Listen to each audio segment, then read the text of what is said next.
Quote, I got a new strap-on harness today. I can't wait to put it on. It will fit my favorite dildo perfectly. You're going to look so hot. I can't wait to have your cock in my mouth. I'm going to give you the blowjob of your life. Then I want you inside of me. End quote. Quote.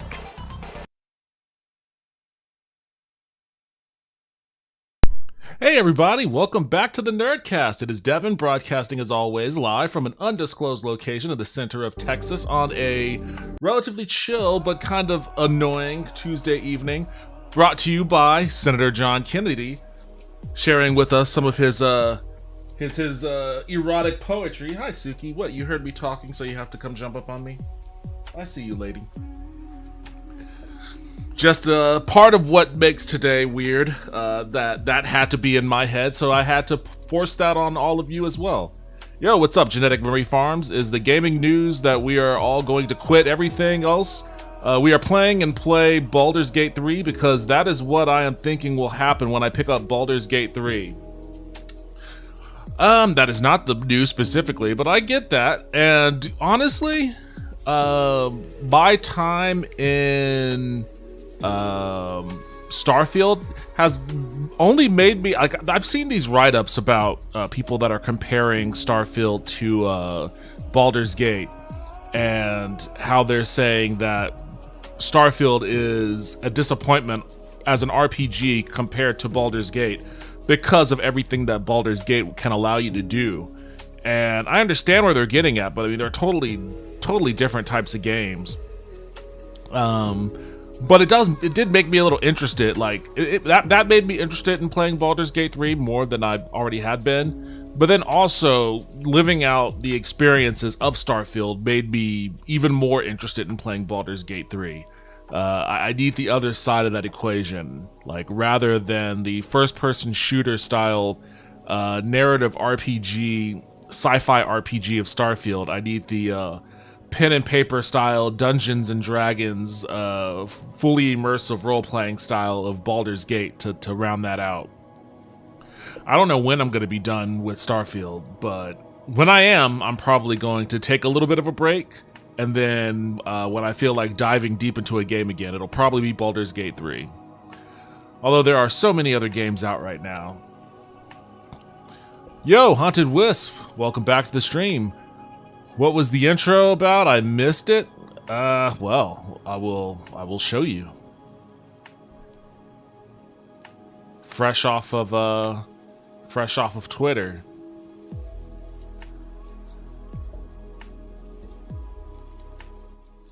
This is Senator John Kennedy speaking at a hearing today.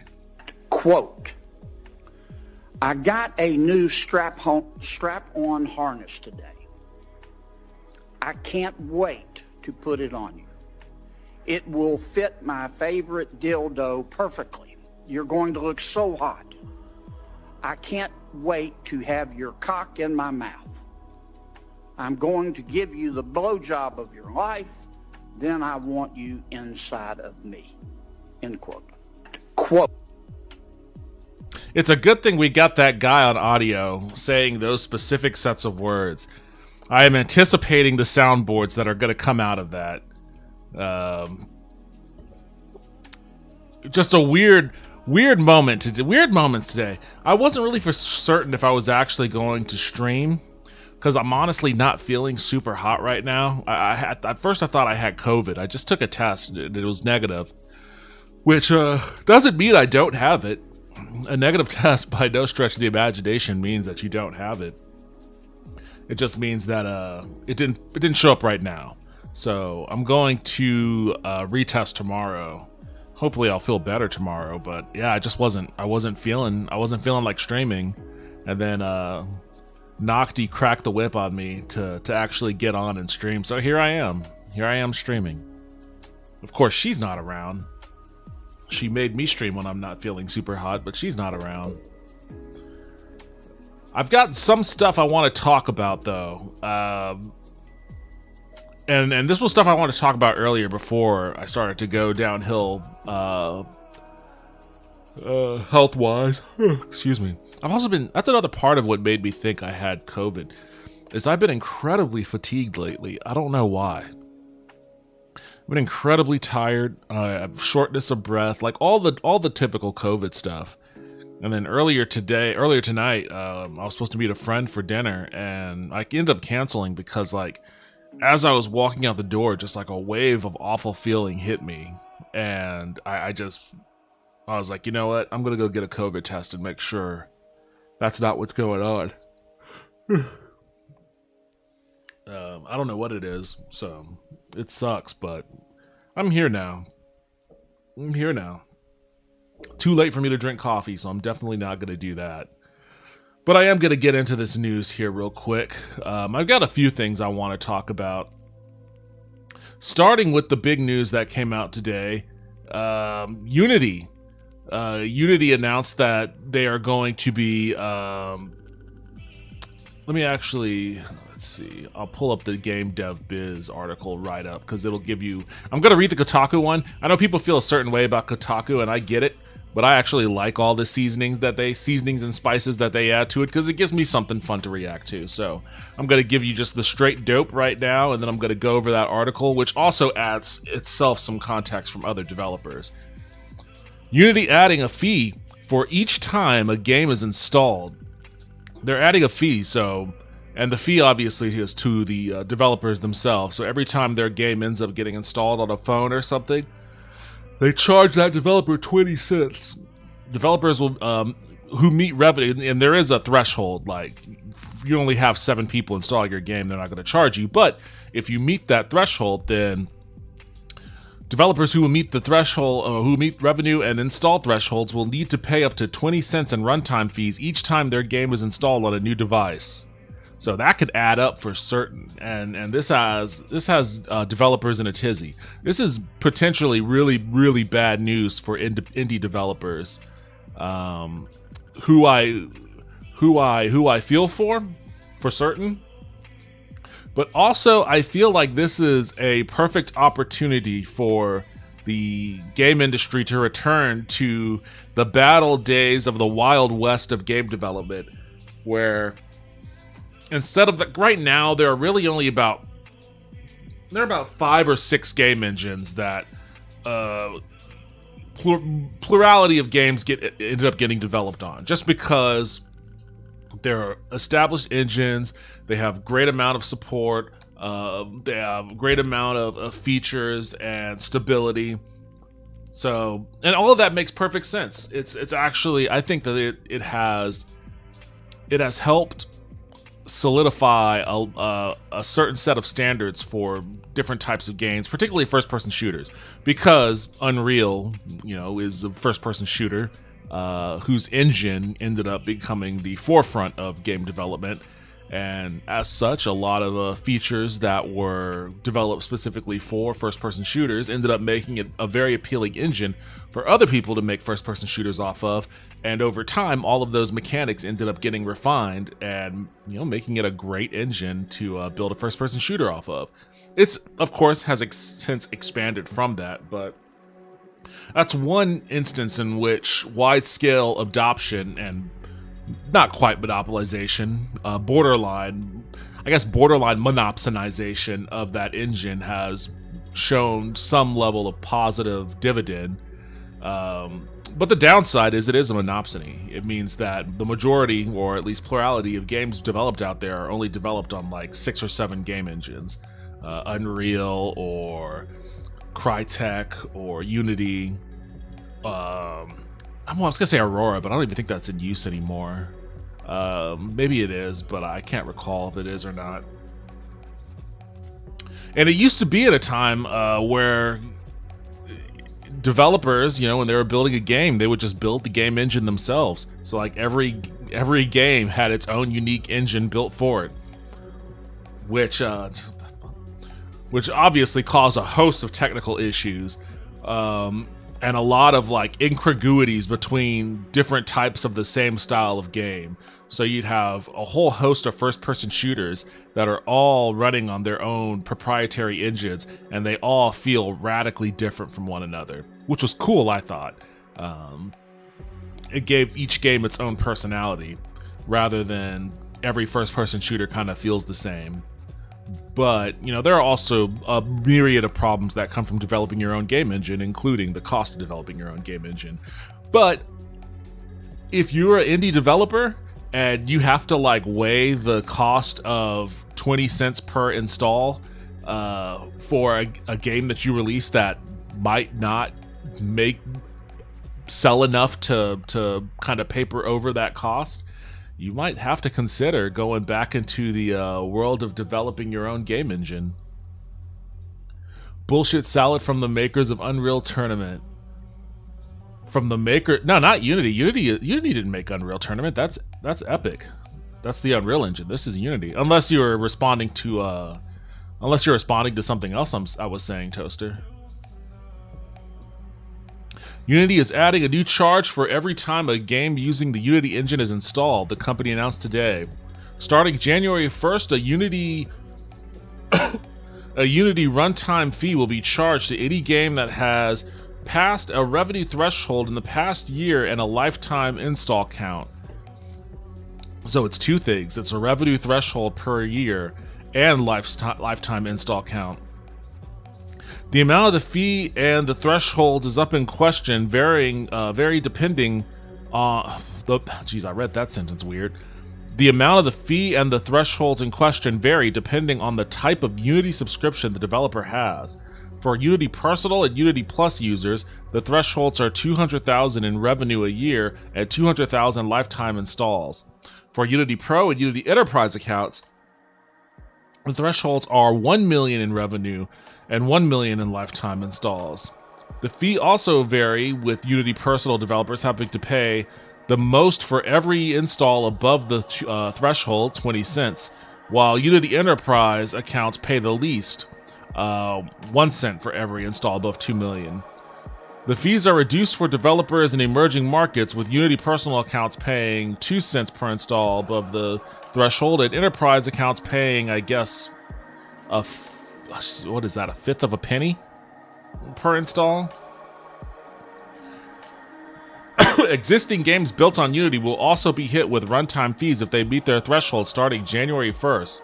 The fees do not apply to non-gaming applications. Quote, "We chose this because each time a game is downloaded, the Unity runtime is also installed," the company explained in adding the fee. "We also believe that an initial install-based fee allows creators to keep the ongoing financial gains from player engagement, unlike a revenue share." Unity said that its runtime code has billions of monthly downloads. Additionally, Unity said it's retiring its Unity Plus subscription tier. Existing Plus subscribers will be given an offer to upgrade to Unity Pro for a year at the Plus price. So clearly this is just another example of you're seeing this everywhere, where all of these subscription-based services are like raising their prices and scaling back on their services and just trying to squeeze as much money out of people as humanly possible, which I have to imagine is a function of high interest rates. They just don't have access to the free money that they had before. But instead of being, of course, you know, capitalist society, instead of being like, oh, okay, so we don't just have access to free money anymore, why don't we reconfigure our business model so that we just don't expect to make gargantuan profits all the time? You know, no, they can't do that. Instead, they're going to just jack up prices so that they can keep that plane flying at that same altitude, you know, despite the engine shutting down.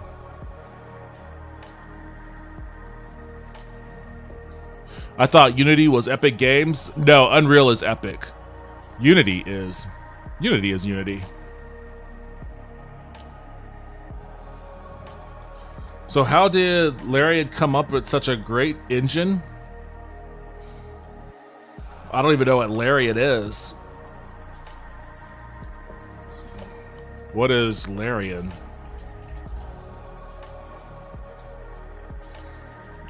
Oh, Divinity Original Sin? It's a great question. I've only played a little bit. I mean, it's possible they built their own engine, but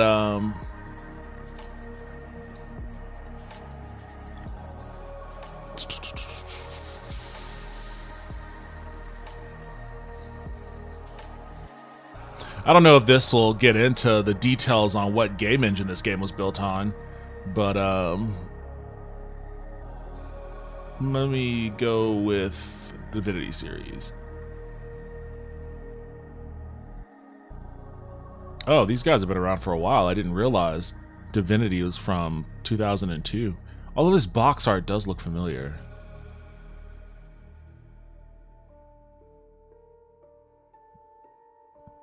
Let's see. Development. An early aspect game Larry for project. Larry 2 is about to sign a post. Okay, I don't know what the engine actually is. I wouldn't be surprised, honestly, if like the older game was on the Aurora engine. That's what happened with The Witcher. The very first Witcher game was built on the Aurora engine, I believe, which is the Neverwinter Nights engine. And then they built their own engine for Witcher 2. The Aurora engine was used for a lot of games back then.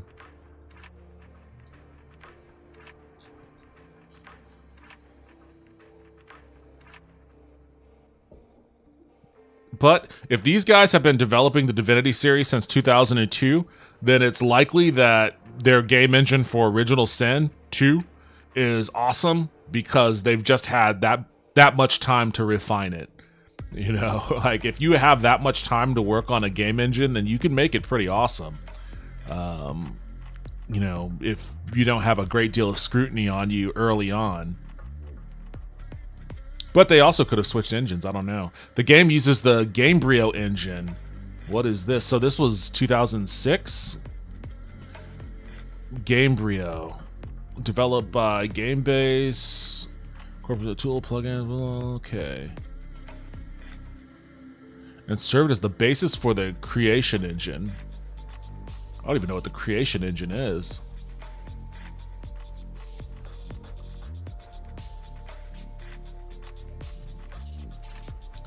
So Divinity 2, released in 2010 on this. Man, they have a lot of titles that were released on this. Pirates. Sid Meier's Pirates was on this engine as well. Interesting. Way of the Samurai 3, I like that. Well, did I like 3? I know I liked the first one, but I don't know how I felt about 3. Alright, so this engine had a lot of war. Oh, wait, what was that one? I just saw a name that... Ooh, I've always wanted to play this game. This game looked awesome. You know, back in the Xbox 360 days. El Shaddai. I always wanted to play this one. Okay, so this was also developed on the Gamebryo engine, which I guess they said is the basis for the Creation engine.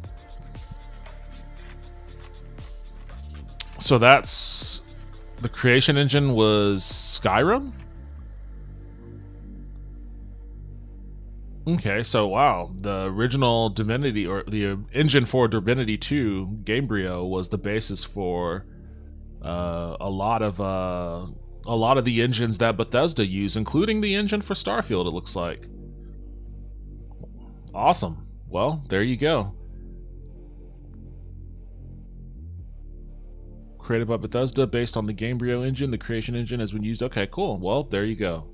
I don't know if, but I don't. That's for Divinity 2. It sounds like they may have switched engines for the latter ones. Let me see. We're going down a little bit of a rabbit hole here, but I'm actually kind of curious about that.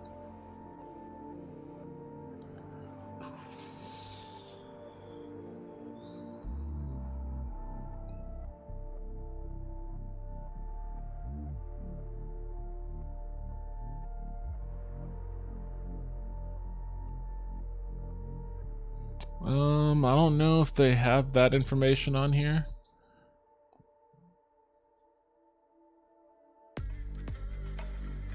I guess not.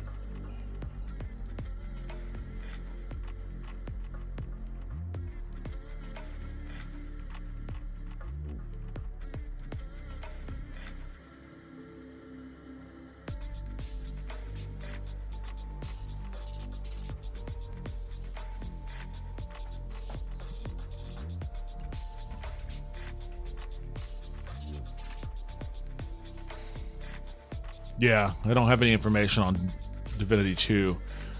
Wonder if it was on the same engine as the first Divinity, Original Sin.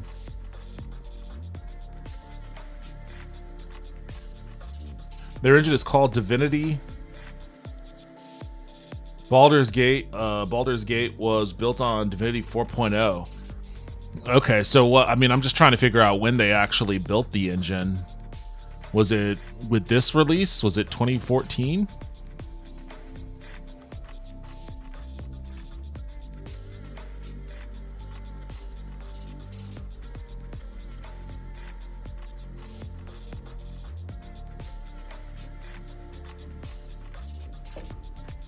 Well, that's interesting nonetheless. At least we found the origin story for the Bethesda engine, the modern Bethesda game engines.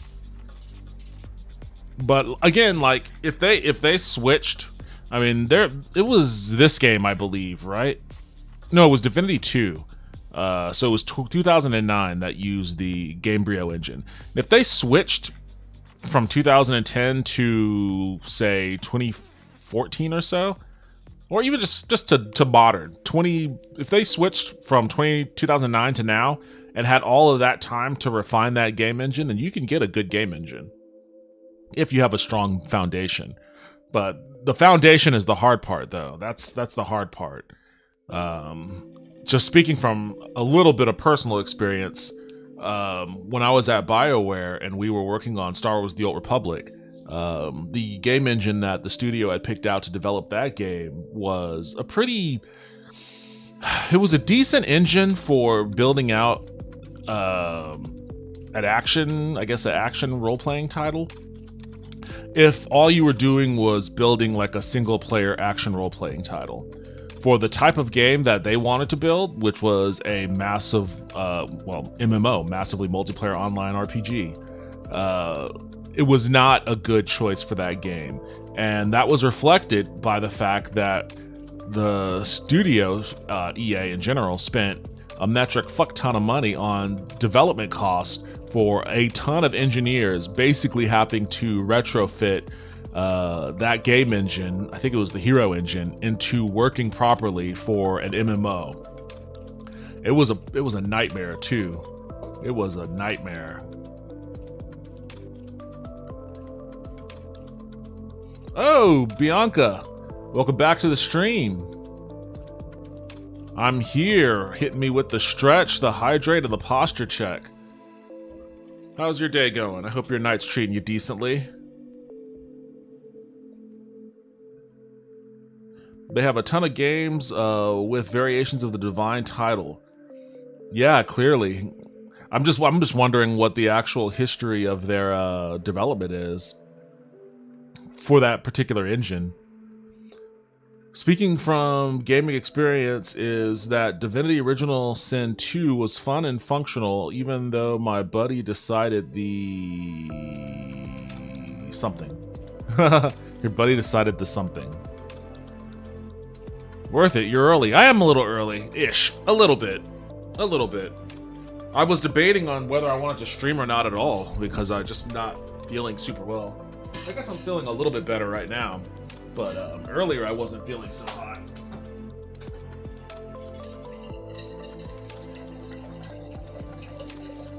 You nuke a whole town. Oh, is that what your friend did? Worked 5 days straight as a total of 39 hours. Well, I hope you have the day off tomorrow then. Because it's a good deal of working. I'm a fan of reducing down to a 32-hour work week. I know that's been implemented in a number of places. Oh, hi, Suki. I was just getting some water, that's all. You could have stayed in your bed.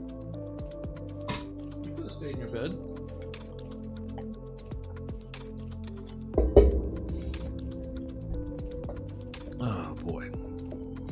Oh, and the stretch.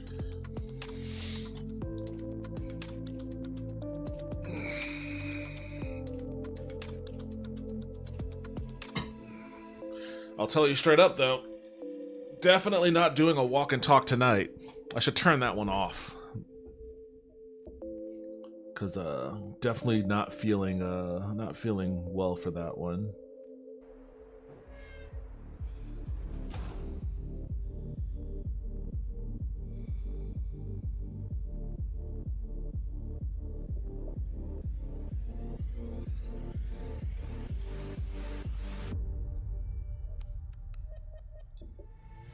Tomorrow and Thursday, worked 11 hours on Sunday. Very exhausted. Damn. Well, I hope you enjoy your day off tomorrow and Thursday. I guess this is kind of your Friday then, huh? You get your 2-day weekend in the middle of the week. It should be 4-day weeks and 3-day weekends. Completely agree. On that, I will definitely sound the horn for that one.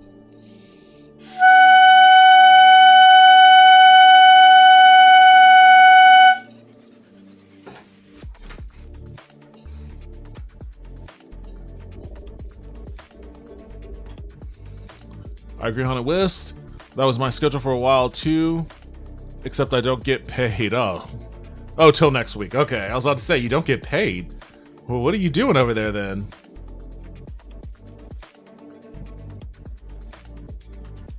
I don't mind doing 10-hour shifts to get that third day off. You know, my old roommate used to do that. He used to do the, just work. Oh, thank you, Bianca. Thank you for the bits. I appreciate it. My old roommate used to do 10 hours, 4 days a week, just so he can have Friday, Saturday, and Sunday off. And I think he liked it better that way. I mean, 10 hours a day can get kind of grueling.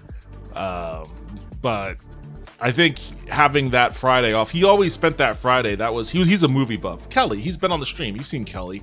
The last few times he's been here, we've dove deep into letterbox rabbit holes.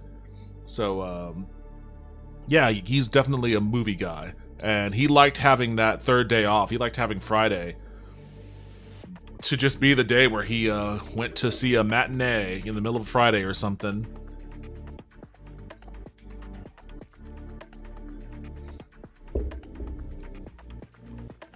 Sounds like my brother's schedule. I mean, if you could make it work, go for it. And if you have a job that will allow you to do that, for certain, go for it. Alright. Devs react to Unity's newly announced fee for game installs. Not to be trusted. Update. Popular game engine Unity's new installation fee could cost developers big time. Hell yeah, it could. Unity, the cross-platform game engine that powers games like Rust, Hollow Knight, and Pokemon Go, has introduced a new controversial fee for developers set to take effect next year. Indie developers quickly responded to the announcement. Let me adjust my microphone here. Indie developers quickly responded to the announcement, with many suggesting the cost of this policy would kill smaller games, while confusion spread as devs wondered how it would affect their bottom line. Unity's attempts to provide clarity have only fueled devs' frustrations and spawned more questions from those with both currently active and in development games using the engine. The new runtime fee, announced in a September 12th Unity blog, is based on a number of installations a game built with the Unity engine receives, as well as the revenue it generates. Though it won't start until January 1st, 2024, the runtime fee will apply to any game that has reached both a previously established annual revenue threshold and a lifetime install count. I think that means retroactively. So if you built a game on Unity like 5 years ago, and over the course of those 5 years you hit these numbers, then I think they will charge you retroactively for that, which that might be illegal. I get the sense that there might be a law against doing that, if that is what this is saying.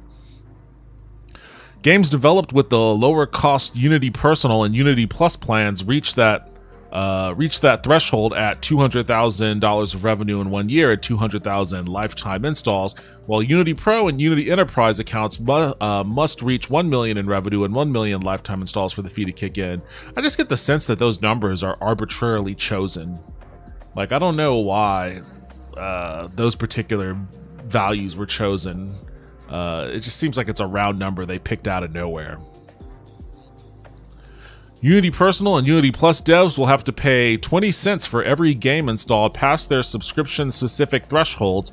Unity Pro devs will have to fork over between 2 cents and 15 cents for every install past theirs, and Unity Enterprise devs range costs from 1 cent to 12.5 cents? Weird.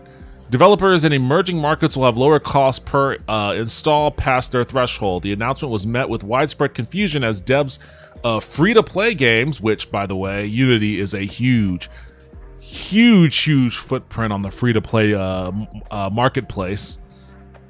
As devs of free-to-play games scrambled to figure out if they'd end up owing hundreds of thousands of dollars, charity bundle creators became concerned about potentially being punished for supporting a good cause and more. I think they have since come out and said that.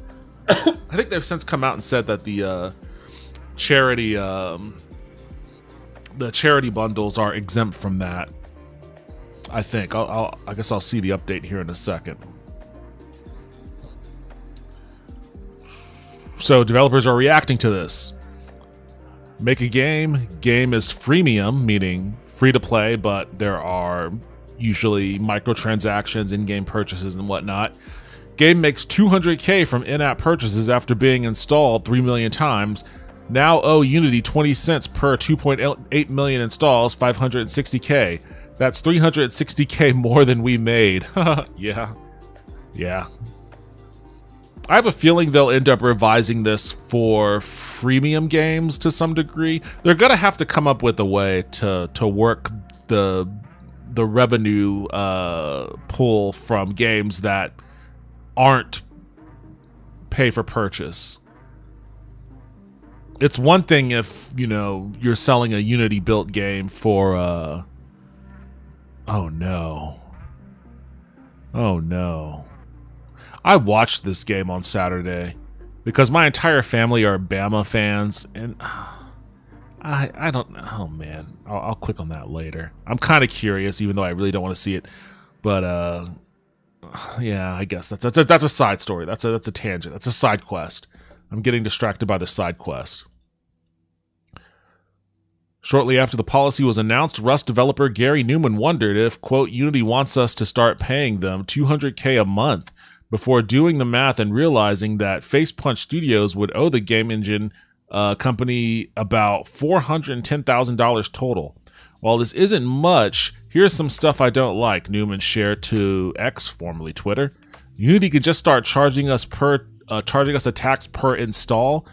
They can do this unilaterally. They could charge whatever they want. They could add install tracking to our game. We have to trust their tracking. Yeah, seems like they can do that. It seems like they have the ability to do that. Though many devs initially thought this new fee would apply to all games made in Unity, including free ones, and reacted accordingly, it soon became clear that the fee will only apply to monetized titles. Axios's Stephen Totilo shared some clarification he'd received from Unity a few hours after the initial announcement, including that charity games and bundlers are excluded from fees. But some of Unity's clarifications only serve to further suggest the notion that it didn't really think this initiative through. It's pretty clear they didn't think this initiative through. Because again, what is it going to mean for someone that gave a game away for free, but they made some X amount of money off of microtransactions. If you give it or made no money off of microtransactions. So if you give a game away for free and you make no money off of microtransactions, you're going to be paying for all of the installs of that game you gave away for free. That doesn't seem right. And what happens when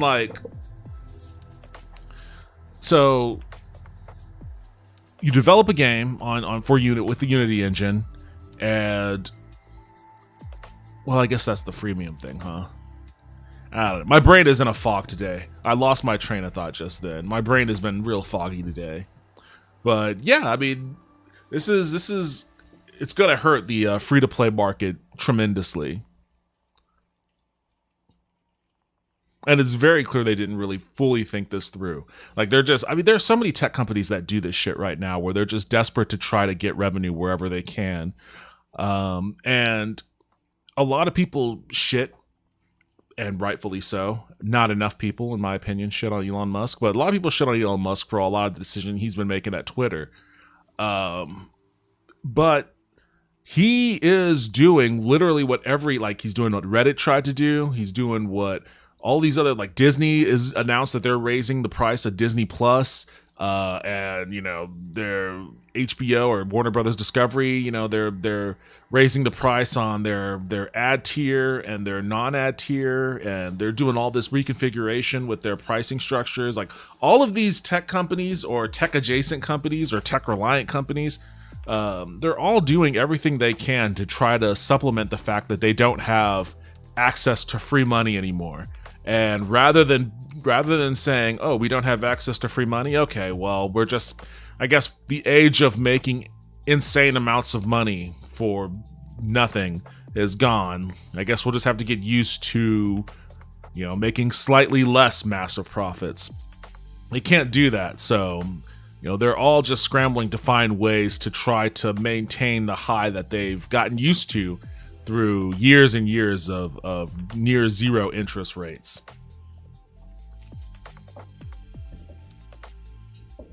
There is so much bullshit going on. There is a lot.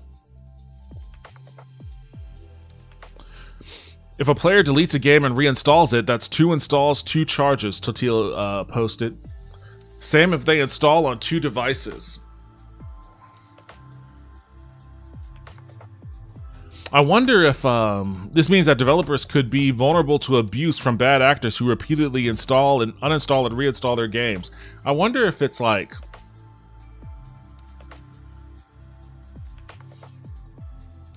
I guess they would have to find a way to track the system that an install, that their real runtime has been installed to.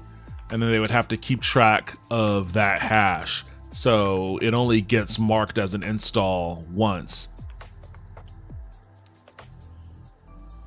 But then you would still have a situation where, like, if I got a new hard drive or something, or moved over to a new computer and then installed it there, then even though the game was purchased once, or not at all if it's a free-to-play game, it will still go down as a second install.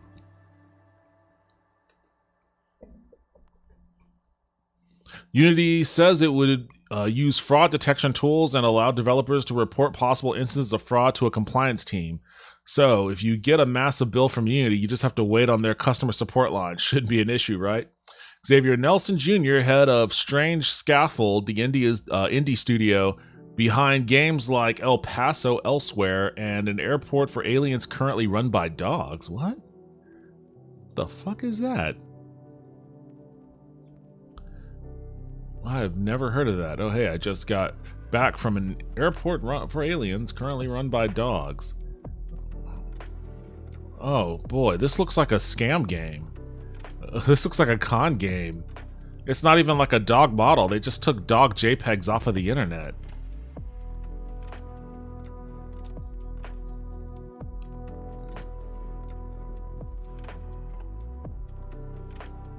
Oh, no.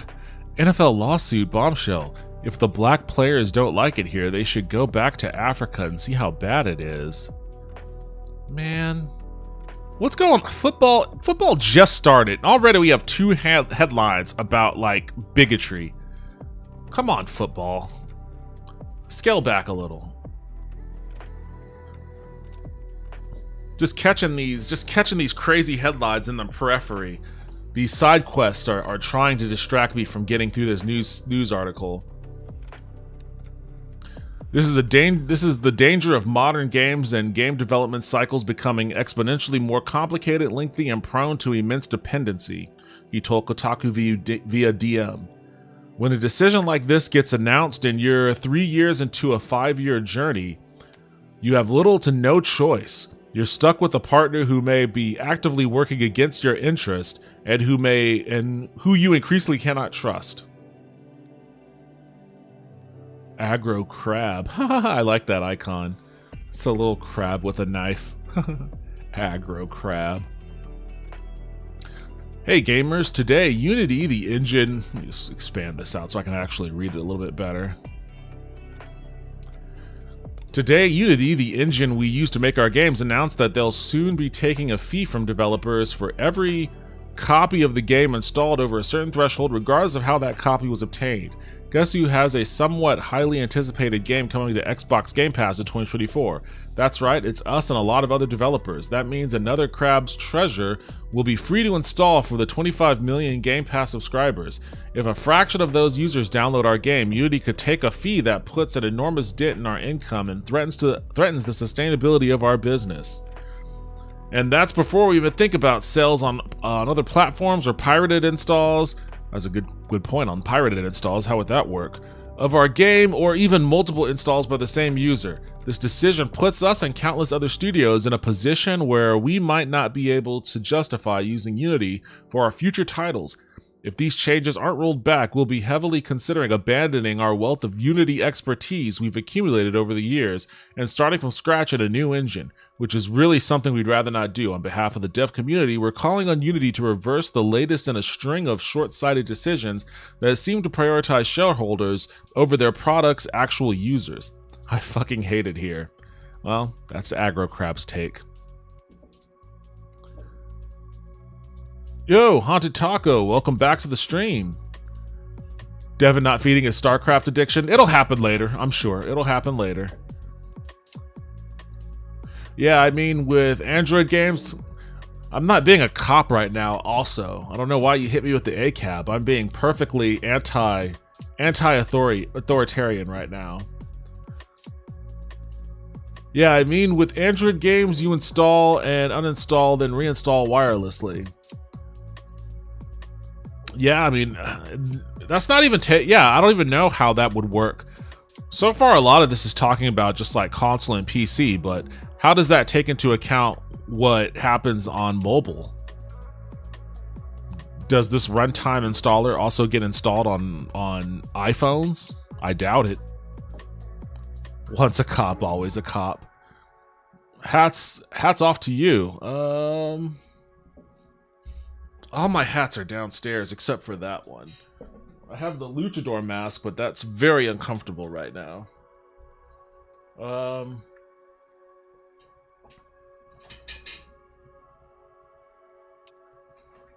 on a second. I think I have one.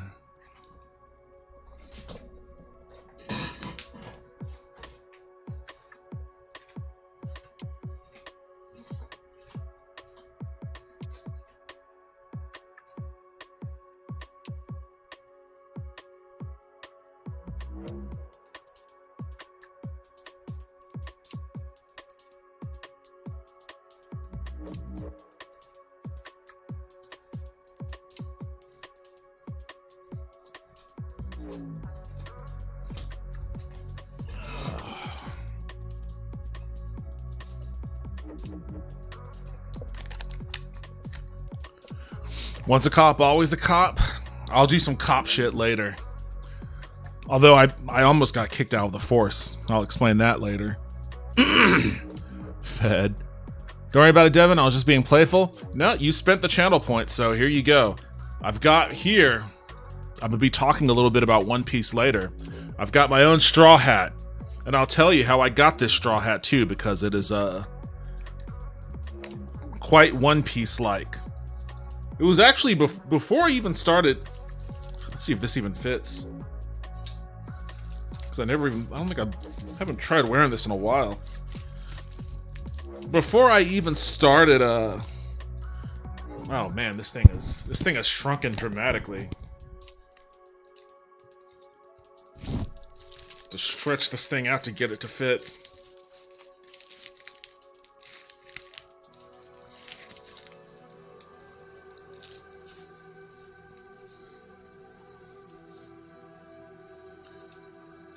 Before I even started watching One Piece, way back in February, let me see if I can get my headphones on.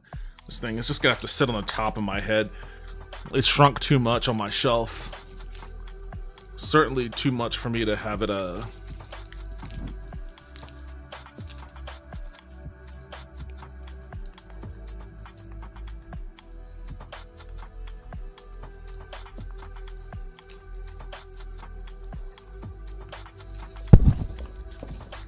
You know, this thing used to... I mean, it never fit me perfectly, but it used to fit me better than this. Did my head just get that much bigger? That's a little better. If I can put this on. So I got this hat. I was in February.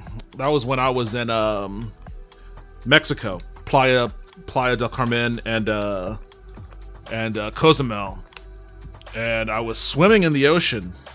And as I was swimming, this hat just floated right up to me. I have no idea where it came from.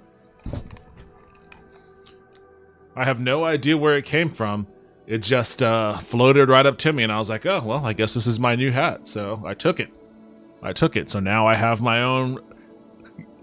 own straw hat that was a gift from the ocean, from the sea gods themselves. So there you go. It's been with me since.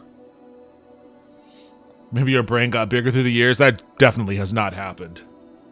That has definitely not happened. Aggro crab. What have they done? Another crab's treasure?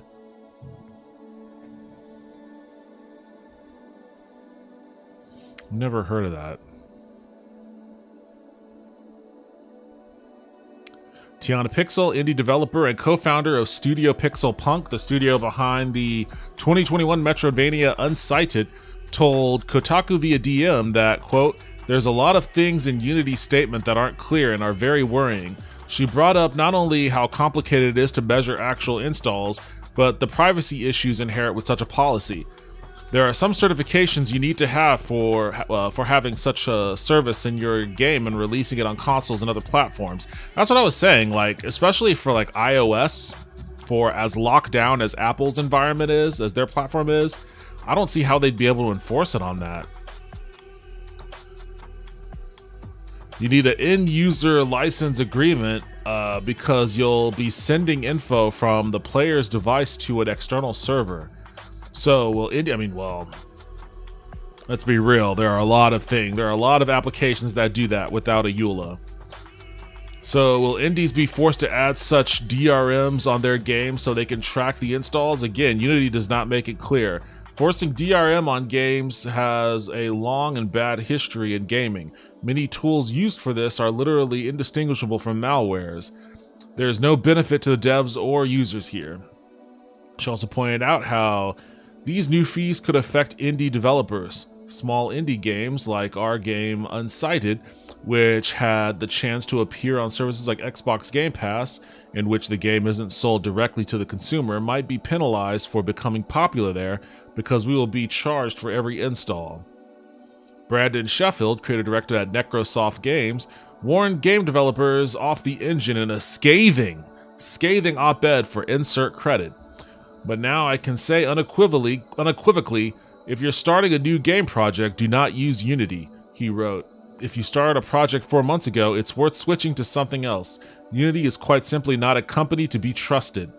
The op-ed ended by stating Unity is digging its own grave in search for gold. I would agree with that assessment. What if it belonged to some beheaded pirate or something? Well, I mean, all the better in my opinion. That it's even more of a gift from the sea. It's a real treasure then. I'm back. Welcome back, Bianca.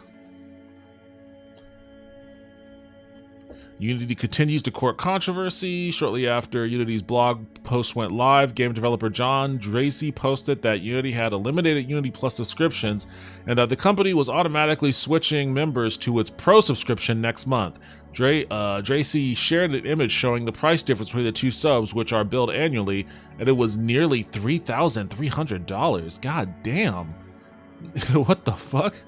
Be careful not to have auto renew on if your account.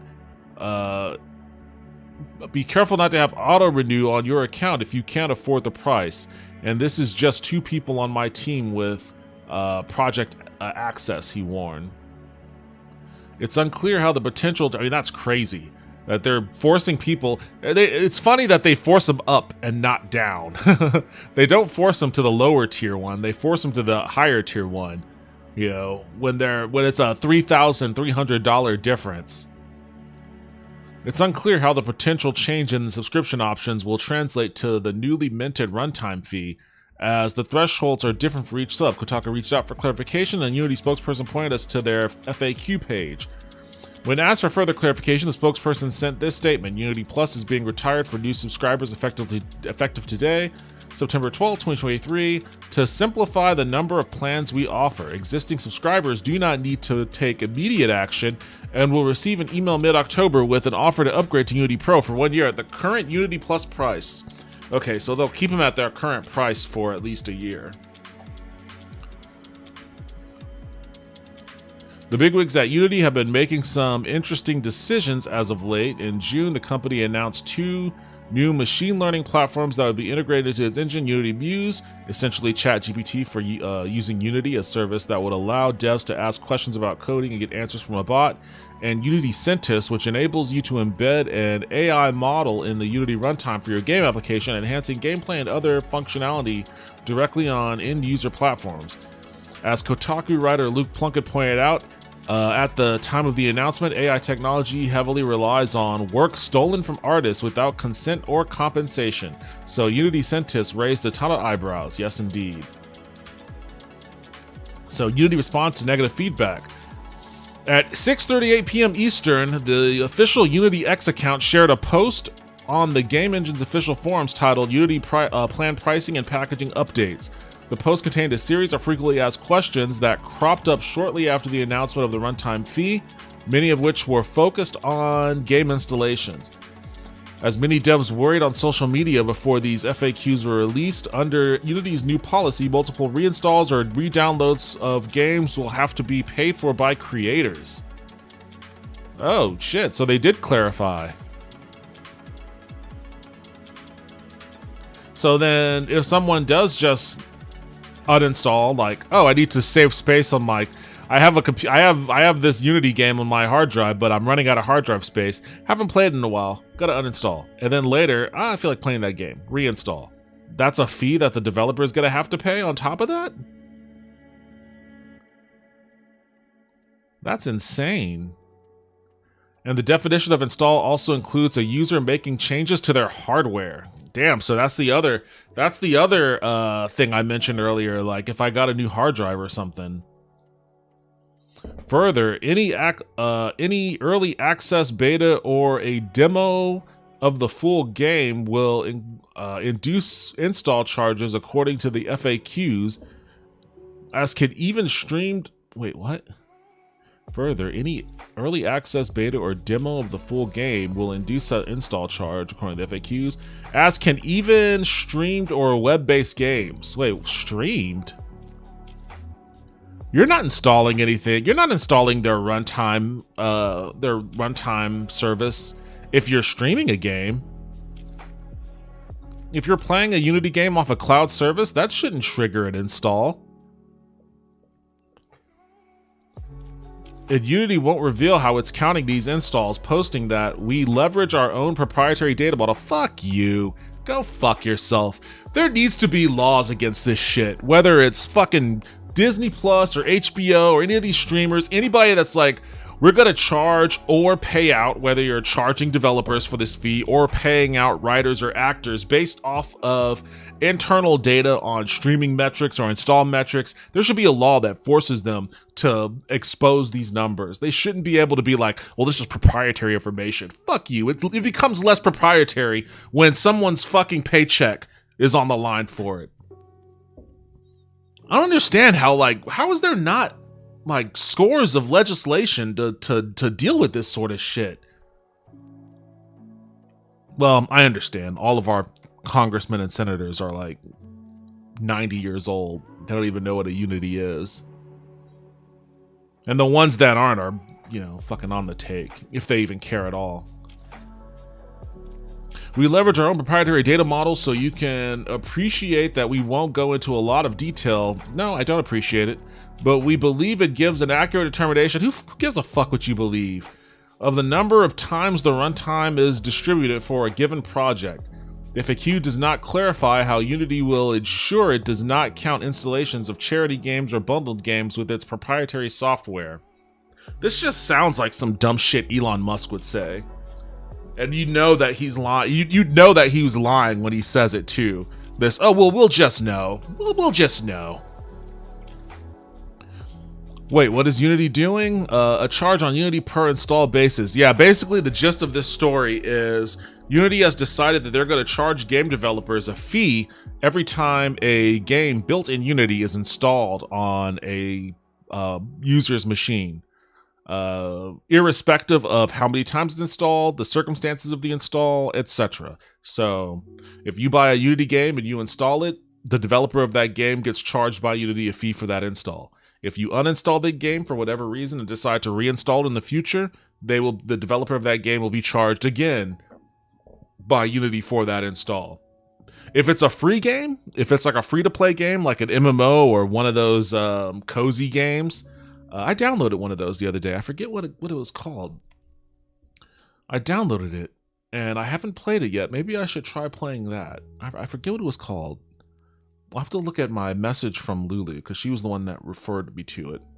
But if you download a free-to-play game, a game that you didn't pay any money to purchase, and you install it, the developer has to pay, even though they don't get any money from you on your download because they gave it to you for free. They will still have to pay for you installing that game. So yeah, it's pure bullshit. So every time, if I bought a Unity game and just uninstall it and reinstall it 500 times, they're being charged? Yes. And they made a specific point of saying that, but they also made a very Elon Musk-like point of being like, well, if there are people that are going to abuse it, we'll know. We'll know who's abusing it and we'll shake our finger at them. Which, again, comes off to me as just being pure bullshit. But yes, if you install and uninstall and reinstall a game multiple times, each time that you install that game will count as a charge for that developer.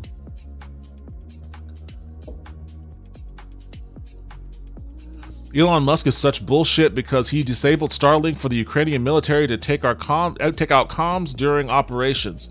Yeah, he should be tried for that too. That's insane. That is insane that a single individual has the ability to basically thwart an entire army on a whim. He did it because fucking Ian Miles Chong, a dude in Malaysia who has never set foot in America but seems to have all sorts of opinion and influence in American politics, he told Elon Musk he should do it, so Elon Musk did it.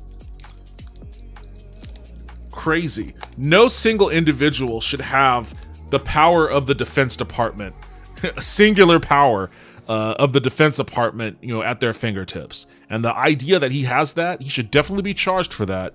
He should definitely face some kind of a trial.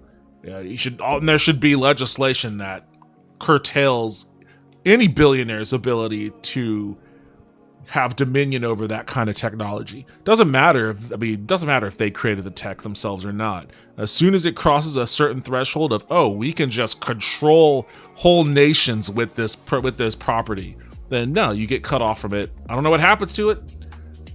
Don't know who regains ownership of it, but definitely not some single individual billionaire. That's for damn sure.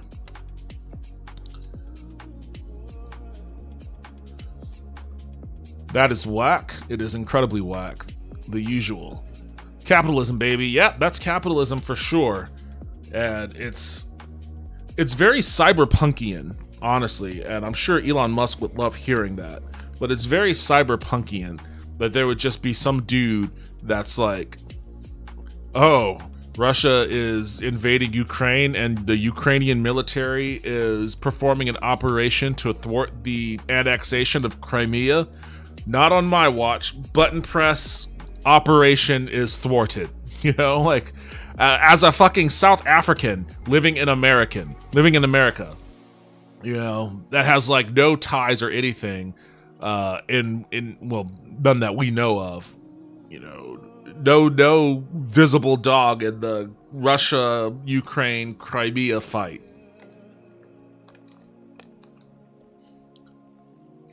I don't want him to make it worse, I guess, if he did have a dog in the fight. But I'm sure he does, and we just don't know about it.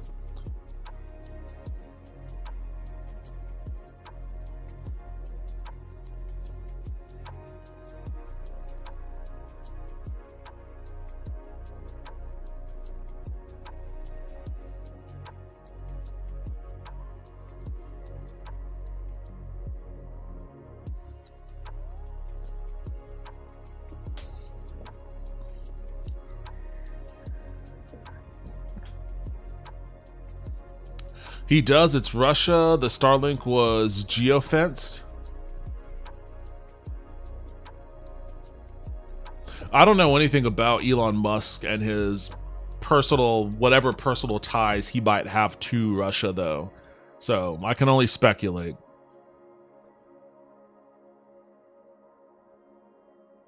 The fact does not clarify how Unity will ensure it does not count installations of charity as projects. Okay, so Unity has managed to invent a new, extremely hellish way for chuds to register their displeasure when a game dev dares to add that. This is another great point. Dares to add a woman or a person of color to a game. Revenue bombing. Neat. So yeah, step aside review bombing. All of those fucking shitbags are going to create bots that, oh, there's a trans or a queer person in this game. Execute. Uninstall, reinstall, uninstall, reinstall, uninstall, reinstall. Multi-threaded processes that just uninstall and reinstall to a tremendous degree. And I'm sure that Unity would have a way of determining just by looking at it, like, well, there's an unusual number of installs on this particular game or whatever, but just the fact that it exists as an avenue with which, it could be easily weaponized for no real reason, for no good reason other than these fucking people's insatiable lust for maintaining sky-high profits. We're not even talking like, oh man, Unity, it's been a tough year. They're in the red, but they're so close to being in the black. They're just, they could just pinch a few more pennies here and there. They could finally get in the black. They'll be able to hire Jeff back. They had to let go of Jeff last week. Jeff's been having a hard time. His wife is pregnant. He's trying to send his kid to a good school.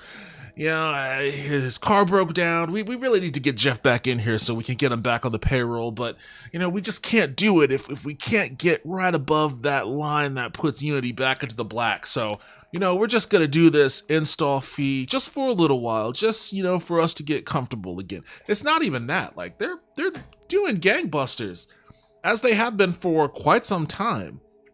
They just will be forced into a situation where they're doing a little bit less gangbusters than usual.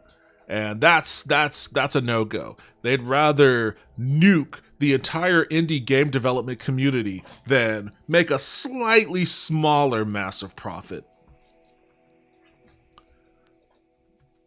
The Verge's Ash Parrish was quick to point out that multiple installs charges could give right-wing reactionaries a new way to damage a game and or studio. Revenue bombing. If certain groups are angered by, say, a queer character or in a game or a black woman lead, both of which have whipped gamers into a frenzy before, then they could repeatedly install a game over and over, blah, blah, blah. I can tell you right now that that the folks at risk of this are women devs, queer devs, trans devs, devs of color, devs pushing for accessibility, devs pushing for inclusion.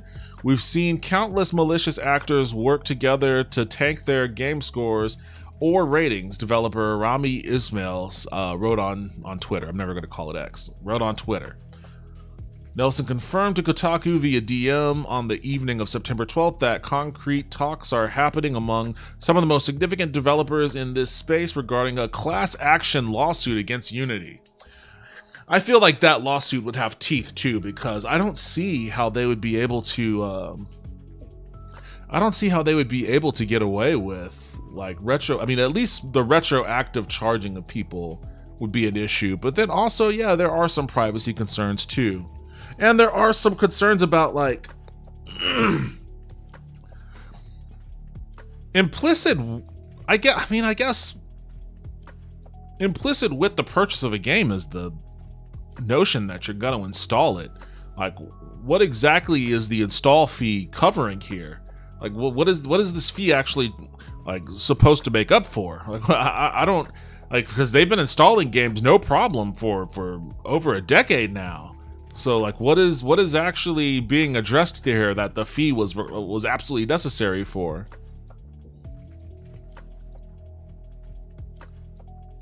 I can see Elon Musk being an ATF spook, just a bunch of targets of dogs. Oh, I thought you said Mythbusters. I almost said, oh, I watched them. Mythbusters. When did I say Mythbusters? Or almost say Mythbusters? I can't be having no black trans women in my games, not in my small town America.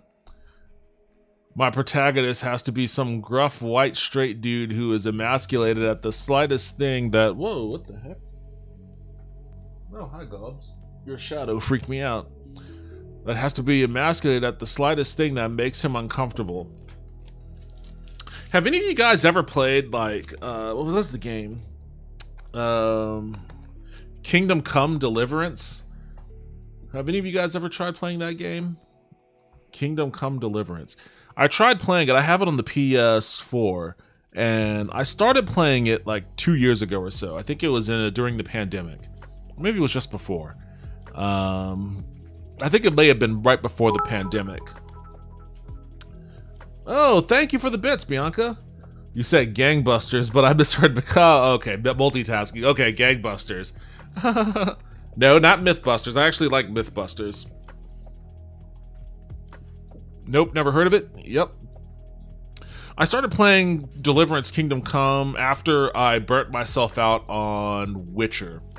And I was looking for something similar to Witcher. And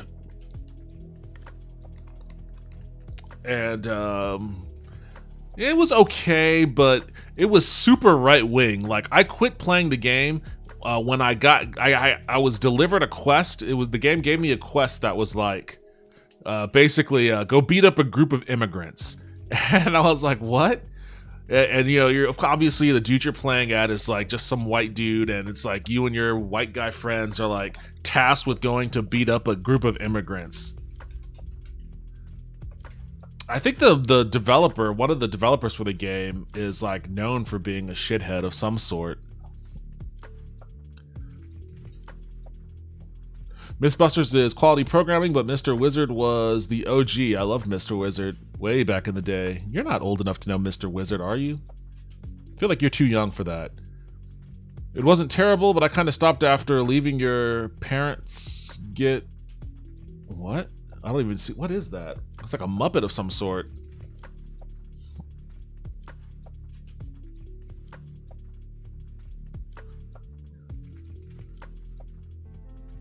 I wish I could remember what that...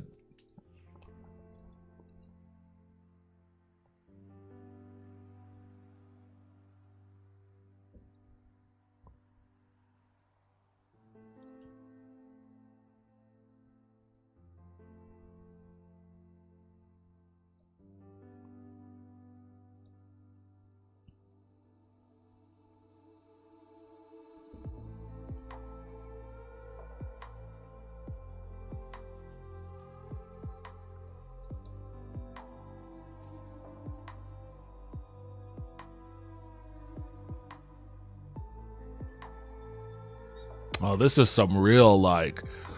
This is some real Eastern European lore and shit. Like, I don't think I delved deep enough into this game to, like, really get into the minutia of this stuff. I can't remember.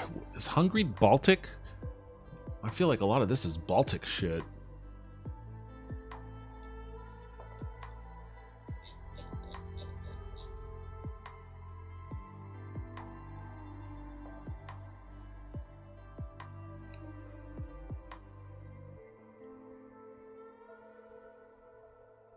Yeah, I think it was this guy. Yeah, he was a gamer-gator. That's one of the things about him. He's been a vocal critic of censorship and believes a progressive bias in video game journalism, all that bullshit, sexism, etc., etc. Yeah, this guy has said some weird shit in the past, for sure. This game just came on. I mean, maybe it's historically accurate. I mean, there seem to be some questions about that.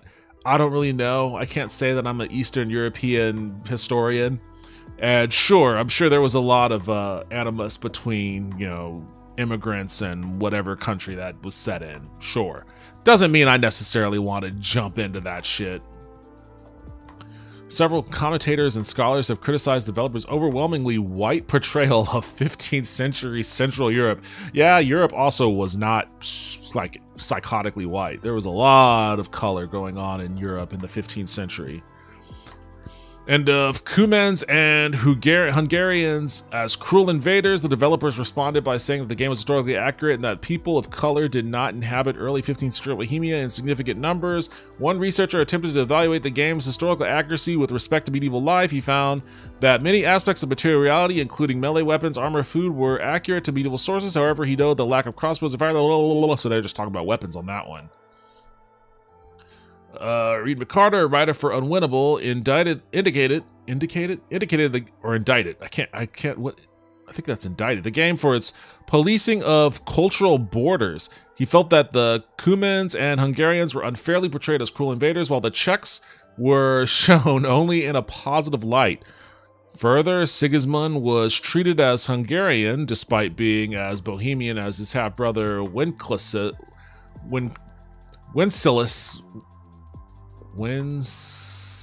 I think that is, Wenceslas IV.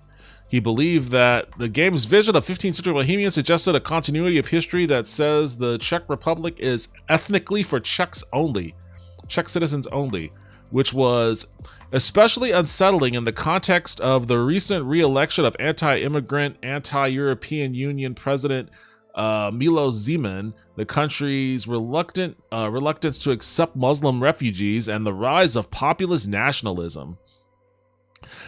Oh, there was a lot swirling on around there with this game. I wasn't aware of that part. Again, I don't follow Eastern European politics. Andreas Inderwildi of Rock Paper Shotgun was puzzled by the lack of ideological diversity across the different economic classes of the game. Jan Hus was depicted as unpopular among both peasants and nobles, despite being the flashpoint for the Hussite Wars in 1419, a series of civil wars which pitted peasant revolutionaries against nobles who supported the Catholic Church. He felt the game's idyllic version of Bohemia did not accurately reflect the powder keg of ideological tension that would soon break out into war just a few years later. So yeah, there are a lot of people that are basically like, this is just white ethno-national revisionism. This is bullshit.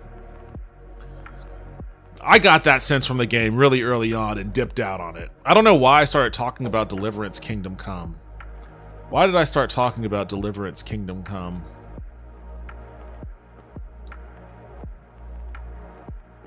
Oh, because we were talking about revenue bombing for games that have diversity in it. And it just made me think of that, I guess, for some reason. That game wasn't that great on top of it either. Like, even if it wasn't shady, I probably wouldn't have liked it all that much.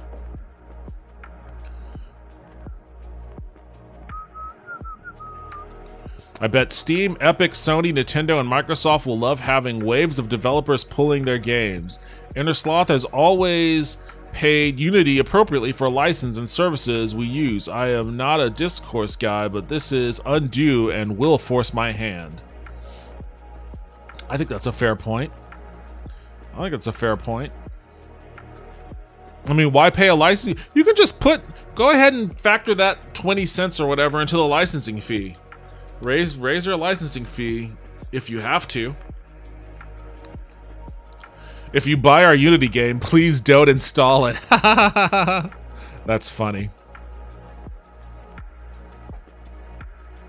So, do I just rebuild my whole game in a different engine? Spent a small fortune on pro licenses to develop a game over several years. Seems kinda insane that Unity can just throw this out there on a whim. They should refund the lifetime license costs for everyone. It's a fair point. In a statement to IGN, Unity spokesman said they are already working on preventing malicious install harassment campaigns. We do already have fraud detection practices in our ads technology, which is solving a similar problem, so we will leverage that know-how as a starting point, the Unity spokesperson said. We recognize that users will have concerns about this, and we will make available a process for them to submit their concerns to our fraud compliance team.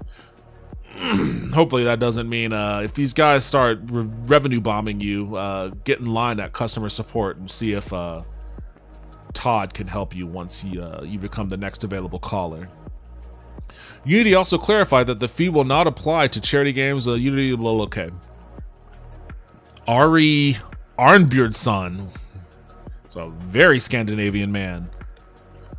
We only succeed when you succeed. Our 5% royalty model only kicks in after your first 1 million in gross revenue, meaning that if you make $1,001, you owe us 5 cents. And this is per title. Also, revenue generated from the Epic Game Store will be excluded from that 5% royalty.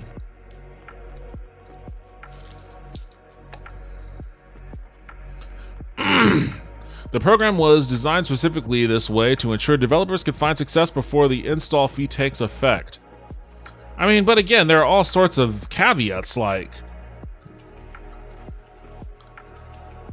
So... Well, I guess they're saying that it's a two-pronged effort. Like, it's not $1 million in revenue or 1 million installs. It's both. I don't know how they factor in the revenue. If it's a free-to-play game that makes microtransactions or whatever, so I wonder how they'll figure out what the revenue a free-to-play game makes. Because if Unity can say it's proprietary information that, you know, we're going to keep internal how we factor in what constitutes an install, then what's stopping a developer from being like, well, it's proprietary information on how much revenue we're actually pulling in for our in-game store and our microtransactions. I would imagine maybe there's some mechanism inside of the Unity engine that will expose that information to Unity, but you know, there's always workarounds. Well, there are always workarounds. I mean, it's obviously easiest and best to make a purchase in the game, but you don't have to make the purchase in the game. You can always make a purchase outside of the game and have your account be flagged, have a flag on your account that has nothing to do with installs or any kind of tracked internal revenue. I have a feeling that people will find very creative ways to get around this issue. Alright, also in the news, Borderlands developer Gearbox reportedly up for sale. This is another situation, again, like, so Embracer Group, who currently owns Gearbox, they went on the spending. What are you doing?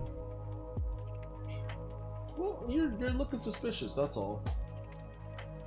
And then you meow at Galby, you never meow. You are the most silent cat in the world, so when you meow at me after I caught you doing something, that makes me suspicious. You just gonna sit there and look at me? Okay, well, you know what? Don't do suspicious stuff. How about that? Embracer Group just went on a crazy purchasing spree, and like they own a lot of shit. And it came out recently that they were trying to I don't know if it was a merger or an acquisition, but they were trying to seal a deal with like the Saudi government to, I think, be purchased by them. Just a true revelation on how big a scumbag the Embracer Group is there. But that deal fell through. And at the onset of that deal falling through, you started having these stories come out. First, it started with the closure of Volition, which is a huge bummer. A huge bummer. Saints Row developer Volition shut down by Embracer Group, historic studio behind Descent. These guys have been around for a while. They were the developers of Descent. When I bought my, I guess my second PC, my first one was a 386, but I didn't actually get that. My dad bought that at some point, and it's kind of vague. One day a 386 just existed in my house, and I don't know where it came from. But the second PC we had, I actually had a hand in picking that one out. And I remember going down to, where did we go? Circuit City? I think we went to Circuit City, and they had a bunch of PCs that towers that were already like, you know,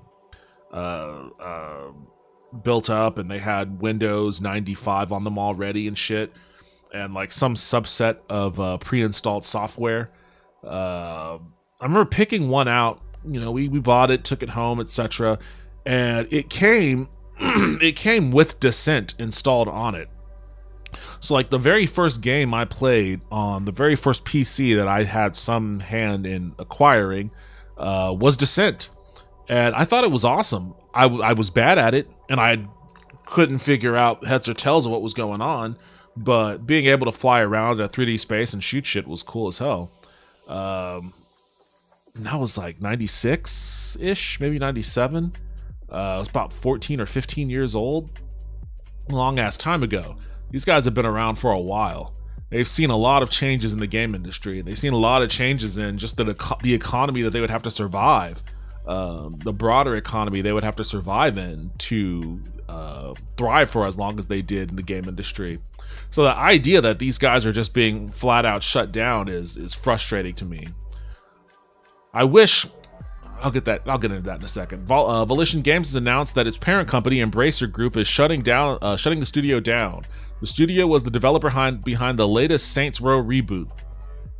That game did not do well. Given their track record, I don't think that one bad performance should completely kill a studio. But, I mean, that's not unheard of. It just happened with the developers of that Lord of the Rings Golem game too, and that's a sad story. That's another sad story because yeah, that game sucked from everything I've read about it, but that team that developed that Golem game wasn't used to developing games like that. They were tasked with developing a game that was way out of their purview and under not great circumstances. And so when a game that they're not used to making comes out and it's bad, yeah, that's just a lesson to the executives. Don't force a square peg into a round hole. But you know, they ended up killing the square peg, you know, when it wasn't the square peg's fault that it was square. So that's another situation where it's like, man, I just wish that there were different avenues with which to handle these kinds of situations. Because on one hand, I do understand it, especially in our current development environment, which is to say, for a giant studio like Embracer Group, they, like all other giant studios in any kind of industry, entertainment industry, it all boils down to the quest for their home run blockbuster. Like, we can't have games that just sell okay or just get okay reviews. You're either a AAA blockbuster title that sells billions or you're fired. And, you know, Golem was a humiliating flop, and Saints Row, the latest Saints Row, was not well received as well. And if you aren't a blockbuster, you're packing up and going home. I wish that wasn't the case. I know that there is room in the industry for, I mean, shit, you see all the games I play on Steam. Like, there's clearly space in the industry for smaller to mid-level type games. It is difficult to develop them because of the time it takes, and no publisher wants to invest the money that's needed to develop for a game that takes like 2 or 3 years to build out if that game isn't going to have like a blockbuster ROI. So like, in their minds, if we're investing in a game for a 3-year dev cycle, we're paying engineering salaries for 3 years, then, you know, we don't want a mid-level game. We want something gargantuan. Of course, gargantuan takes more than 3 years. Gargantuan now takes like fucking 6 years plus. Oh boy, it didn't. I played it. It wasn't bad. The entire time that I played it, I guess you're talking about Golem. The entire time I played it, I was like, wow, this really is just a game. I'm assuming you're talking about Golem and not Saints Row. Saints Row suffered a huge identity crisis. Well, shit, maybe you are talking Saints Row. Which game are you talking about there, Taco? I was assuming Golem. I saw Tony playing it and asked him about it. He said he was having fun. Having fun with Saints Row? Bianca? It wasn't the worst game in the world, but it was a game.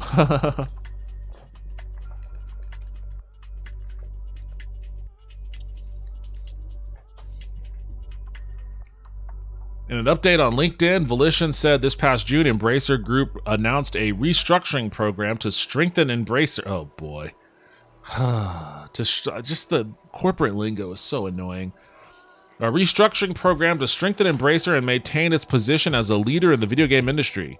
As a part of that program, they evaluated strategic and operational goals and made the difficult decision to close Volition effective immediately. The statement continued, that's the funny thing, is like, what... in what universe does a talented developer not fit into their strategic and operational goals? Unless their strategic and operational goals is to like strip down to nobody working at your studio and basically just sell the IPs off. And that might be what they're doing. They may be getting ready to just fire sell the IPs, but if your intention is still to develop games, then you're not shutting down Volition. The statement continued, to help our team, we are working to provide job assistance and help smooth the transition for our Volition family members. We thank our customers and fans around the world. Man, you see, so like, I really wish that there was some mechanism that allowed, oh, Saints Row. Okay, cool, Saints Row. Okay, you're both talking about Saints Row. Yeah, I saw that trailer. I just wasn't super interested in it. It didn't look fun. I mean, it didn't look bad, but it didn't look fun. It didn't look like it was for me. It kind of came out, that trailer kind of dropped around the same time as that, oh, what was that first-person shooter that also flopped? Like the vampire one? It was like a vampire... It was like Something Fall, I think? Such a forgettable game, I can't even remember it. And that game got hugely panned too. To me, those games just kind of seemed vaguely similar when I watched the trailers, and I just had no interest in them. What was that game?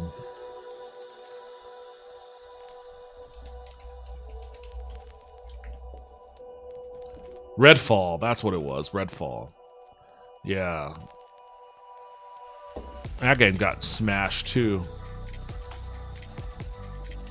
But that's a Bethesda game, so they aren't shutting down Arcane. Not yet, at least.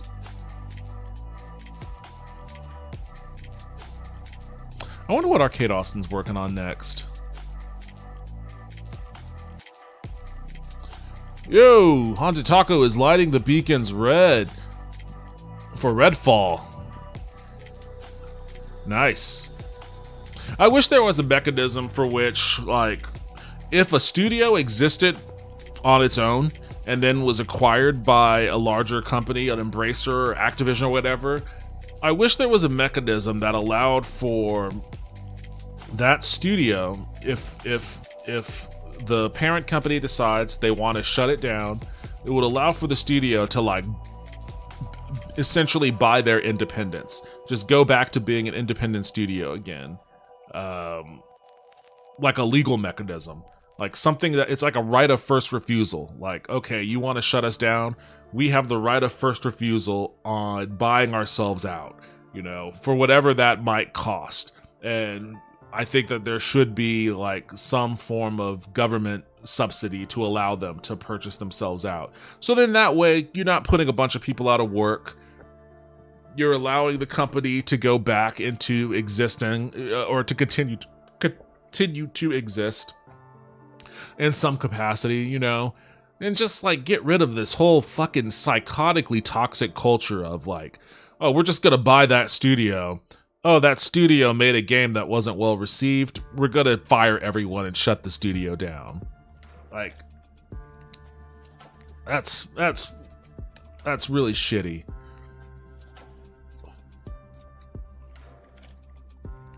Reuters reports Gearbox parent company Embracer, again, it's another Embracer Group thing. I mean, at least they're letting Gearbox, they're selling Gearbox. I don't know why they thought they couldn't get anything for a Volition.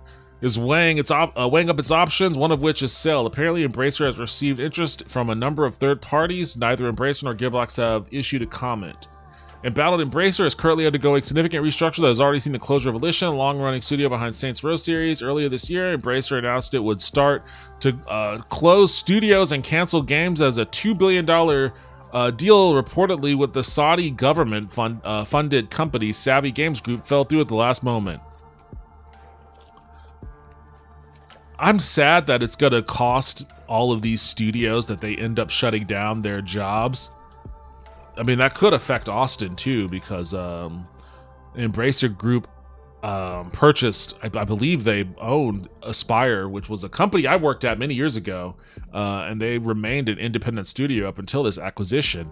They were the ones that were working on the Knights of the Old Republic remake that ended up hitting a buzzsaw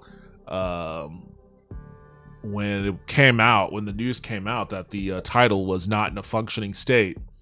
And if anything, if there's ever a situation that could put your company first on the chopping block, it's, oh, the title that was like this company's flagship isn't performing properly even before release, and is getting a lot of bad press reviews. It's getting a lot of bad press.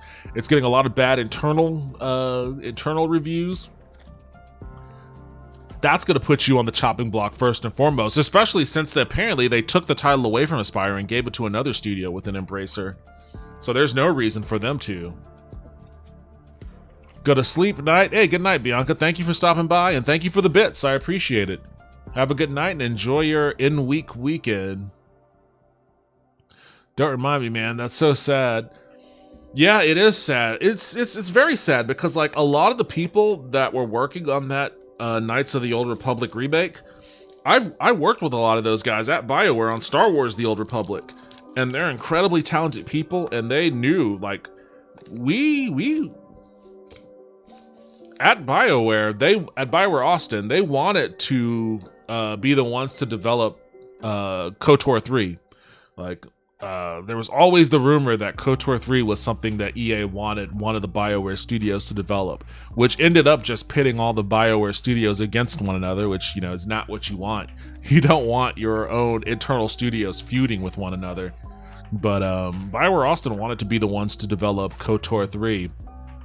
And were, you know, when the Frostbite engine became a thing that EA wanted all their studios to use, they started making internally. They started making internal demos of a KOTOR 3 running on Frostbite, so that they could sell it to EA proper and be like, "Hey, look, we can do this. We can do this within Frostbite. We've got all the assets already from Star Wars: The Old Republic. We have all of the institutional and infrastructural know-how to develop like a sprawling Star Wars game, because, you know, we just spent the last 6 or 7 years doing it. Well, give it to us. Like, so a lot of people involved in that project, you know, their dream job was working on a new KOTOR. Didn't come to pass, but I guess a good runner-up would be making a next-gen remake of the original KOTOR. I know a lot of people were excited about that. So the idea that it flamed out before it even was able to take off and was even ripped away from the studio is incredibly, incredibly sad. I feel sorry for those guys. It's a bummer. Embracer Group had been on an acquisition spree over the past few years. Yeah, this is what I don't like. Including snapping up Tomb Raider developer Crystal Dynamics and Gearbox, among many others. The February, what many others were there?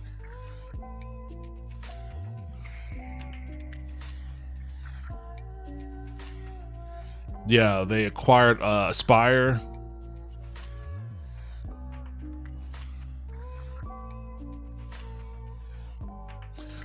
Standalone entity under Saber Interactive. I don't even know what that means.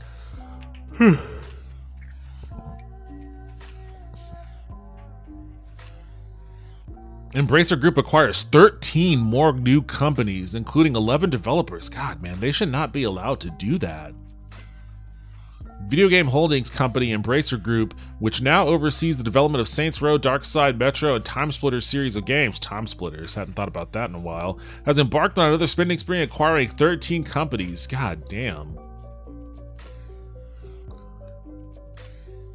A Thinking Ape Entertainment, the developer of mobile free-to-play titles Casino X and Kingdoms at War. Zen Studios, the Budapest Studio behind Pinball FX games with expansion based on properties like Star Wars and Walking Dead. Snapshot Games, the development team behind Phoenix Point, will expand on Phoenix. I don't even know what Phoenix Point is. Phoenix Point Universe and bring new IP to the global audience following the acquisition. Nimble Giant Entertainment, the Argentinian studio behind Champions and Regnum and Quantum League.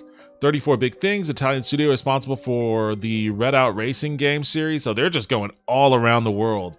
I think Embracer themselves are based out of like Sweden or something.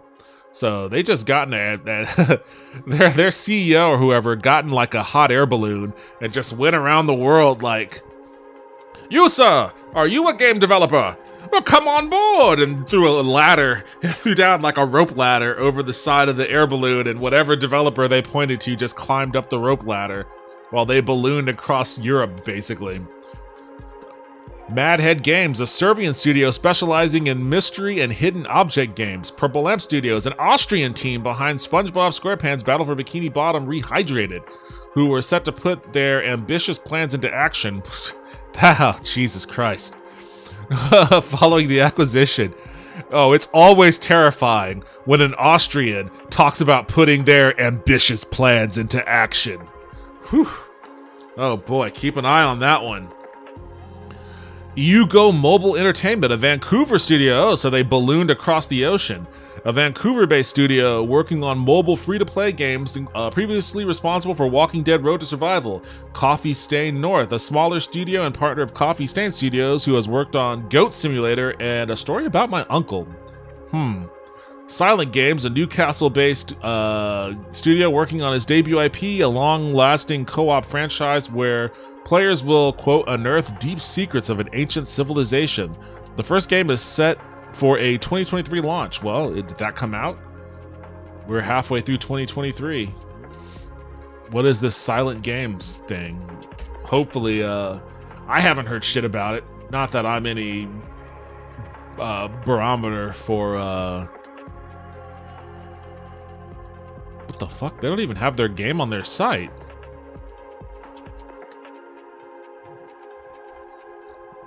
Guys, promote your game on your website, dude. I don't know. I don't even know what game. Is it still coming out?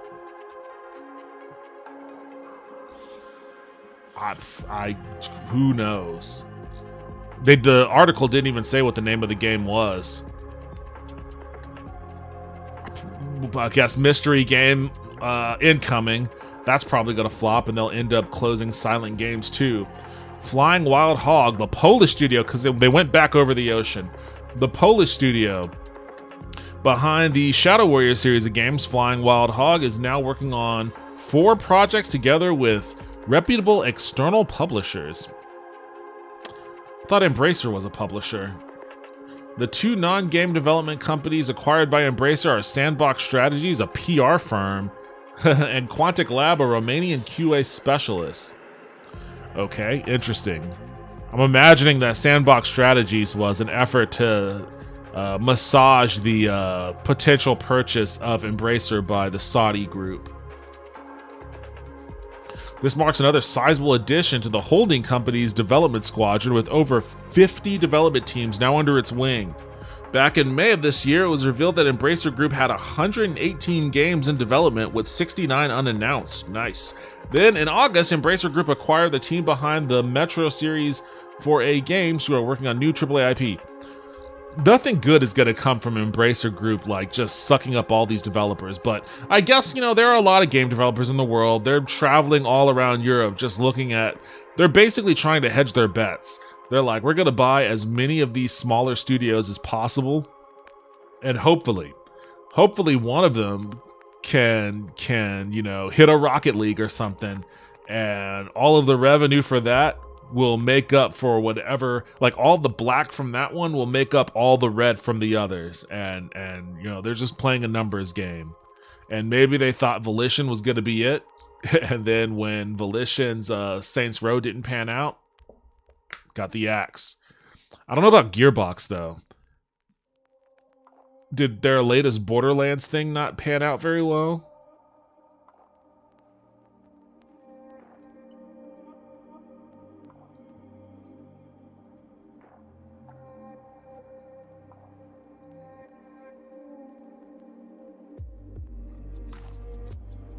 Oh, there's Eli Roth is making a Borderlands movie? I was unaware of that.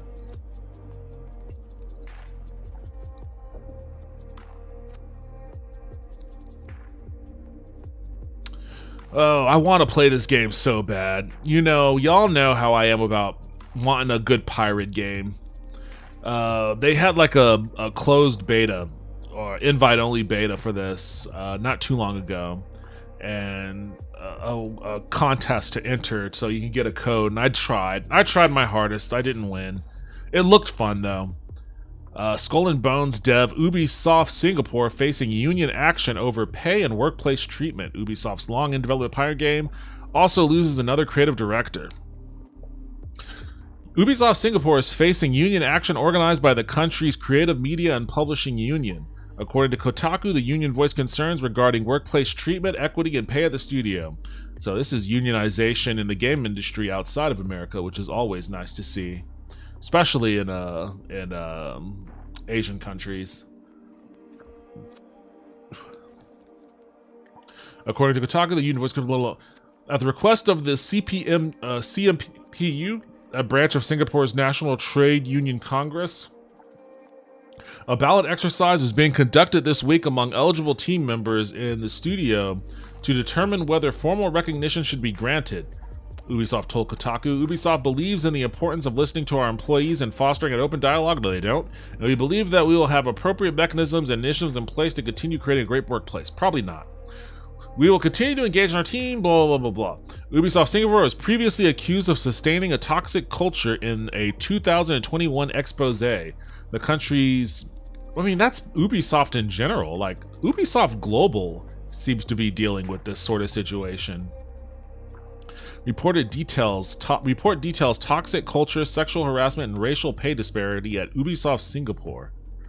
Sources say things have improved since the studio head was removed last year, but many issues still remain. A new report has given this was July of 2021, a couple years ago. The report has given another insight to toxic culture reportedly at play within Ubisoft development studio, this time concerning its Singapore branch. Kotaku has published an expose speaking to more than 20 former and current staff members of the studio, one of whom described Singapore as, quote, one of the worst Ubisoft studios in terms of culture. Damn. Accusations include sexual harassment, bullying by managers, and racial pay disparities, with much of the toxicity occurring under the leadership of Hughes Ricor. Ricor was accused of sexual harassment by multiple people in a Gama Sutra report back in August 2020, which came in the wake of the first major wave of allegations against Ubisoft's senior staff. So this was a couple years ago. So it looks like, I don't know, I don't think any new revelations have come to light, but it seems that basically, since all of this, they're saying that the improvements that have been made haven't been enough. And in lieu of begging for better improvements, they're just going to unionize and force the hand, which I'm always in favor of. According to Kotaku, Elizabeth Pellin left Ubisoft Singapore over the summer to return to the publisher's headquarters in Paris. Pellin, who was previously vice president of editorial at Ubisoft Paris, is now working under the title director. Okay, so that was the creative director that bolted. The third creative director. I hope this game is good, man. But more than that, I just want the workers here to get treated fairly. If that means delaying the game, then so be it. Hell, if that means canceling the game, then so be it.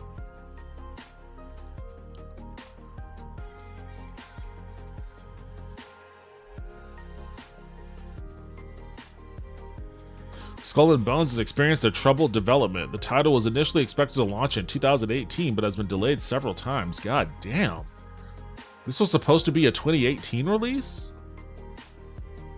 Following a closed beta last month, Ubisoft expects the game to be released during its current fiscal year ending in March 2024, although Kotaku understands there is currently no internal release date. Man. If this game was supposed to come out in 2018, then this is already going to be a tremendous loss for Ubisoft. Because those extra years of development does not come cheap. And I don't know if this game is going to be capable, unless they do an amazing marketing campaign. I don't know if this game's going to be capable of making those numbers back. I've been eating grapes the size of golf balls. I have.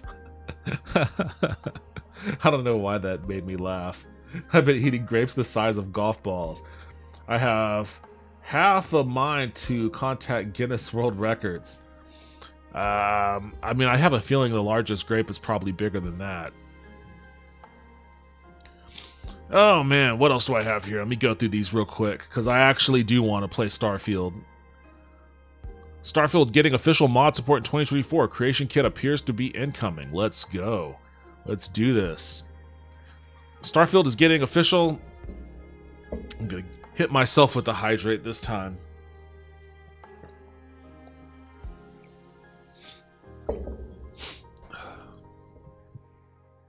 Starfield is getting official mod support in 2024, according to Bethesda. According to Bethesda development chief Todd Howard. Oh, it's Todd Howard. So we don't know how true that actually is then. Yo, Wisp, thank you for hitting me with that hydrate. Don't mind if I do. I'm gonna swap hats.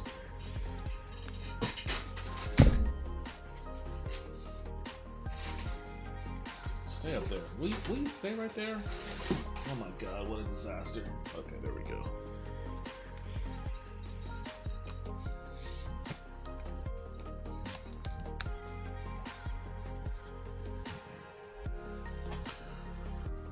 I won't lie, I have some mods, but they're mainly performance-based. Are they good? I mean, does it help the performance? Because performance is an issue with the game from time to time. You were in need of a double hydrate. Yes, I would even say a triple hydrate.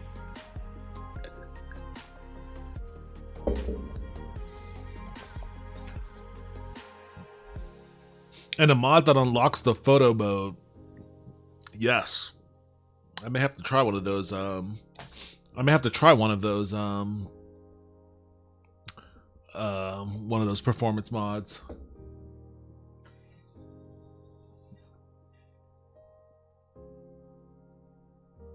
I should have moved myself down there earlier.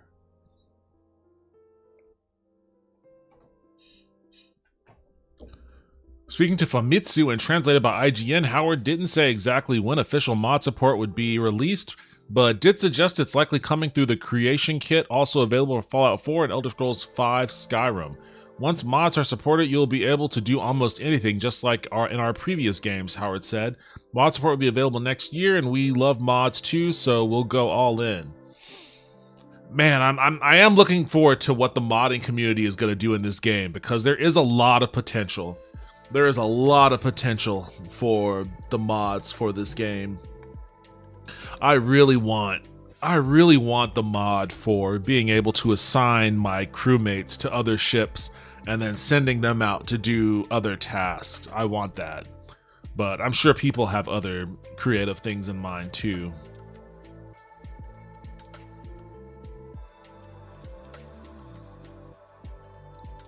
Players haven't been put off by the lack of official mod support so far, of course, having created all manner of wild and wacky creations for Bethesda's space epic.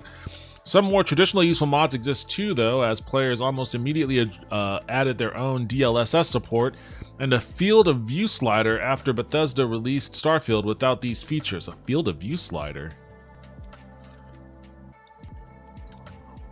I could see how that could be helpful in the bigger cities. What IGN called a shockingly bad inventory management system was also replaced with the mod. Oh.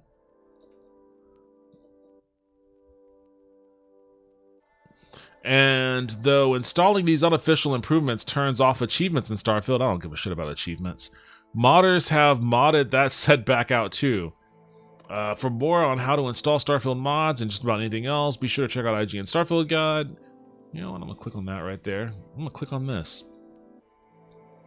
Modders have already fixed Starfield's UI. Star UI, Starfield's equivalent of Sky UI, is already here and gives PC players a far more intuitive and informative at a glance interface. Insane to me how fast modders work, considering the game isn't even officially out yet.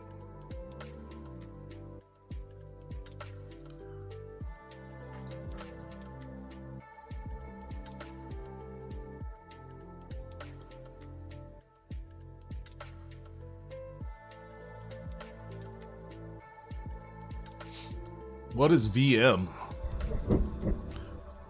Is that how many you have? No, the count is how many you have.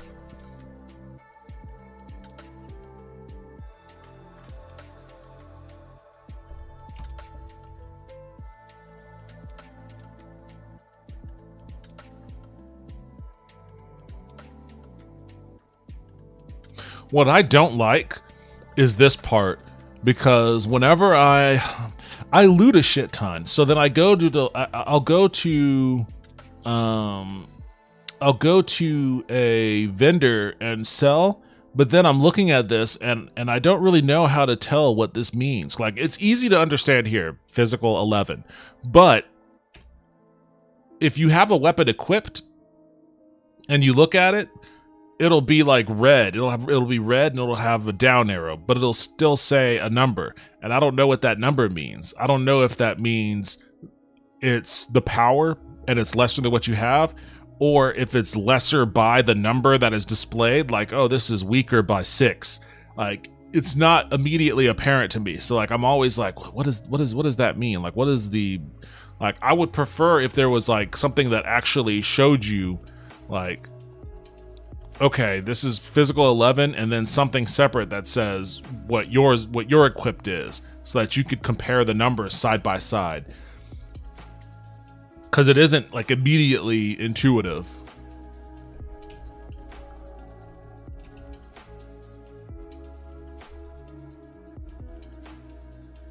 Yeah, I guess this does it, because this says the damage right here.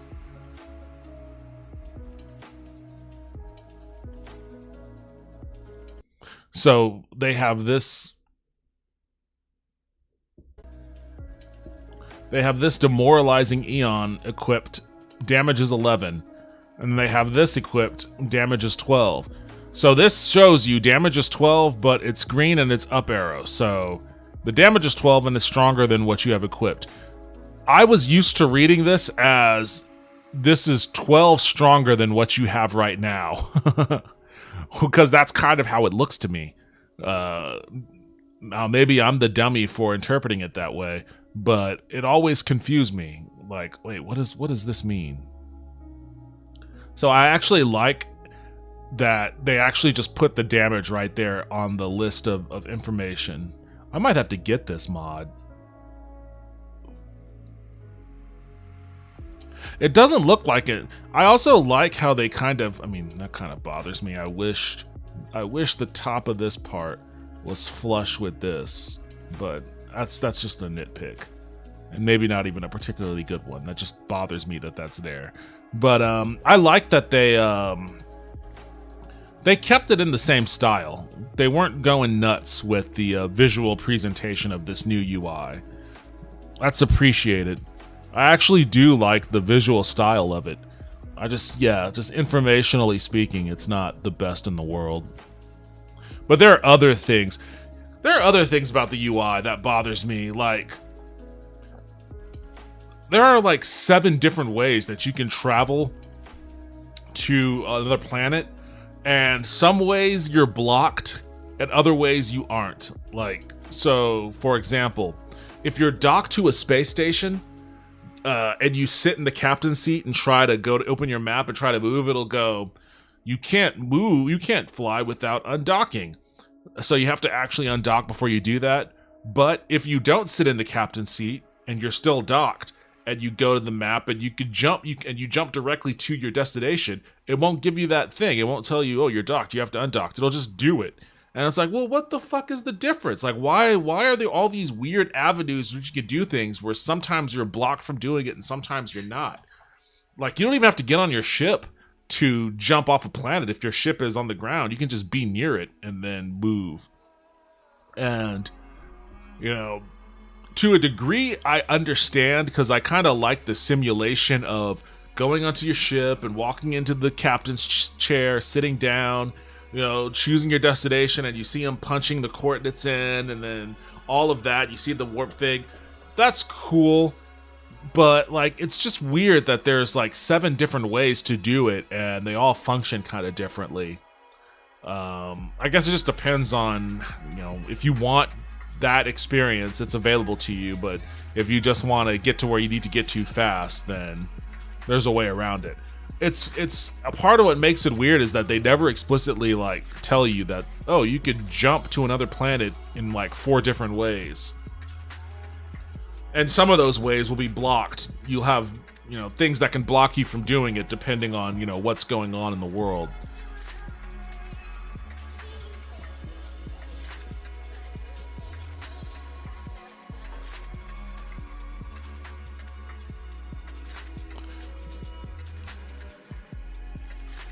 To avoid becoming overloaded, you'll constantly need to transfer the weapons, spacesuits, materials, and alien goo you collected between your inventory and your companions. Well, that's Skyrim. I did that in Skyrim too.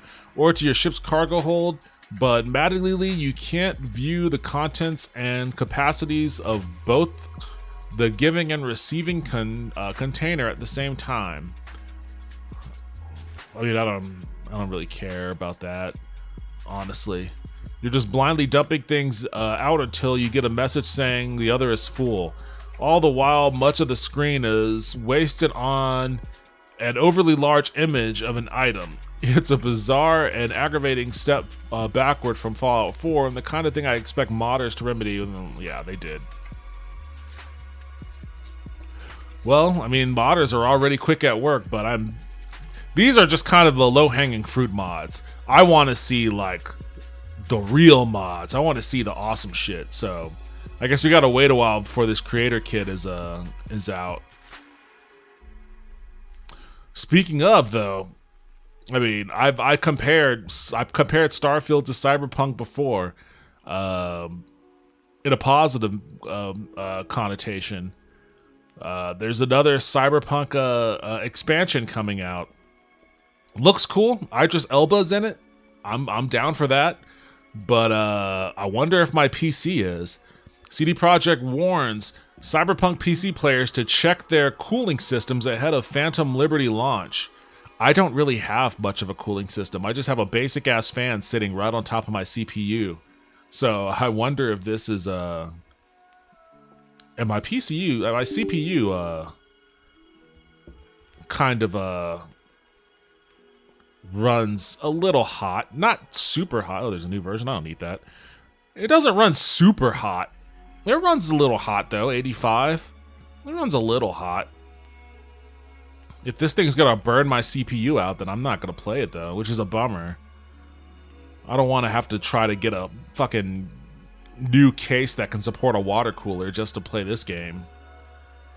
Ahead of the launch of Phantom Liberty expansion and 2.0 update for Cyberpunk 2077, developer CD Projekt has warned PC players to double-check their rigs are up to the task. Lead programmer Philippe, I'm not even going to try to pronounce that, took to Twitter to ask Cyberpunk PC players to check their cooling systems in particular. We use all that you have, so workload on CPU 90% on 8 core is expected. God damn. To save your time, please run Cinebench or similar and check stability of your system. Cinebench is a free cross-platform test suite that evaluates your computer's hardware capabilities. Name I can't pronounce, focused on cooling systems due to concern players may hit thermal throttling, which may in turn result in poor performance or even crashes. Man, they really don't like optimizing these games anymore, do they?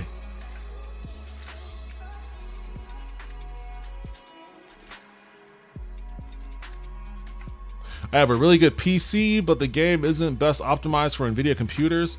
I was getting around 50 frames per second, and now with this mod, I've been bumped up to 80. Oh, nice. Maybe I do need to get that. Yeah, I do need to get that mod. I don't like being teleported outside of my ship whenever I land somewhere I've already been, because I start dying because I don't always wear my suit inside of my ship. I always have my suit on. I just turn that option to there's like a little option where it says like display suit inside of city, and I'm like, yeah, no, just go ahead and hide it. I'm always wear it, but just hide it. So that's why whenever I'm walking in like Aquila, someone's always like, you know, you don't need to wear your helmet here, right? I don't want to deal with having to take my suit on and off.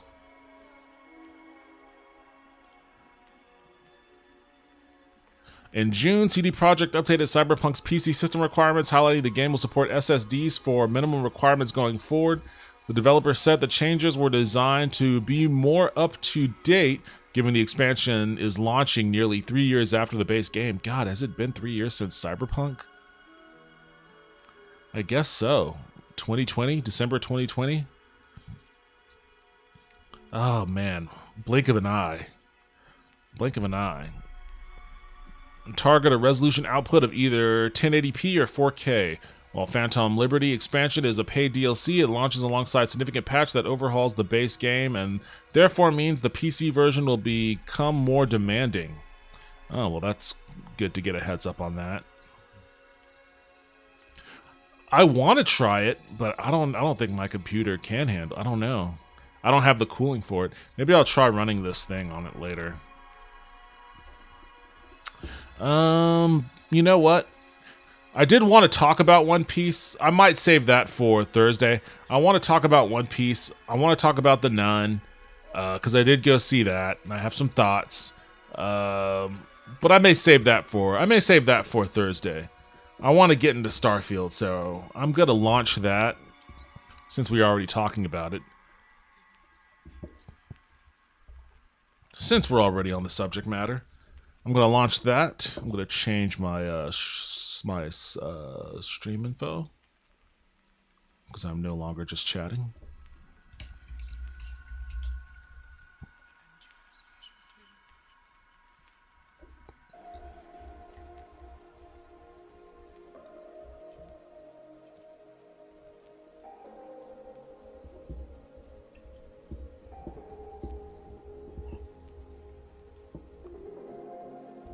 And I'm gonna go use the bathroom real quick, so I'll be back in a second.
All right, let's get into it.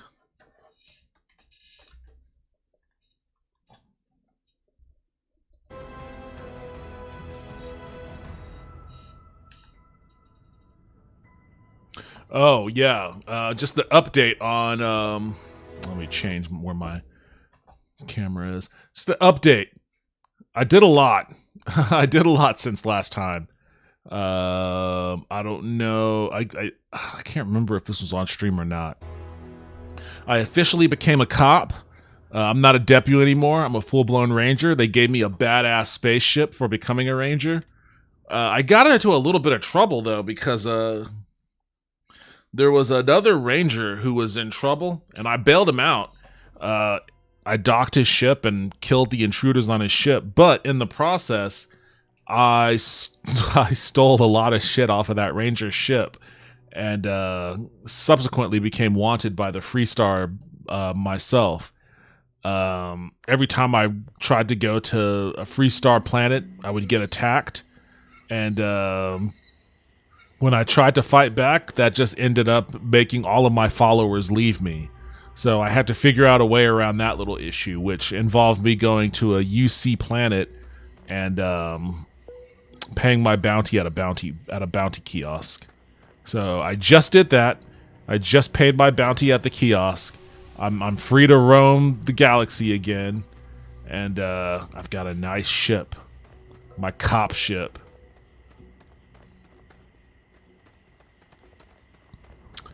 I don't even remember what I'm doing. Why am I on this planet? Destroy the Crimson Fleet. Well, where am I? Oh, okay. You can hit me with that ACAB right now, because that's legit. That's legit. You can hit me with that ACAB right now. Oh, and just to further, and this, I know we're being lighthearted and comical right now, but I saw this earlier, and it really infuriated me. And also, it pissed me off, of course, as it should if you're a human being. If you're a decent human being, it should piss you off too. But also, just the level of non-surprise I have from it too. Like, it really highlights the whole...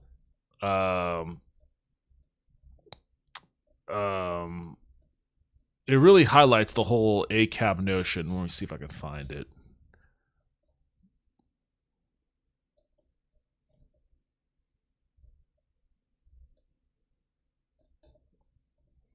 Here it is. Office of Police Accountability is investigating a body camera video captured in January of this year, the day a 23-year-old woman was hit and killed by a Seattle police officer. The officer, who has not been charged with the crime, was responding to an emergency call and was in a 25-mile-per-hour zone when he hit and killed Jannavi Kandula. Kandula had the right-of-way in the crosswalk when she was hit by the cruiser going approximately 63 miles per hour. Well, tonight, Seattle police released a video from another officer reacting to that crash the same night. And we want to warn you, some of the description is graphic. I think she went up on the hood, hit the windshield, then when he hit the brakes, flew off the car. But she is dead.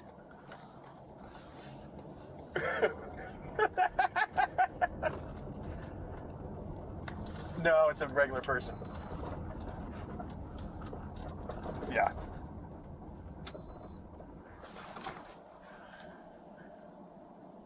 Yeah, just write a check. Just, yeah, $11,000. She was 26 anyway. She had limited value. Just cop stuff. Just your regular, normal-ass cop behavior. Seattle Police brand right on that video, too. So don't forget, no matter how progressive a city wants to bill itself as, no matter how left-leaning any of these places want you to believe they are, if they have a police force, their police force is not that. Their police force is always the farthest removed from anything of progressive or even liberal value. They're just a violent fascist force. And I like to think that my character is living up to that creed. My character is living that mantra pretty decently, I think. Limited value. What a joke. I mean, the dude was laughing his ass off. He was having a good time. He was like, you're like, she's dead, dude. Oh, she was only 26. She had limited value. I don't even know what that means. Limited value. What does that mean? Where am I? Why am I on this planet?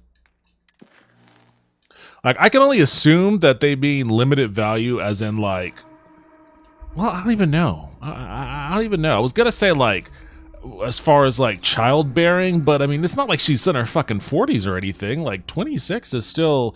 I mean, maybe they meant, like, she's not old enough to make a good salary. I don't know what the fuck limited value means just by saying 26. I think 26 is, like, peak value. Why am I on this planet? What planet am I on? Speak with Chief Sugiyama. What mission is this a part of? First contact. I receive a message from... Oh, okay, this one. Okay, I'll do this first, and then I'll do the Crimson Fleet one.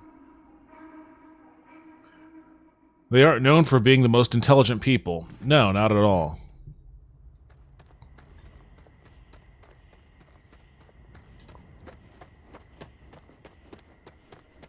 I'm here to do some cop shit myself.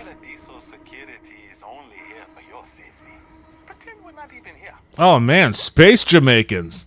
Hell yeah. I'm for it. I'm for it. Hope you're staying safe out there. Not you. Not you.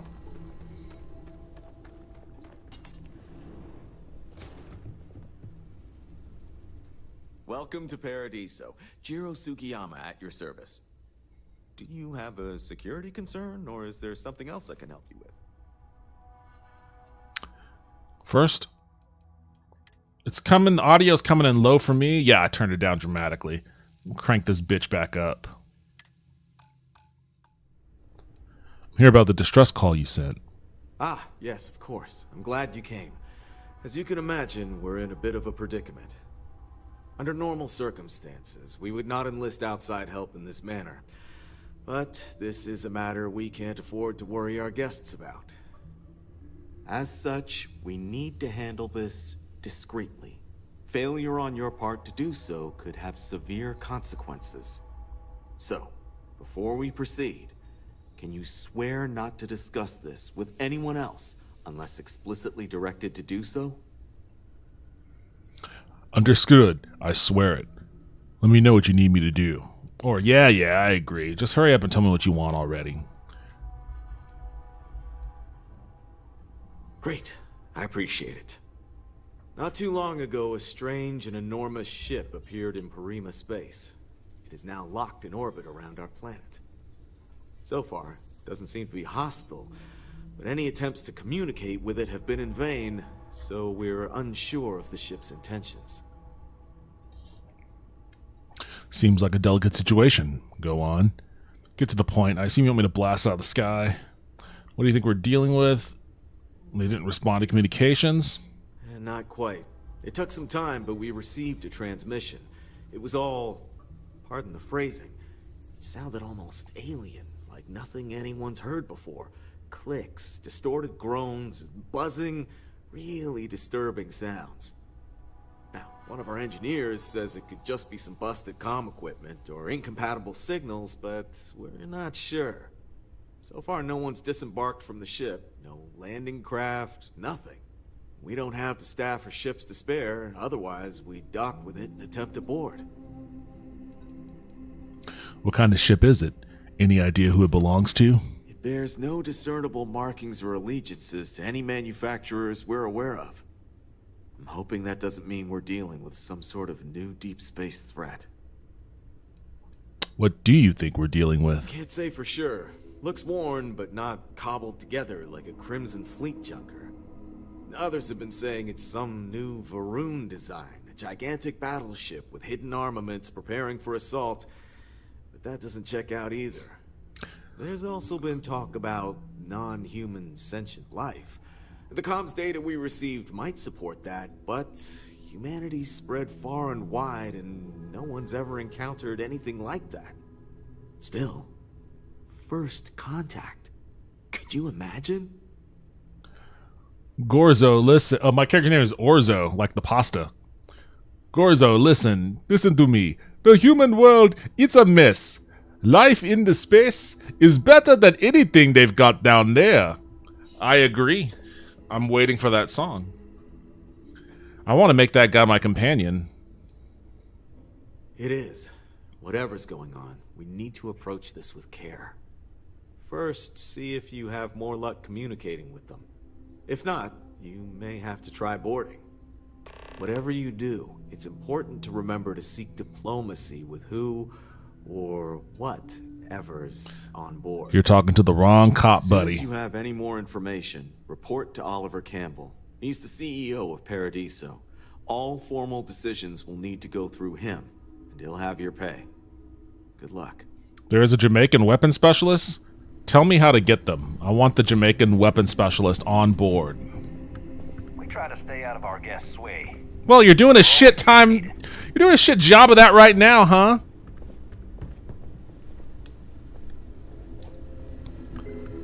All right. Where'd the space Jamaican go? Oh man, he bailed on me.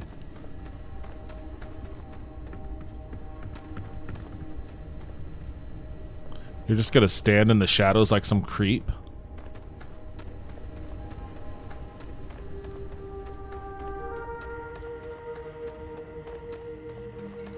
He's probably randomly generated, but he lives in the bar in Sidonia. Okay, I've been there. I'll go back there and check it out after I'm done with this mission.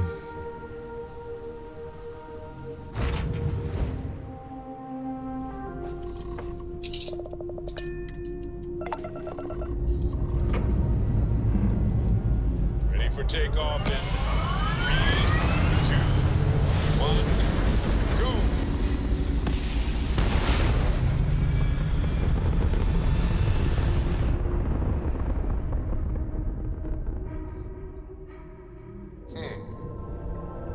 Orbital pattern locked. Easy. Alright, let's go check out this ship.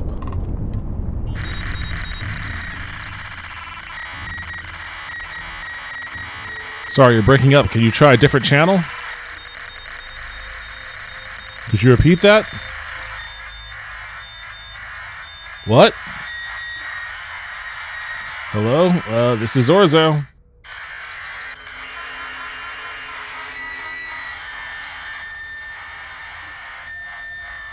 Is there something wrong with the communications array?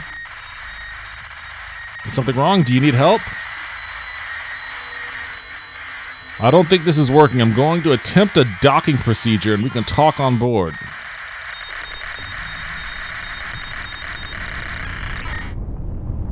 Alright. Mysterious.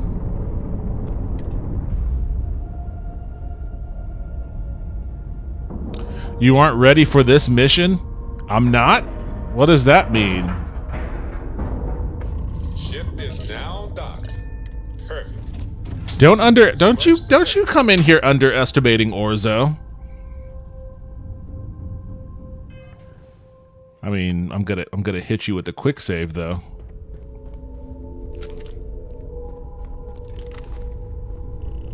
Hello.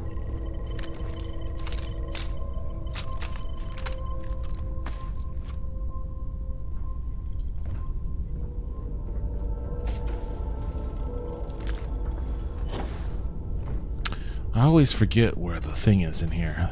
Is it over here? Yeah, it's right here.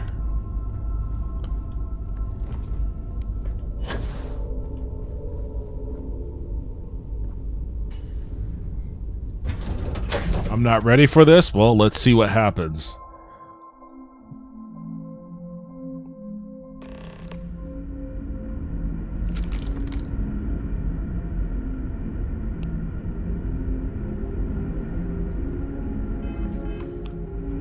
Weird that I'm not in a spacesuit.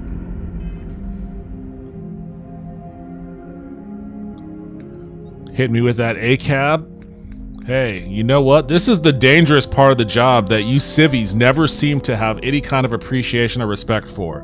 I'm going into a very potentially dangerous situation here, risking my life for the safety and security of the Freestar, I guess, region? Freestar region? Freestar system? I don't know what they call it.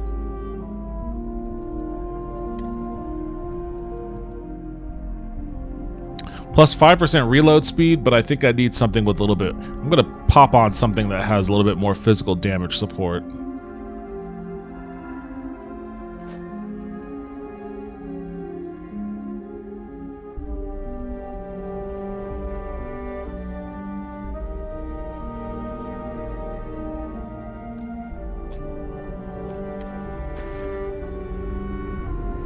Freestar Confederacy, that's what it is.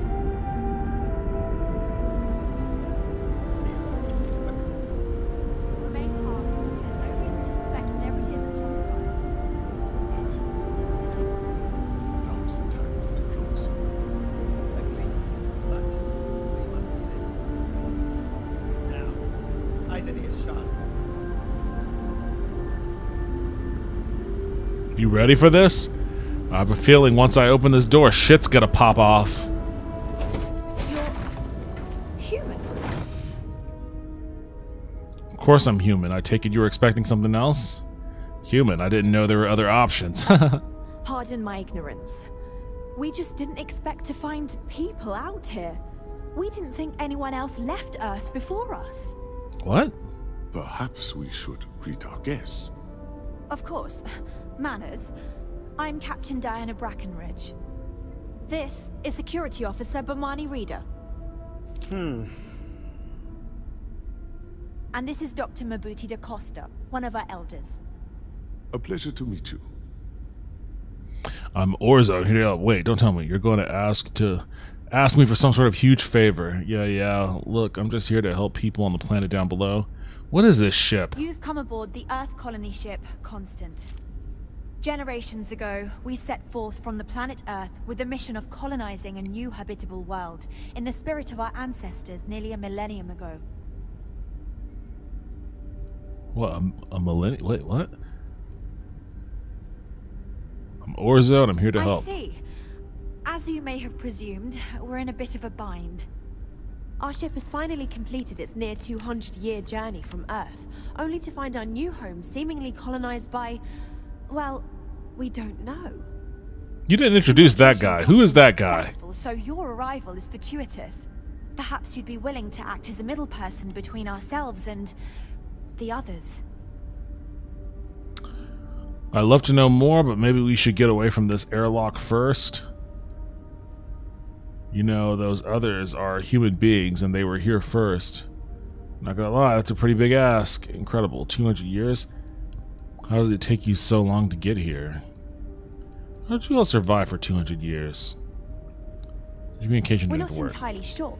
Our engineers believe it's possible that our technology just isn't compatible with theirs. All we hear when using them to communicate with anyone is a bunch of disturbing noise. Oops. It gave me the heebie-jeebies at first. How did you survive for 200 years? The short answer is, we didn't. It's a generation ship, which is to say that most of us lived long, happy lives on board and passed our mission down to our children. It was never intended that the original crew would make it to our destination. The goal was always the preservation of the human race above all else. Though, it would seem that was perhaps a bit presumptuous. We do. Well, sort of. We saw structures using our surveying equipment. We've also seen the various ships pass us by. Some even seemed to want to communicate, but couldn't. Of course, we had no idea that they were being piloted by other humans. Of course, we know that now. Human or not, we were still unable to communicate our intentions. As soon as we discovered them, we fully expected negotiations would be necessary. Now then, please follow me. There's much to discuss first. We'll speak more on the matter once we reach the bridge.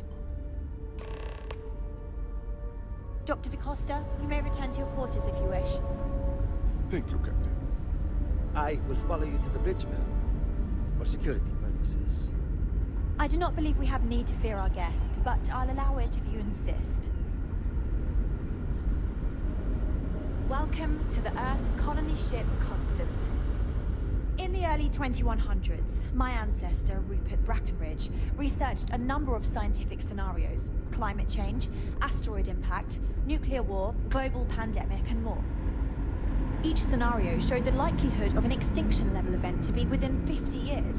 He fully believed Earth was destined to be rendered uninhabitable. We've always assumed that's what happened. Careful waving that fancy gun around. He gathered the best and brightest he could find, built the Constant, and set a course for this planet here. How come this 200-year-old spaceship looks as modern as any ship we have now? If you can believe, entire generations have been born, lived, and died on this ship. It really goes to show that there are no limits to human. Oh, you guys would all be fucking insane if that were true. Like, and I don't mean that you'd be insane colloquially.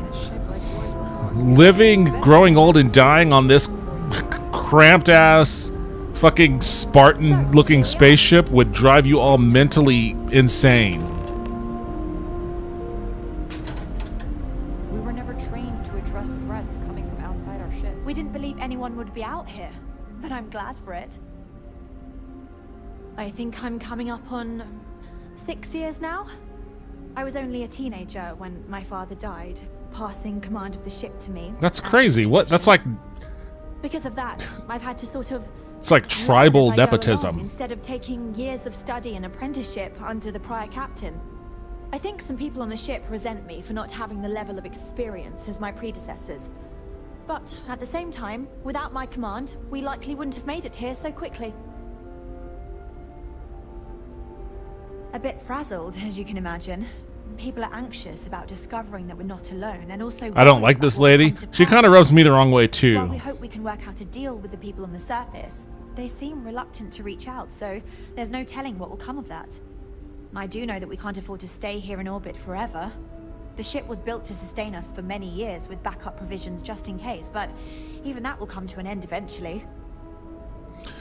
She seems very egomaniac. A bit. She's a little too full of herself.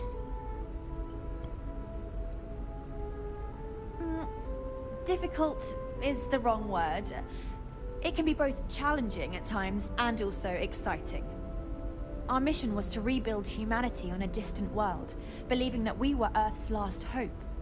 To think that while there has always been a Brackenridge in the captain's chair, that I am the one to finally oversee our journey's end is Why would the captainhood of a ship be like at this final moment, a genealogical thing?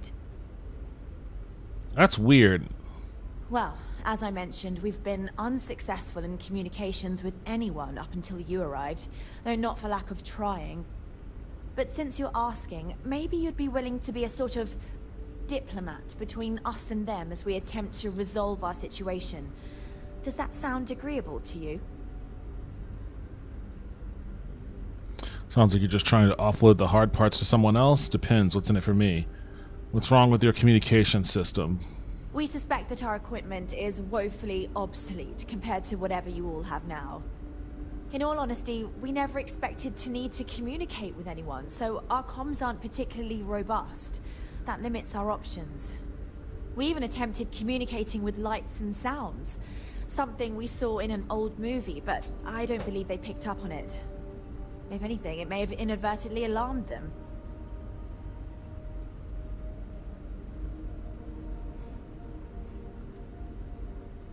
Ah, so they have a name.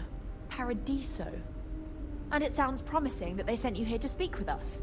You see, we intended to settle here, but we assumed that they intend to defend their claim given their presence here. We'd like you to go speak to them on our behalf and help us negotiate a solution. This kind of feels... us. One of the critiques I've always had about Star Trek, and Star Wars actually, probably more Star Wars than Star Trek, is that the planets always felt really small. Like, whenever in Star Trek they would go to a planet and it was always like there was just one town on the planet. And that one town had like 60 people on it, maybe. And it just seems like this is the same kind of vibe, like the people of Paradiso. It's like you're talking about an entire planet. You're like a ship with maybe a couple hundred people on it. Like, I'm sure you could find some place on this giant planet that's not near Paradiso where you can, like, settle. I can do it if you tell me what you'd like me to say. Excellent. Make no mistake, this is our planet, and we intend for them to see this our way. So, speak with their leadership and see if you can negotiate a solution on our behalf. Preferably, get them to see things our way. Report back to me and let me know what they say, and we'll go from there. Are you out of your mind? There's no way they'll go for that. I'm serious. We have a rightful claim to this land, and I intend to fight for it. Okay, well, you're gonna die then. As you're currently our only hope, perhaps you'll honor my request and give it your all, for the sake of some very weary travelers who have come a very long way to be here. Thank you. That's insane. What the fuck? I do it. These people are fucking crazy. These people are crazy. Like, being in space for as long as they have been, they've gone absolutely fucking nuts.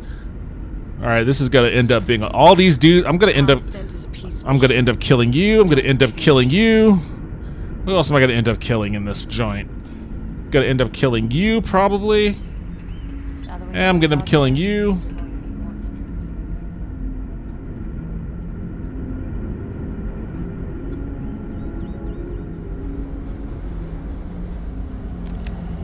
It's nice to know there are other people out there. Like, why the hell would they ever think that? I mean, she admitted herself. They're just travelers. More to learn about now. They're just travelers from a long ways away. Why would they ever? What would make her ever think? Am I going the right way? I guess not.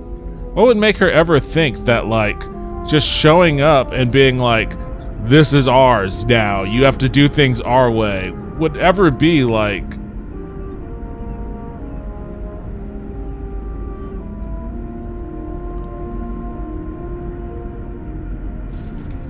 God damn, where am I going on this fucking ship?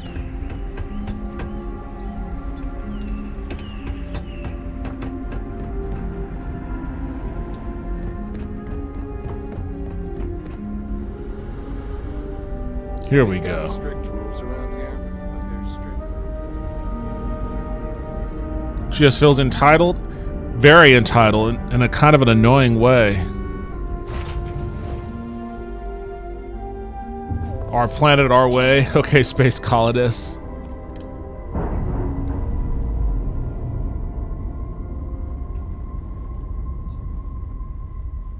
Ship's clear.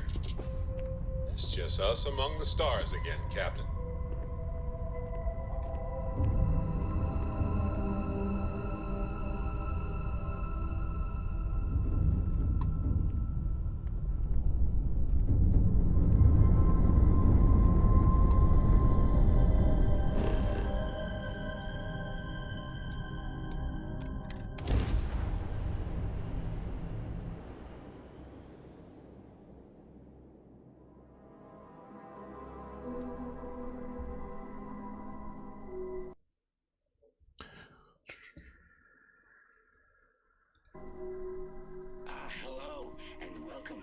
It'd be hilarious if it was steam-powered, 200-year-old technology, just like the ability to lead a country or a corporation.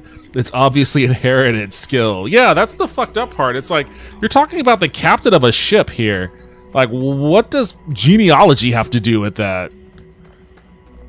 You're just like a fail son or a fail daughter, I guess, in this instance.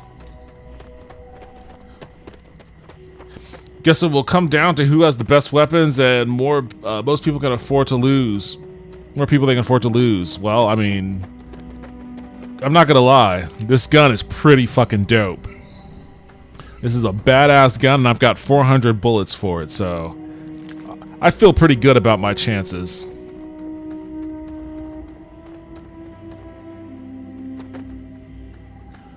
The only one on this ship that I don't really mind is the brother. You're about as far into this quest that I am. I didn't even bother talking to anybody else on the ship. I didn't know she had a brother.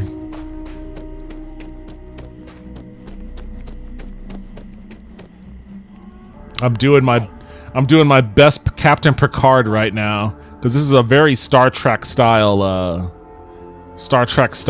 quest. Oops, put your gun away. Although Picard isn't as trigger happy as I am. The colonists seem to believe that they have a claim to this land. They're very adamant that you allow them to settle here. Every day's nice around here, but I think you call us one of the nicest. Is that a space Australian? Or is that just a heavy Cockney accent? Excuse me, you can't just waltz in there. Do you have an appointment? My fist is about to have an appointment with your face. I kind of do. You have a problem with the ship in orbit? I'm here to help. I'm on important business. You know I am? I really don't, and I can't have you barging in on the executive. I'm afraid so, yes. They're generally very busy. Oh, you're the one they're waiting for then. Do you need anything else from me before you meet with the board?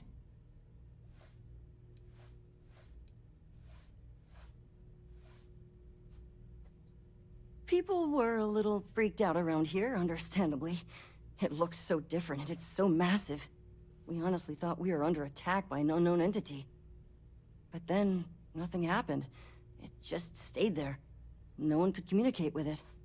And we've been very careful not to alert the resort guests. The board believed it would be bad for business. Sure. I just feel that we should be focusing You're on the lucky I'm natural not like the beauty other of this board planet. members, lazing Not our about the beaches without a care in the universe. I am.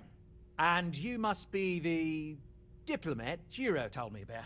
Welcome, welcome. Normally I'd offer you an all-inclusive stay at our resort before we spoke. But given the circumstances, I'm going to cut to the chase. We've got our friends, the aliens, up there, causing all sorts of problems for our resort. You like that? The marketing team came up with it. The thought is, if we can't get rid of them, it might actually attract more tourism. Come see the aliens!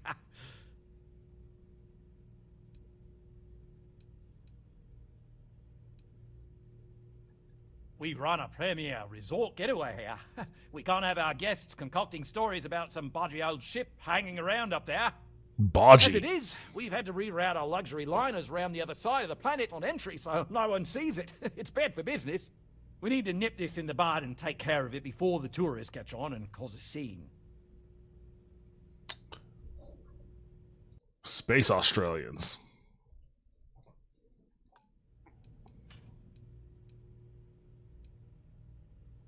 Despicable? Hardly. Just a backup plan in case we can't get them to leave. But you're right. No one's going to buy aliens. Remind me to fire the marketing team.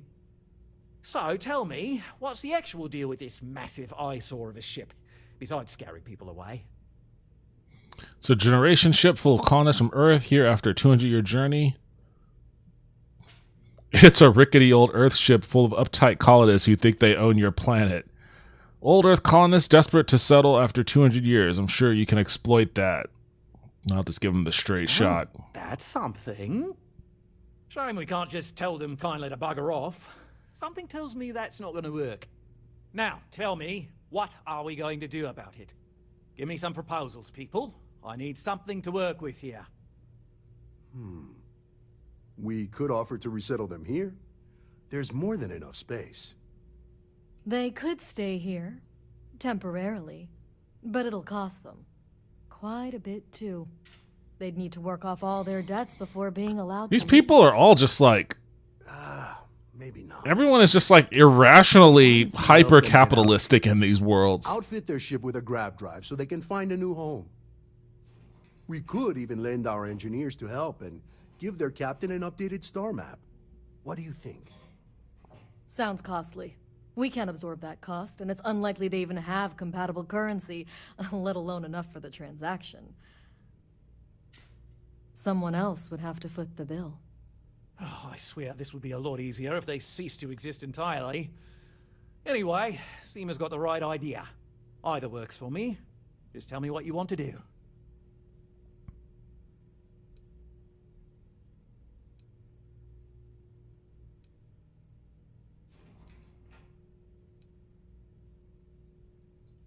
We own this planet, they don't. Here at Paradiso, we don't like leaving things to chance. Who knows what these people will do with their land? Imagine the landscaping disasters they might come up with, and how that might mar the satellite imagery of the Man, planet. I want to destroy both sides of this argument here. Just like fully unconscionable, like scumbags to deal with.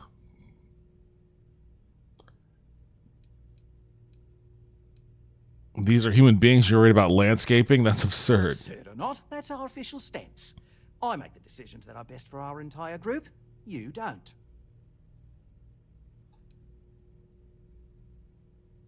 So they can live here, but they'd be indentured servants? Oh, I didn't say that specifically. This would be a mutual contract for room and board in exchange for services rendered. Of course, there's no telling how long this arrangement will last, given the substantial costs we'd need to take on in order to accommodate them here, including their continued room and board. But this may save the resort on operating costs in the long term, as we'd be able to let go of some of our current paid staff. So they're going to fire their workers so they can have these slaves. Jesus Christ, just kill these dudes in this boardroom. Why can't we just not their authority? Outside of the Free Stars only, you see, partially because we don't want anyone else meddling in our affairs. And we'd rather not draw attention to it, as I've mentioned. It could be bad for business. We'd much rather settle this independently. From what I understand, this game is nothing but colonialism and capitalism run amok, but I don't know. I mean, I have a real problem with the cynicism of sci-fi games that just immediately bend towards dystopian capitalistic futures. It was the same critique I had about Cyberpunk 2077. I have it here. Like, it's a lack of imagination, I feel, that there's no other vision that people have for the future other than just like this cartoonishly evil, sociopathic, like hyper dystopian capitalism. I'm not suggesting anything other than it would make our lives so much easier if that ship ceased existing. Make of that what you will. I can sense Orzo's trigger finger. And which proposal will you be taking to the good captain? I assume there's a captain?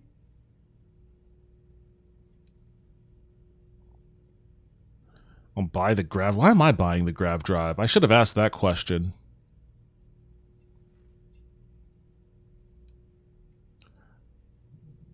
What if after all of this, they continue to insist their claim onto this planet predates yours? They'd be hard-pressed to defend their claim in any courts.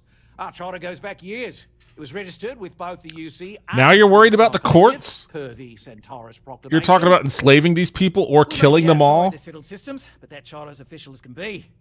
I'm sorry, but you're going to need to be the one to break the news to them that they need to make a compromise or leave.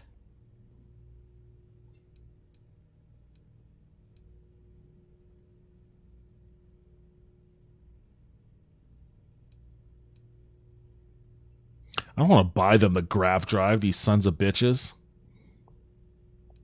Where's the option to just kill these people? Like, I'll just wipe you guys out and just let them take the planet anyways. They can inherit a nice fucking resort. It'll help them get on their feet immediately.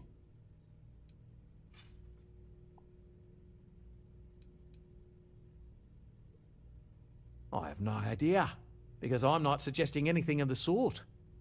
But it's a wonder that old ship made it all the way here in such a relatively short time. Must have really been pushing themselves. An engineer friend of mine told me once that the reactors on those old ships have a tendency to self-destruct if they overload. Of course, their engineers must have taken great care not to push it too far. Someone would likely have to override the safety systems in the reactor computer. But who would do such a thing?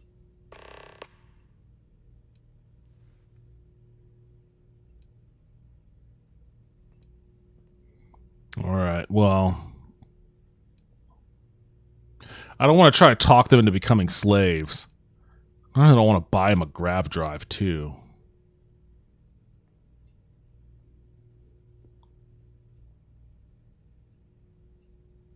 Guess we're tabling it for now. There are millions love of about How much money do I even have? I guess I have enough. this planet. people can go to any one of them. Mate. Loads The more resort interesting things to do facilities are outside. precisely what I we need to bring mill to the about in table. here. And you've made your decision. Oh, what should I do? Should I get the grav drive and convince them to settle elsewhere? I think I'm gonna do that. You sons of bitches. Ah, good on you. You want to see a man named Benny St. James over at Hope Tech. He's the best in the business. If anyone can retrofit a 200-year-old ship with a modern grav drive, it'd be him. We'll coordinate our engineering team with his when you return, though you may have to help the Constance engineers prepare for it on their end. Good luck. Right. On behalf of the Paradiso Group, we appreciate your help. Heck, it's the only thing we've really got to offer.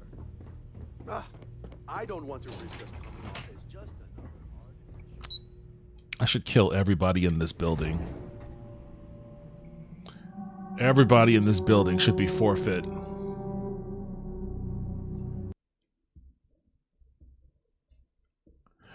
From what I understand, this game is... Yeah, I read that already. The reason we love Star Trek is because it is hopeful we can be better people. Yeah, it's the closest thing to solar punk that we've had in sci-fi media for years and years, honestly. And there needs to be more of a solar punk movement. But, I mean, even Star Trek... It may be paradise. Star Trek's hopeful future is rooted in its own dystopia. Like, you can't get to the Star Trek utopia without World War III and, like, the massive, you know, desolation of billions of people. Like, there's a bleak past in Star Trek's history that allows it to get to the place where it ends up getting to. Enjoy your stay knowing you're in our capable hands. Wait, that's the... Where's the Hope Tech? Go to Hope Tech. Is there not a Hope Tech on this planet? Because I only see the one waypoint.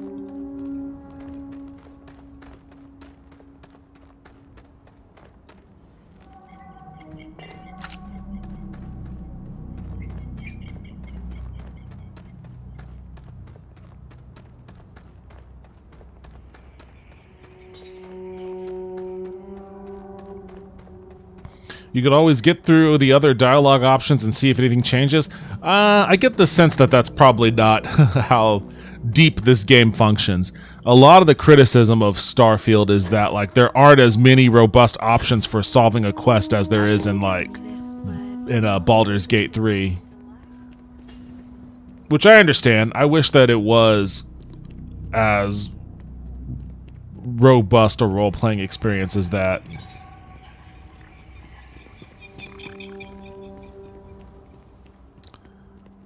I don't get it. Go to Hope Tech. Okay, well then where the fuck is Hope Tech? Paradiso secure.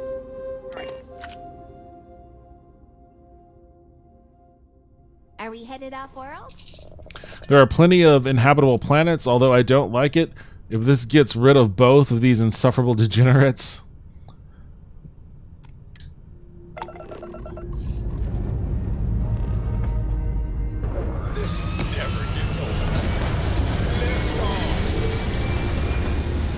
I may be a cop, but I'm not a slaver.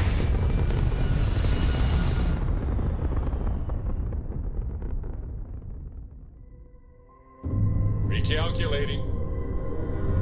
And orbit stabilizing. Perfect.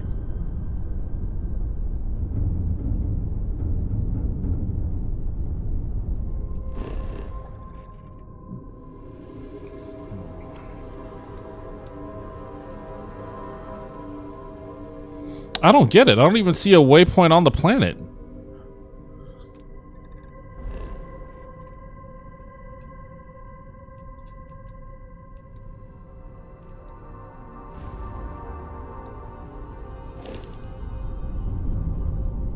Like, there's a waypoint right here.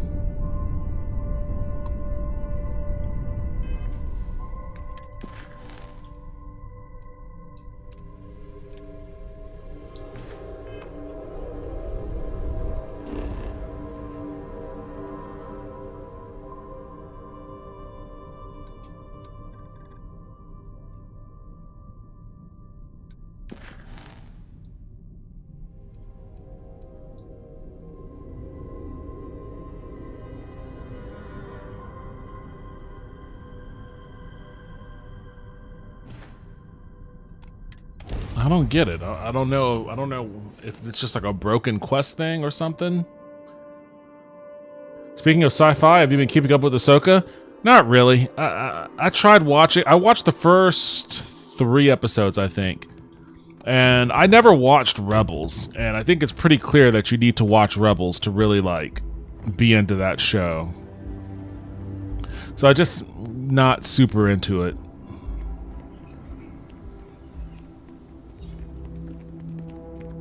Hope you're staying safe out there.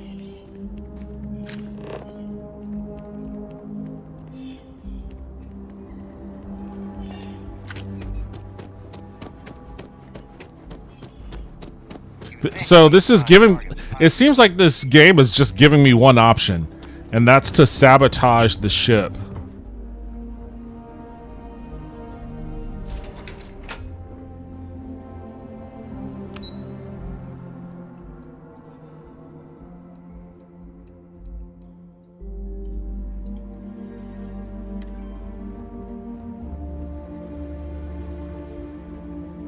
Hey, hope you're enjoying yourself. I don't even keep up with Star Wars. I mean, there's some stuff worth keeping up with.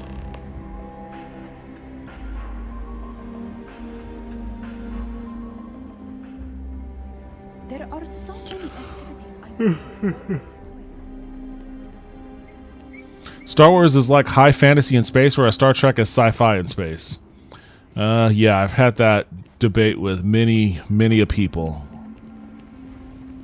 about whether Star Wars is sci-fi or fantasy. No major incidents in a while.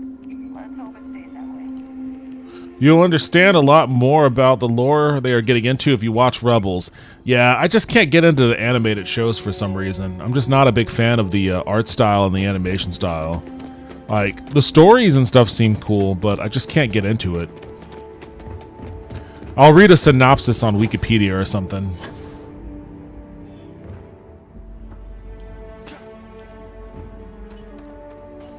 I don't know where this wants me to go. Like, I don't see a Hope Tech anywhere on here.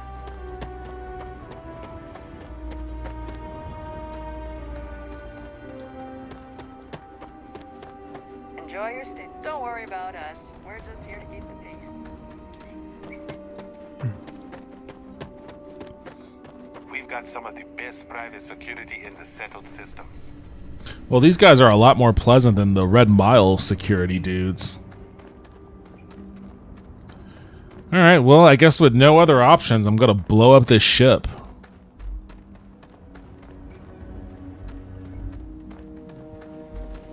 I'm more interested in reading material...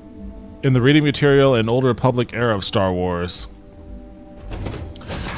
Eventually, they will get into the Old Republic. Looking forward to this.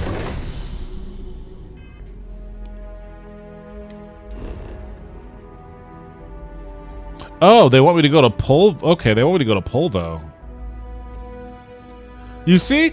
But this is the thing. Like, I bring up the map and I bring up the space map when I'm not sitting in the cockpit, and it takes me to where I should go. But if I go and sit in the cockpit and bring up the map, it doesn't do that. It keeps me in some completely different area. So it's like, why? Why does the UI function differently depending on where I'm standing? Like, it doesn't make any sense. I was about to fuck up my quest because I couldn't figure this thing out. A bunch of innocent colonists were about to be exploded. I mean, Revan was in The Last Jedi. Was he? I don't recall that. But then I'm not somebody that looks at Easter eggs all that much.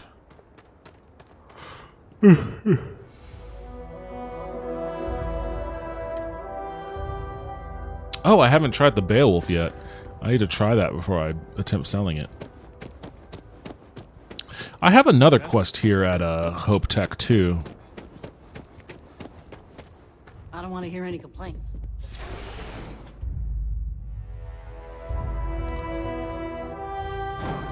He was one of the voices talking to Rey. Oh, okay. During that montage at the end.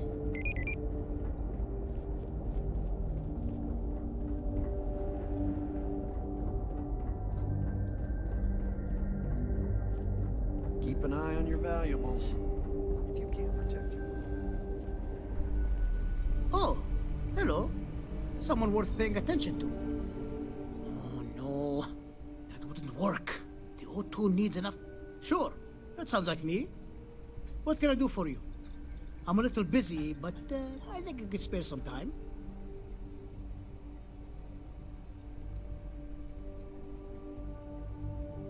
Oh, you should have just said that. Of course I can help you. Oliver sent a courier ahead of you. I did some research on ships from that era, and I have a decent idea what we're dealing with.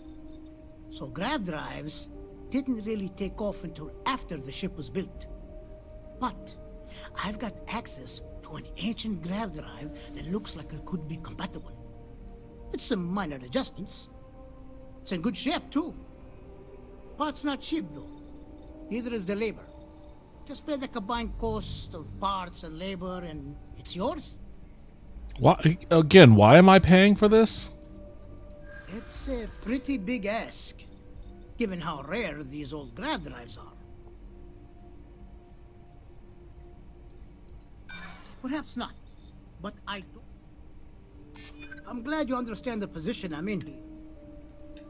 I'm not sure about karma, but you're not wrong. It would be generous, and they'd likely show their gratitude in some beneficial way. Tell you what, sounds like this is for a good cause. While I can't give you the part for free, I won't charge you for the work.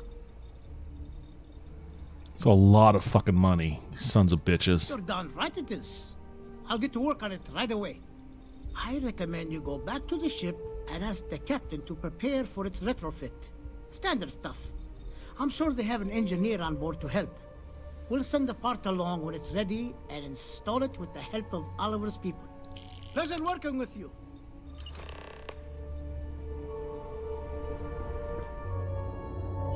I wonder how these people are going to respond to this.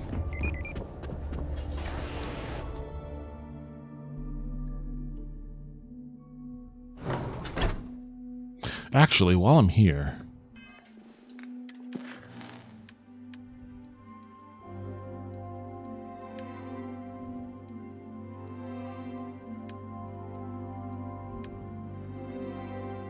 Oh, actually, I didn't pick up that quest. I just looked at it. Okay, I didn't actually pick it up. I should have picked it up.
All right, let's see how these guys respond to this this new plan.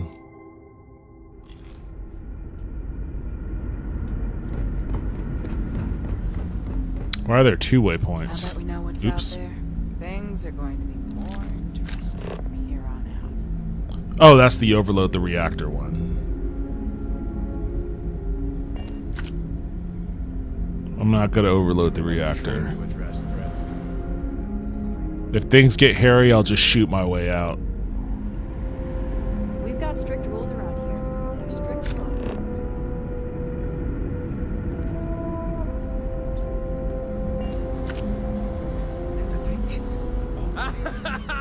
I was hoping to talk to our visitor from outer space, and here you are! Welcome, welcome! I have a million burning questions, but I won't overwhelm you. There will be plenty of time for that later. Please, indulge me just a couple. How did you do it? Did humanity finally discover faster than light travel and eclipse our poor old ship? We have a tech called a grav drive that allows a ship to bend space. I read about this technology in our archives from Earth, but it was only theoretical back then. Amazing! I'll have to learn more. Oh, I've got so many questions, but I'm being rude. I haven't even given you my name. Chief Engineer Kazemi, but you can call me Amin. And, I might add, I'm one of the reasons we're still floating out here today. Whatever, I'm always look, I need to go. I get it, you want to know about what's changed since your ship departed. Indeed. Thank you for being so kind and indulging me. You must understand how thrilling this news is for someone like me. Someone who suspected this encounter was, in fact, possible.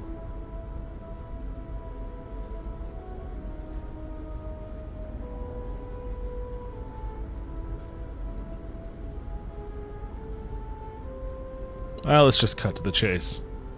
What grab drive?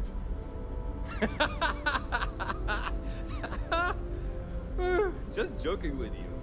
The Paradiso engineers filled me in. Okay, let's see what we need to do. All right. This will be fun. And hopefully there will be no explosions in the process. I have just received word that the drive is here. Ready to get to work? Yes, of course I need your help. My team needs to stay on top of their daily maintenance, and I need to make my own preparations for this gravity drive you brought us. Your help is going to be vital to this procedure. And have no worries, it'll be easy. Great, oh boy. Great. There are 3 preparations I need you to help me make while I set things up on my end. First thing I need you to do is reroute the power from the port turbo pump to the auxiliary cryogenic radiator. Then, turn the plasma runoff inhibitor function to 5%. Last, you'll need to decouple the magnetic flange pipe enclosures from the auxiliary module assembly. Got it? Let's hop to it. Why is he asking me to do this? Like, daily maintenance? Look at this fucking dude. Just get this guy to do it.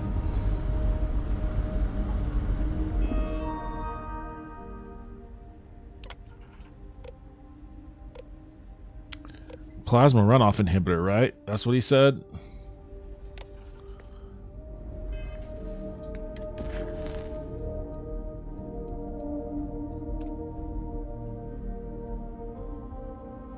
Turn the plasma runoff inhibitor to 5%.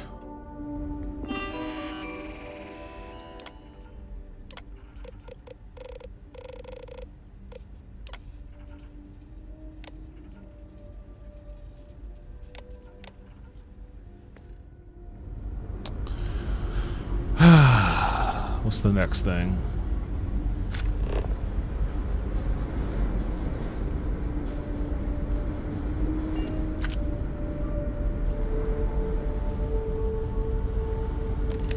Is it all done on this computer?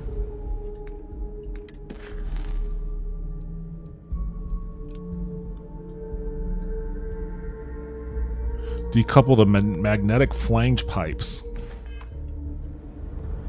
Oh, okay, there we go. I don't know why I deselected the mission.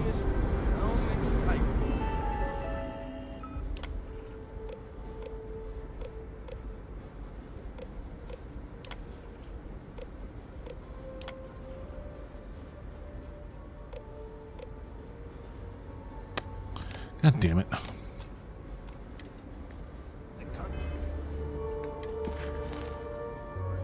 Decouple the magnetic flange pipe enclosures from the auxiliary module assembly.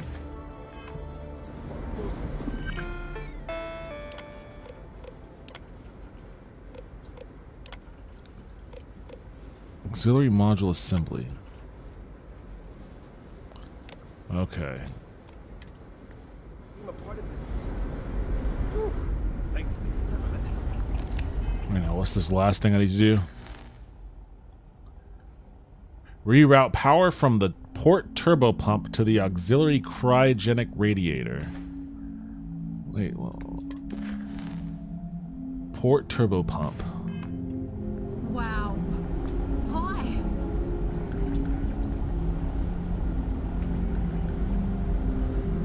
fuck is this?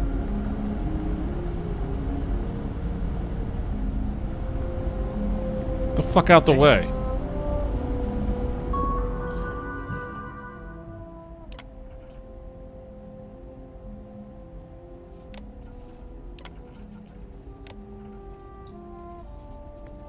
Damn it, I keep forgetting.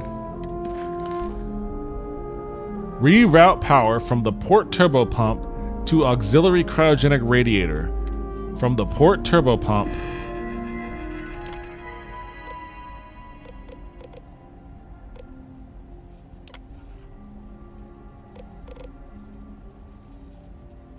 There we go.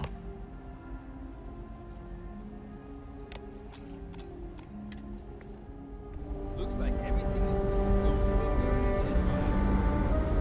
can you go inform the captain while they're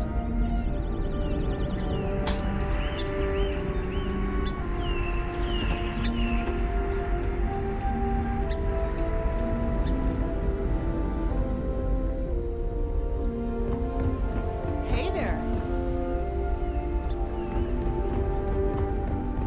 Never seen a ship like yours before. Well, then again, I haven't seen any ships before you arrived. The constant is peaceful ship. Don't change that. We'll see, woman, we'll see.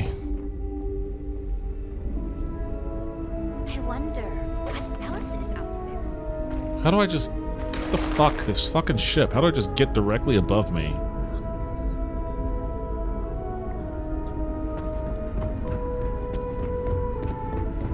Careful waving that fancy gun around. We don't need it.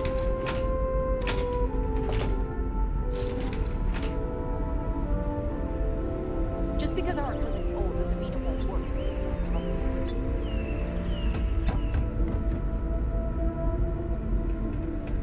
This ship is fucking annoying. Where are the damn stairs?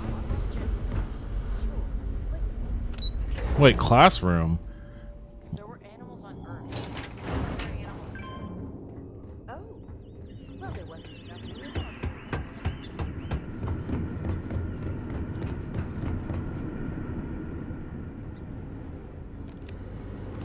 What? No, I don't want to do that. It's sending me to the wrong waypoint. God damn it. It just sent me back to where I was, because that was the fucking reactor thing. Just stay out of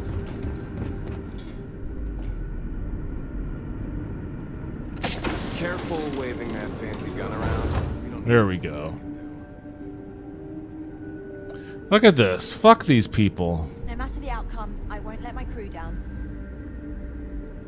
Now that you're here, I can finally give my crew a chance at a new life.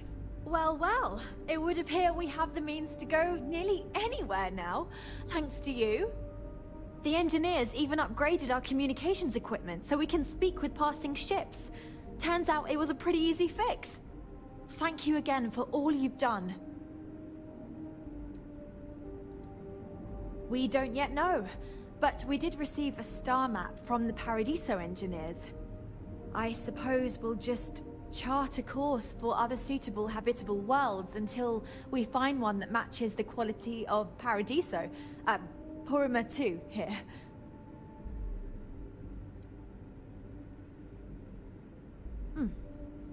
Payment. I hope that's not all you care about. Literally the only thing I cared To about. help a ship full of poor colonists searching for a new I home. was seconds away from destroying you all. Still, you did help us.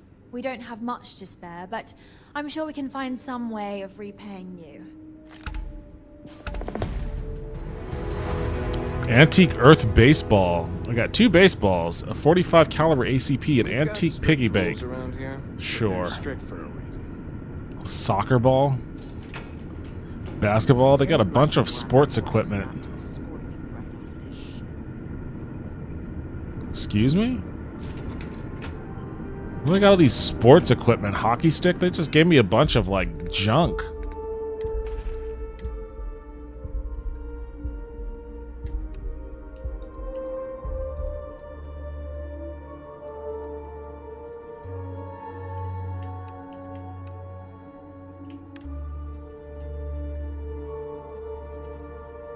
Playoff baseball circa 1978. Old Earth baseball. Old Earth Boston, rather. So this is a baseball from like a Red Sox playoff game? Okay. This doesn't have any kind of identifier on it, so who knows where that came from. Same thing with this.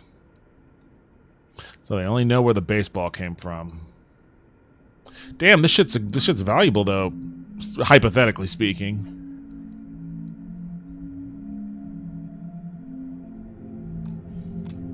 Well, I gotta find a place to sell that shit to get that value out of it.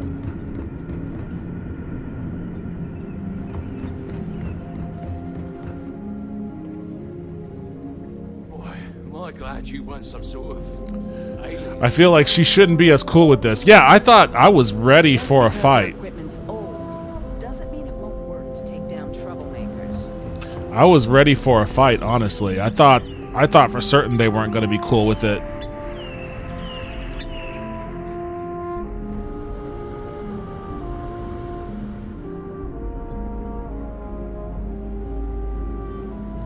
They set up like she was like the planet or nothing. Yeah, that's what she basically said.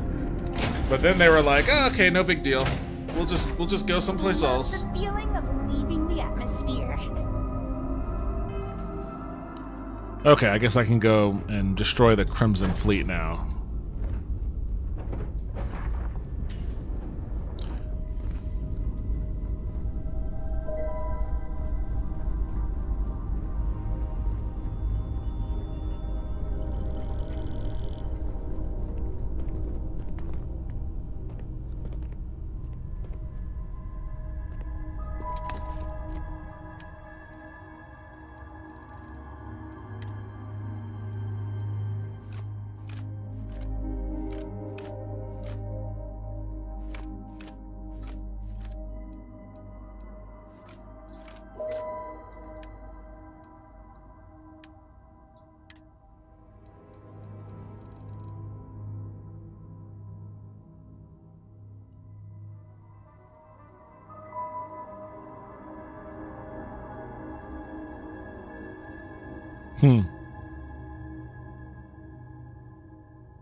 Anything I can help you with, Captain?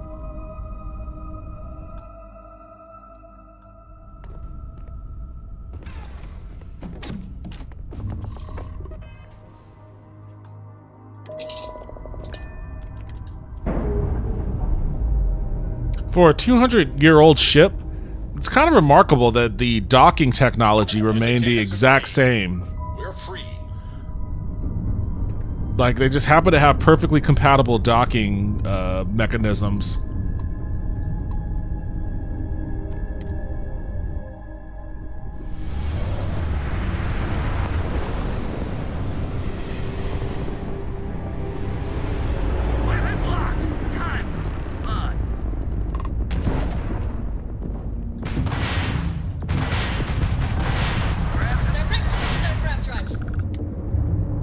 Get over here, you son of a bitch.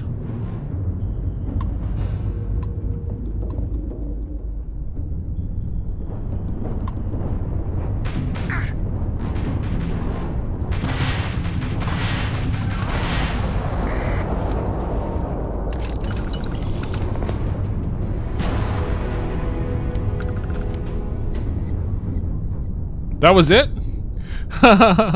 What? Damn, that was nothing. I don't want to do that mission. I'm gonna go back to Aquila.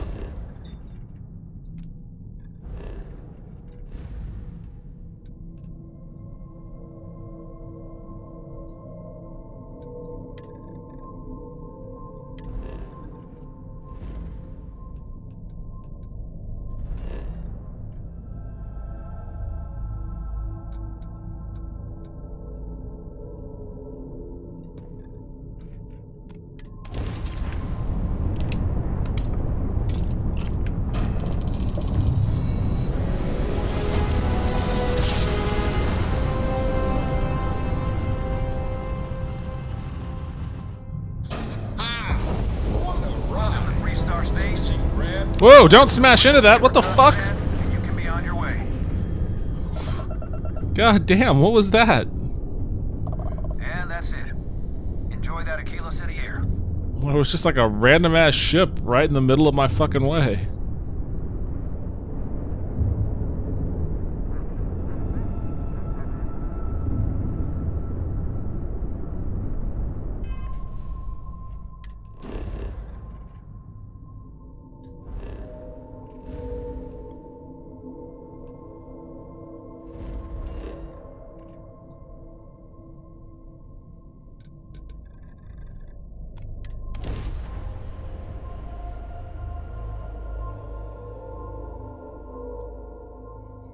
Alright, well, that's one cop job down.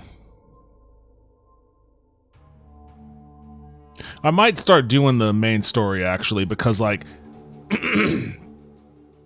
all of these, I've gotten to the point in both... Smells like dust and good home-cooked food. Must be Aquila City. Alright, relax a little bit. I've gotten to the point in the Rugin Industry story arc and the Freestar story arc where now, instead of like having story elements give me quests, I have to get quests from the quest board, which is kind of like, okay, well, now this is just busy work.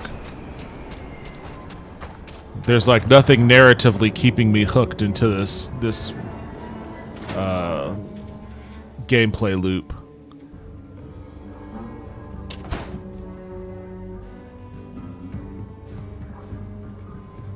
Maybe if I go talk to the marshal, he'll say something. Aquila's really the heart of the Freestar Collective. Something you need from me? I guess not. Be safe out there. Keep up the good work. Alright, well, I guess I'm I'm impressed how fast.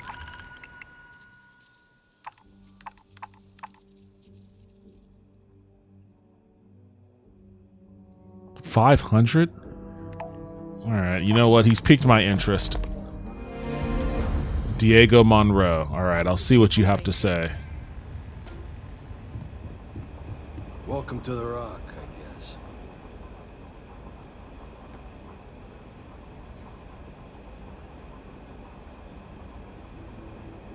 Well, aren't you a keen one? You've been hitting the Ranger mission board. Hard. I gotta ask why. Most of our newly joined aren't so damn eager. I like killing. It's good paying work if you can handle it. And you do it with a certain flair. Just so you know, every post on the board was penned by yours truly. We caught a break. Seems some of your missions are related. A puppet master type by the name of Tawny Adams was pulling the strings. And your work is flushed around. I figure, since you did the hard work already, you deserve the honors of dealing with her for good.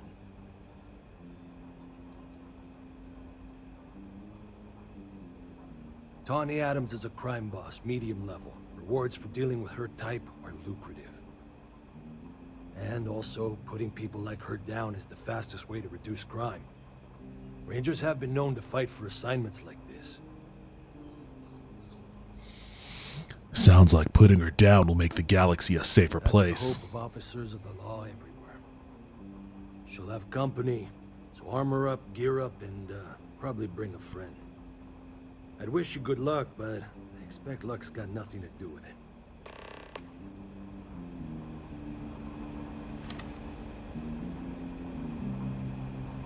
All right, Sophia, we're heading to a deserted relay station. We got our diplomatic mission out of the way. Let's go do some killing.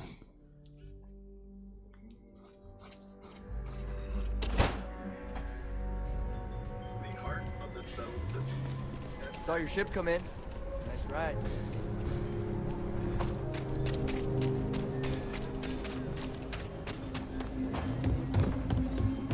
Everyone needs supplies. I'll say right up front that if you're short on... Take a gander.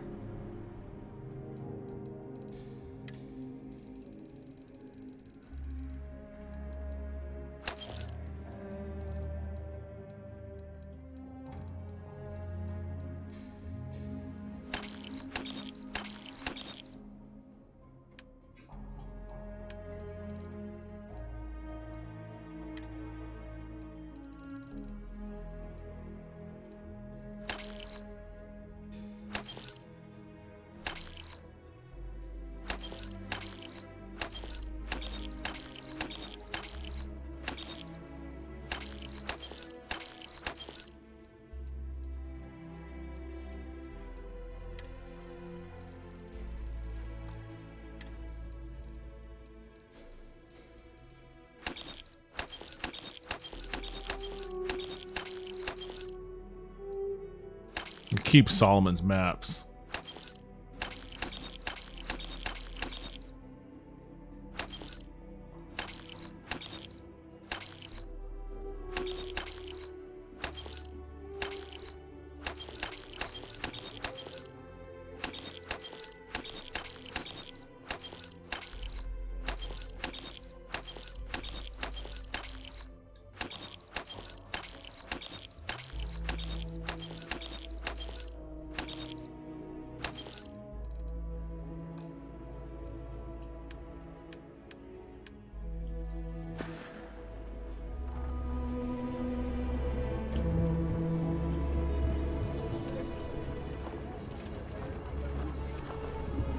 Are we blocked?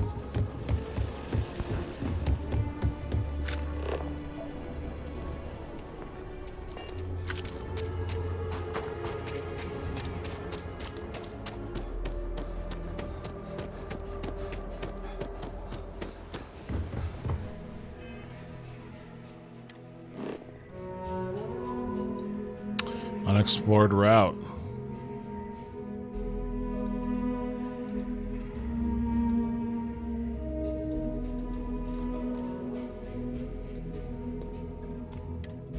Alright, well I guess I'm just going next door. This is gonna be a long one. I'm just gonna jump from joint to joint. Let me show how it's done. Oh shit. This guy isn't a fucking joke.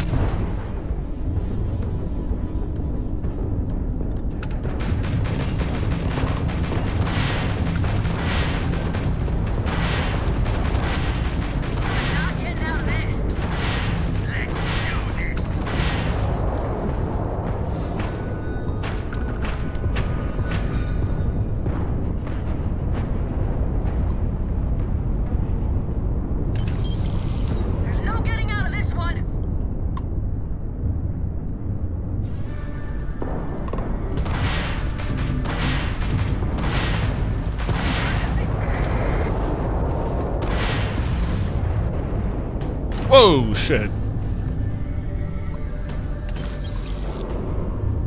Was that all of them?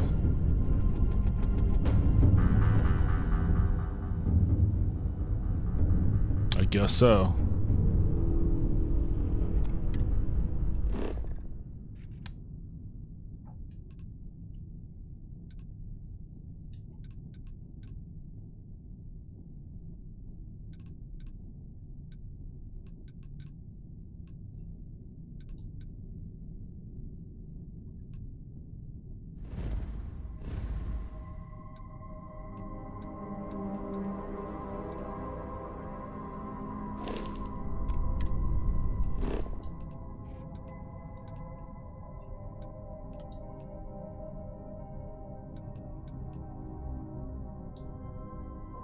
I really gotta do this one by one.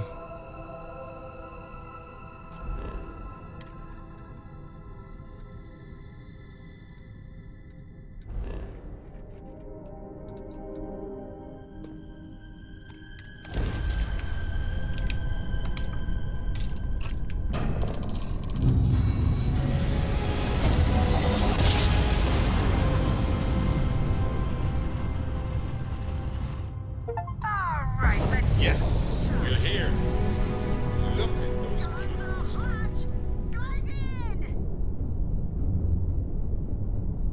There's a lot more around here. What the fuck? Holy shit. Where are they all at? I don't even know where they're all at. They're just like surrounding me.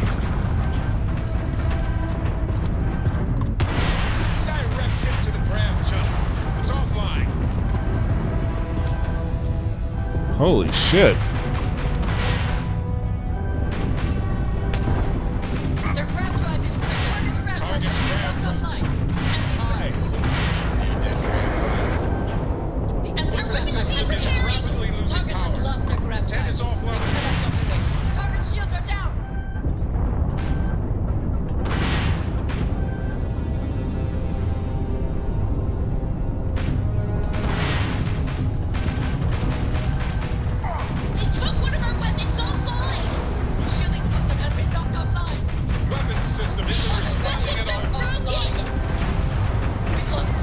Damn, they wrecked us. What the fuck? Like, how many fucking people were on in that planet?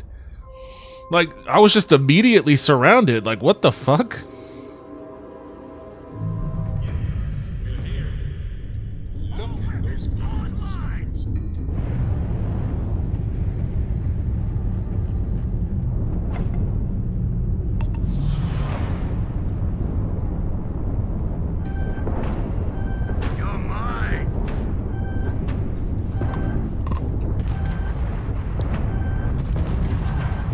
Damn, don't let these fucking guys get away. Lost the grav drive.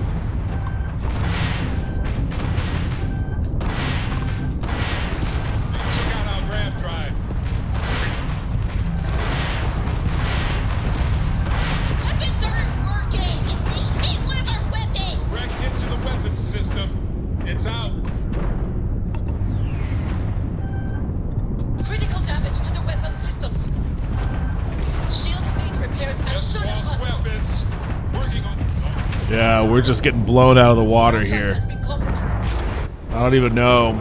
I don't even know if there is any recourse for me on this one.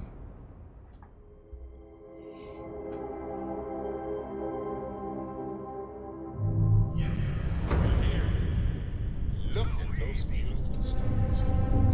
You're messing with the fleet, pal.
It's a good thing that they give you an autosave right before this, because then it's like, well, now what am I supposed to do? Am I just doomed to constantly be blown out of the sky?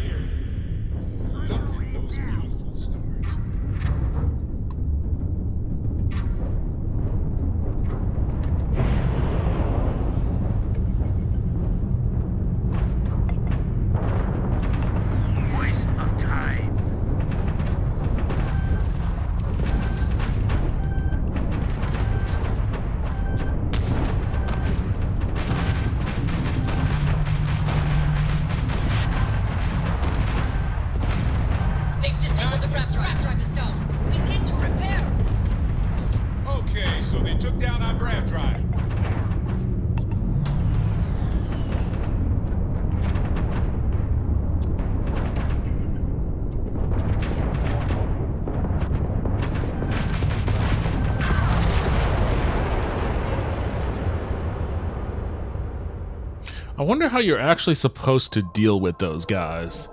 Like, there's a lot of them. Look at those beautiful stars. Oh, I'm going to enjoy this.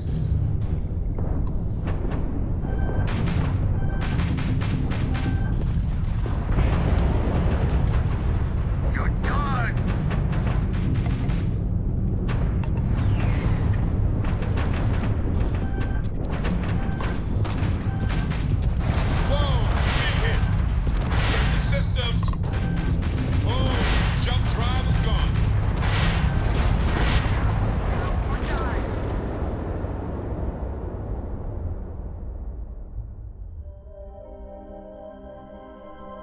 And as far as I know, there's no real way to, like, escape from battle.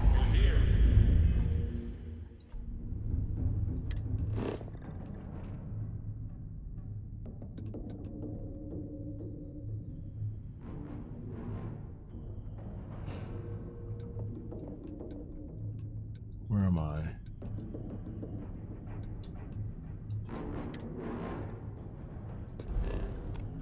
Yeah, I'm just gonna get out of here.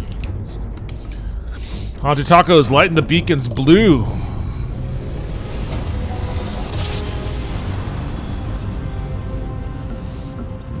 Yeah, I'm not sure what to do about that situation. There was just way too many of those dudes.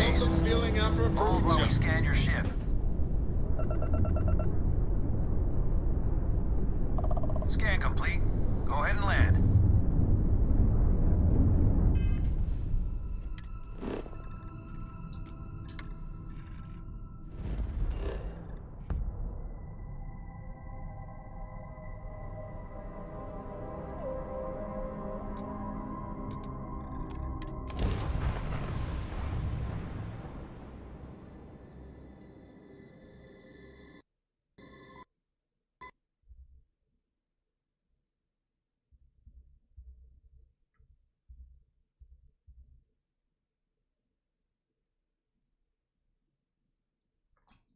What happened? Did the game crash?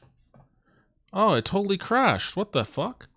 Well, you know what? Hats off to Bethesda. You know, okay, let's have a round of applause. I played a Bethesda game on launch and it took me 50 hours, I think that said on Steam.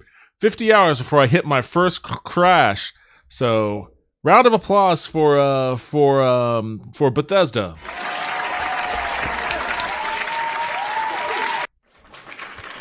No, at least we have more ruckus than that.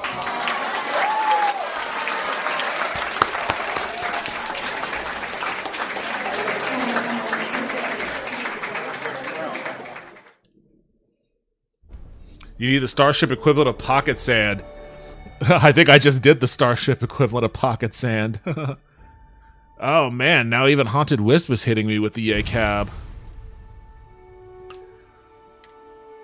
Orzo gets no respect. He gets no respect for the hard work he puts out there, making sure the stars are safe for civilians.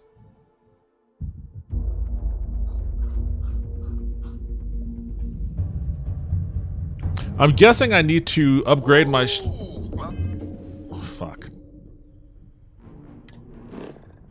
Let's go away from here.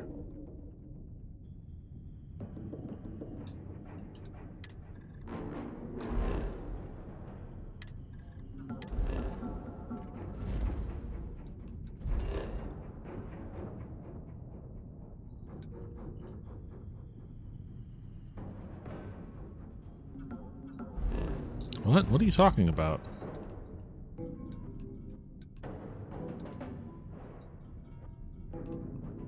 Oh, this is where I am, huh?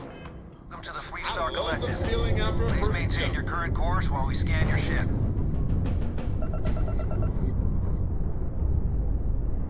All right, you're good.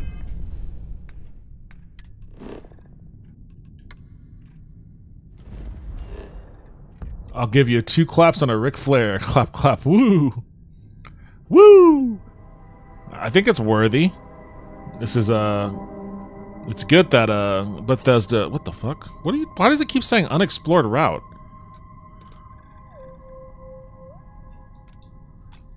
What is going on here?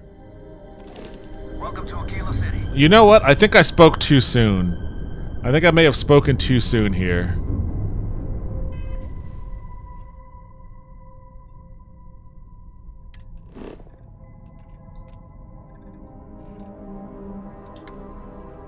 Because now it's not letting me land. There we go.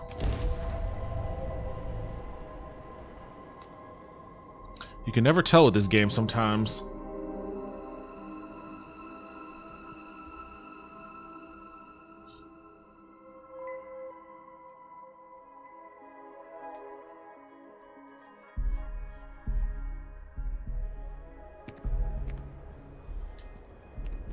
Alright, I feel like I probably need to upgrade my ship in order to survive that a little bit better.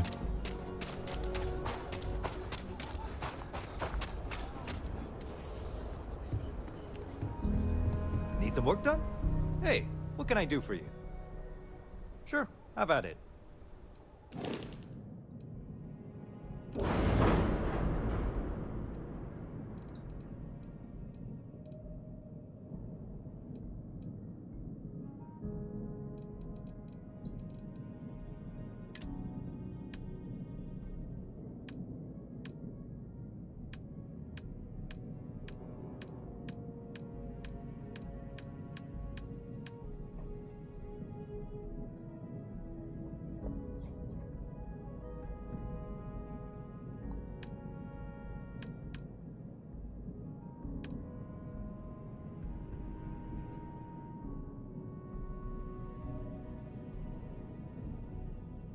Apparently you can pull NPC's hair in this game. What?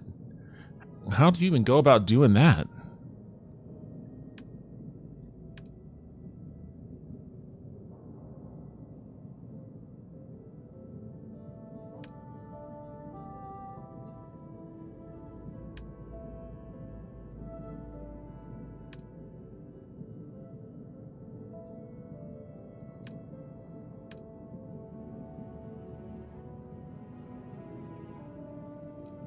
What's the point in upgrading your docker? What good does it give you? I guess it adds some hit points to your holes +2, huh? That's what I'm looking for. I'm looking to juice up my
That's all I can do is upgrade that reactor.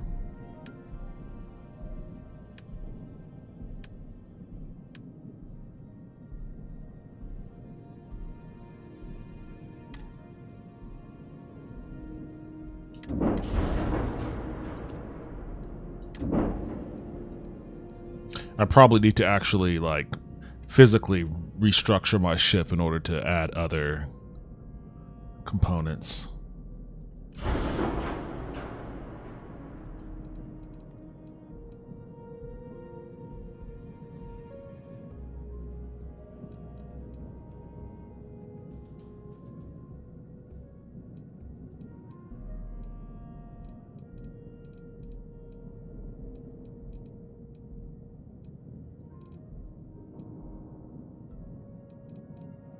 Where's my,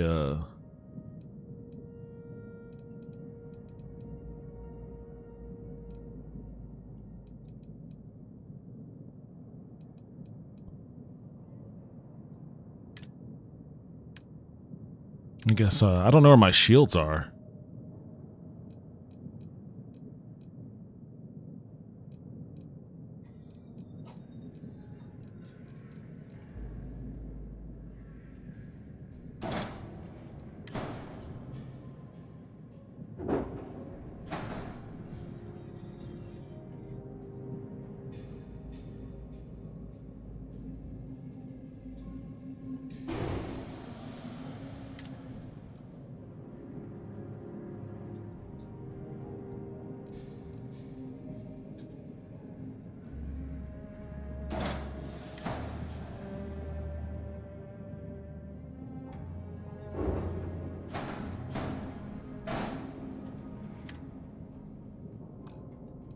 I don't even know where is my shield module at? I don't know where it's at. I wonder if I can replace it.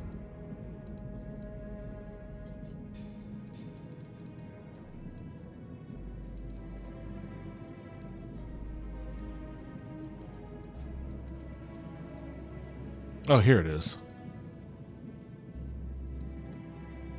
That's a Marduk. What's that? Okay, so max power is 7. Shield max health is 760. It's a pretty good shield, it looks like. I don't think I have anything better in here, actually.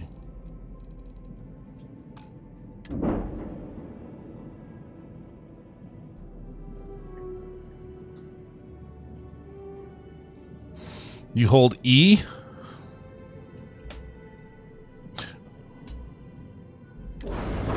Oh, yeah. Yeah, I did this already. I guess I can upgrade my lasers. I'll upgrade what I can. It wouldn't let me upgrade the engine or shields or anything like that. I already upgraded the reactor.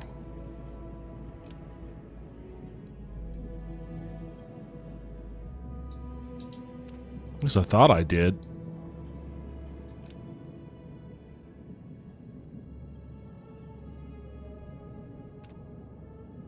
I have the Tokamak X100.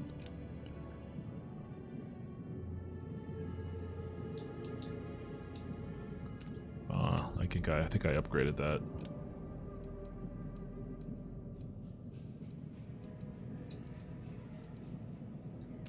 What are they? Fire rate? Fire rate is 6.6. Hull damage is 12, shield damage is 38.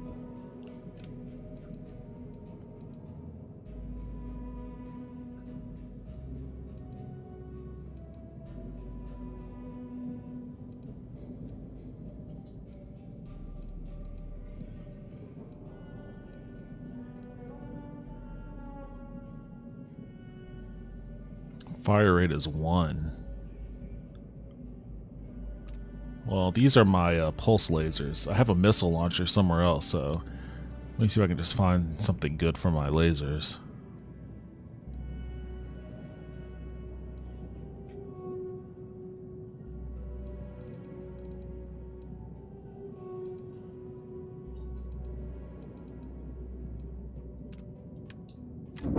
Oops.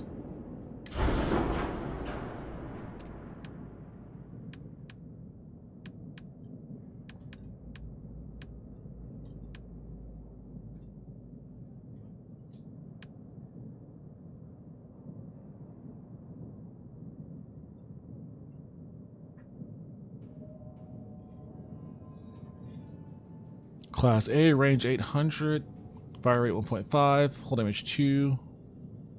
What is the purpose of this fucking thing?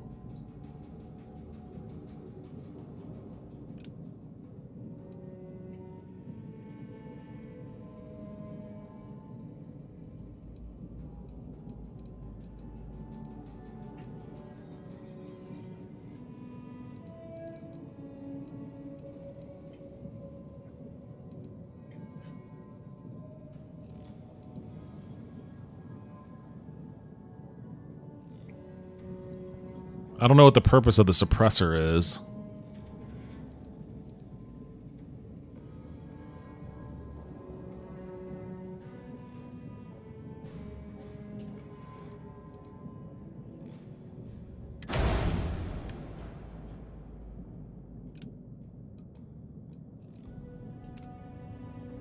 Infiltrator, SCO-2 missile launcher.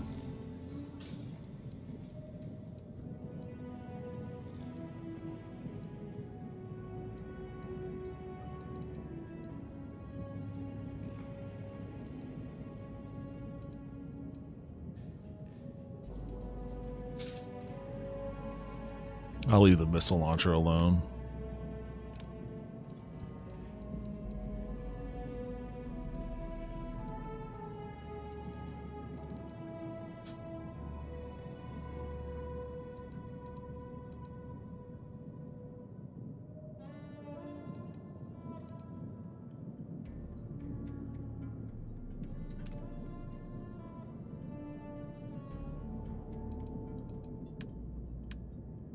What is that? I wonder what that equip.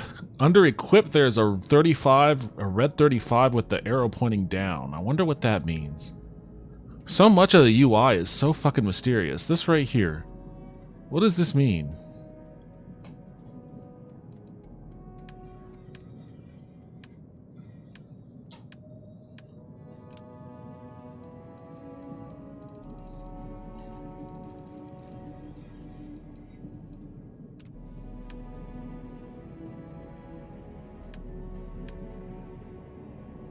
You know what? I'm just gonna go with that.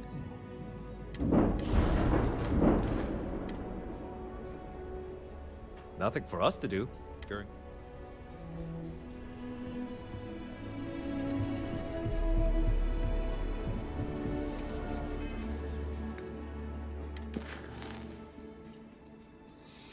Oh boy. I'm gonna have to come up with a solution for that planet.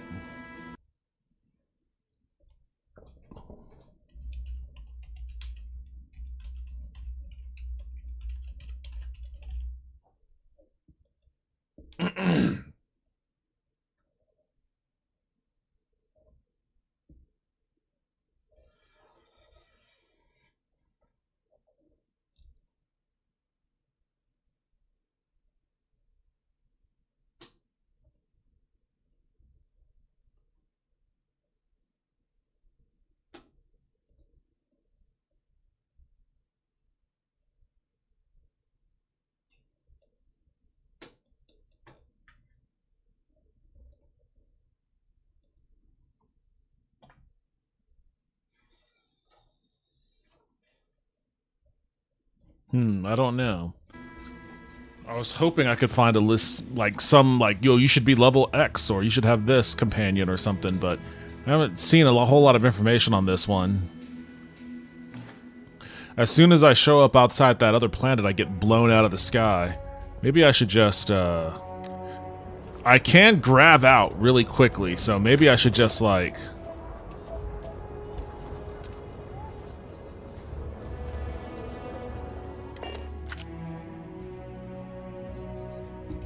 I bet we're headed somewhere amazing.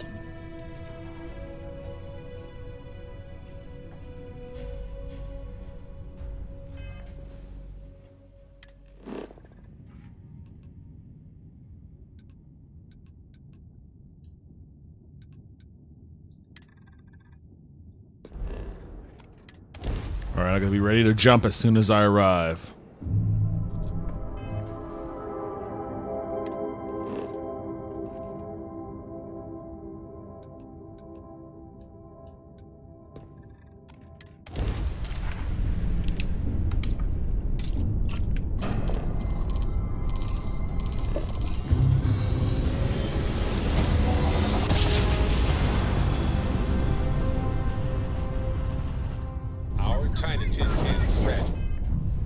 Wait, what was that? Humans have survived being hurtled through space. Oh, this is different. Oh my god, we're still getting blown. Oh my god, what the fuck did I show up in? There was an ally ship. There was an ally ship there, but I couldn't even tell what was happening. Before I could even realize what was going on, we were just destroyed. Humans have survived being hurtled through space once more. Like, I can't even tell where are we even getting hit from.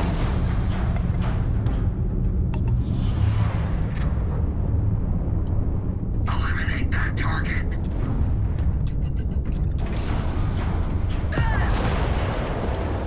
Yeah, I just don't think I'm ready to hang out in this section of the universe just yet.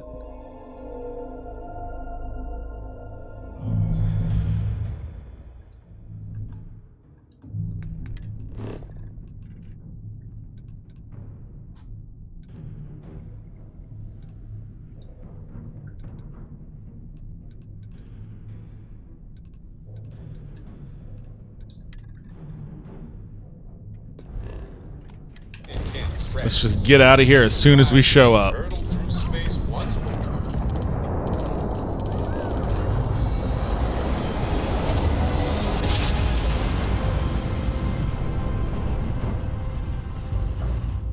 Grab jump spinning down.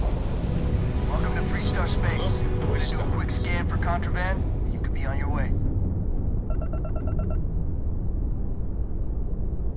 You're good to go. All right, I wanted to do one more mission before I left, before I signed off. I may as well make it the, get back to the main quest line on that one. Have a nice time in Aquila City.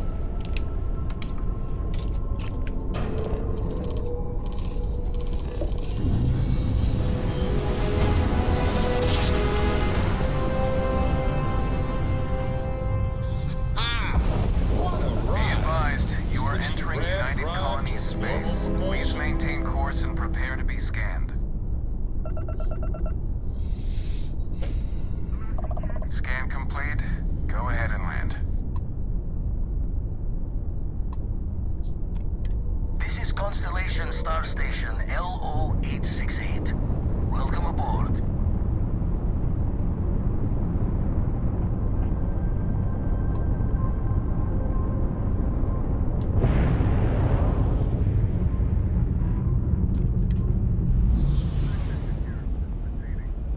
Was coming in hot.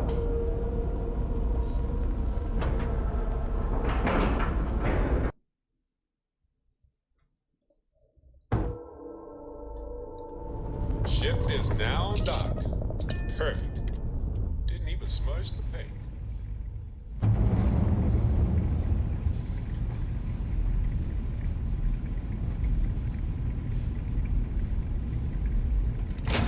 Actually, I think I want to bring Barrett along on this one.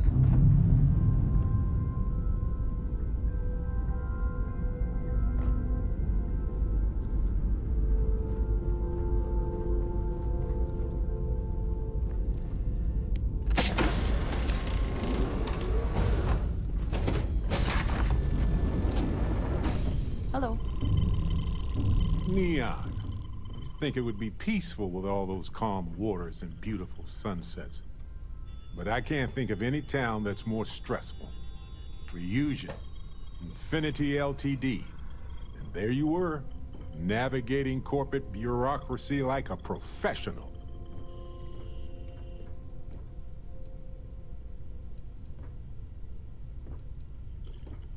I hear you. Look, I know Neon is going to be Neon, no matter what any of us do about it. But you just let them keep working on that neural amp tech? Really?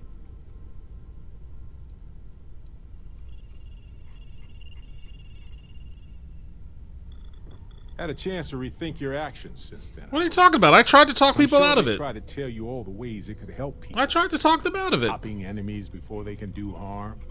Maybe even helping people with neural damage, right? But you know it won't be like that.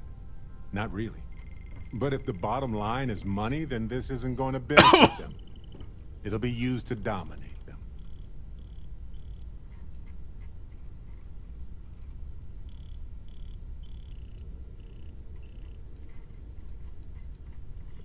I did think about that. Why is he talking to me like I wasn't trying to talk everybody out of it? I specifically tried to talk everybody out of it.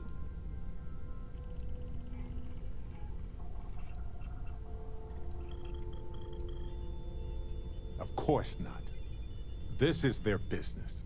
Convincing people to take risks that aren't in their best interest. I know you were hoping. And why is this guy that, lecturing me like he's my dad? it. Fuck you, dude. Used it against you.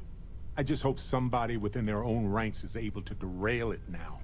Anyway, not that I care a ton about the internal politics of some ethically dubious megacorp, but... So, Masako, huh? I mean, between her and Ularu Chen, I get it, but you don't trust her, do you? Well, I trust you, and I'm glad the choice was yours and not mine. Anyway, you didn't happen to pick up any investment tips while you were in there? Just kidding. I don't even want to know. Got a minute to chat? Maybe a few minutes. Probably not hours, though. But no guarantees. Well, if it isn't our own Ranger. I hope you're not taking the job permanently.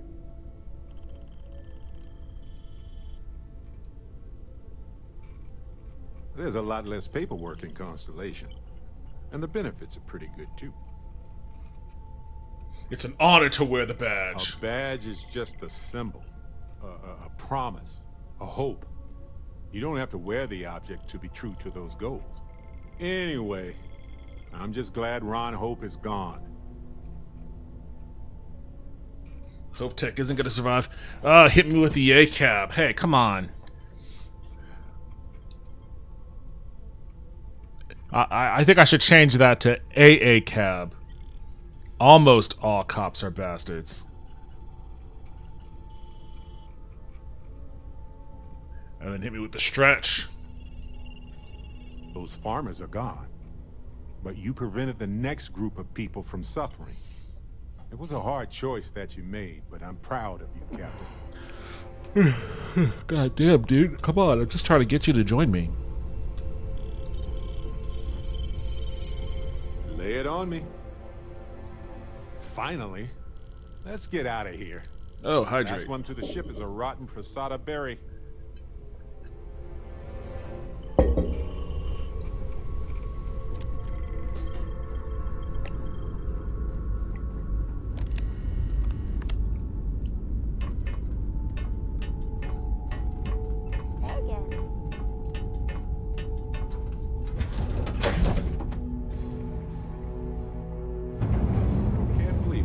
Was able to convince Mast to let go of this station. And Vladimir has done so much work on it since then that even Mast must be impressed.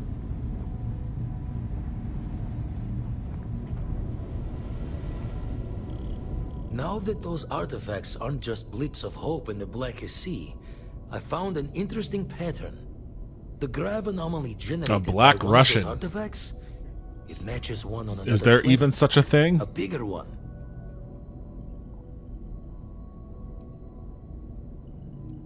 All right, let me transfer over the data.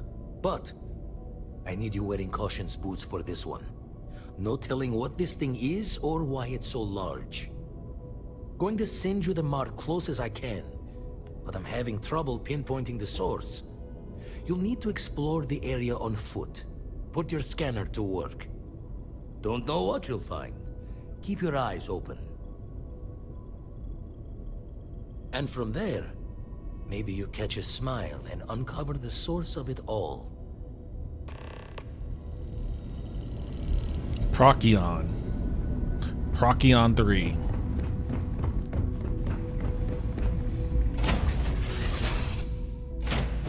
Something for you.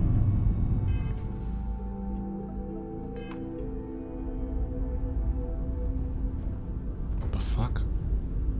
I always fall. I hate the location of that fucking docking thing, because I always just fall as soon as I undock. Oh, pardon me. Oh yeah, I do. You may as well have it now. What? Papa dealt baloney? He just gave me baloney? Your investigation with What, the did he have it in Freestyle his pocket or Rangers has come something? to an end. Are you satisfied with the results? I suppose not.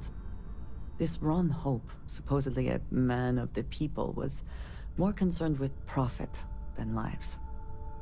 He was not the first, and certainly will not be the last. At least he will no longer be able to prey on others. I am unsure that death was preferable to justice, but at least the situation is over, and there is no question who was to blame. No, he did not. A very poor decision on his part. Perhaps a lesson to be learned by others who would break the law. At least while you serve as Ranger. I think less of the badge and more of the person wearing it. But you should be proud of your My accomplishment. recommendation, put the docker beneath the Shall we ship. find some I'll other probably do that. adventure to occupy us now? I'll probably do that. If you are free soon, could we talk? I'm right here. I suppose now you can add climbing the corporate ladder to your list of accomplishments. I must ask, though, are you not at all concerned with... Come where on, guys. future neural I amp tried to research talk them might out of lead? it.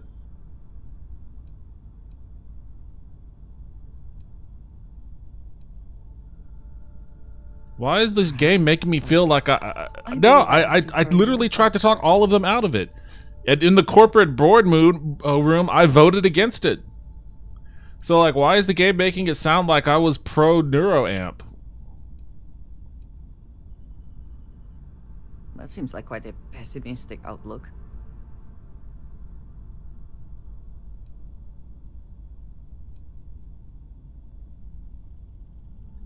For now, perhaps. Who is to say Ryujin will not conduct their own immoral experiments at some point?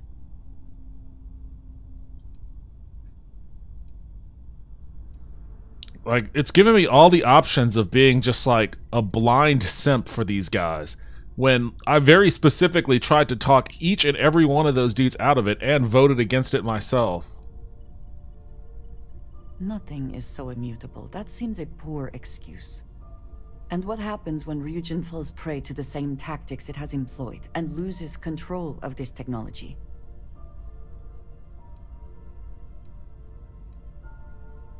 With all that you have seen, and indeed done, in reaching this point, why would you believe it is not?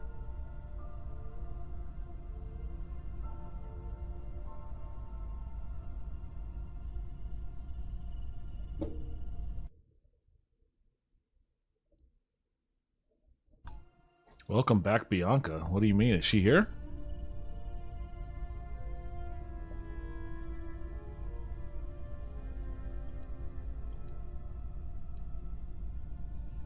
So you just walk away. I appreciate your explanation, but I find your decision here to be lacking. I expected Oh, fuck more, off. Get out of here. Still, thank you for talking it over.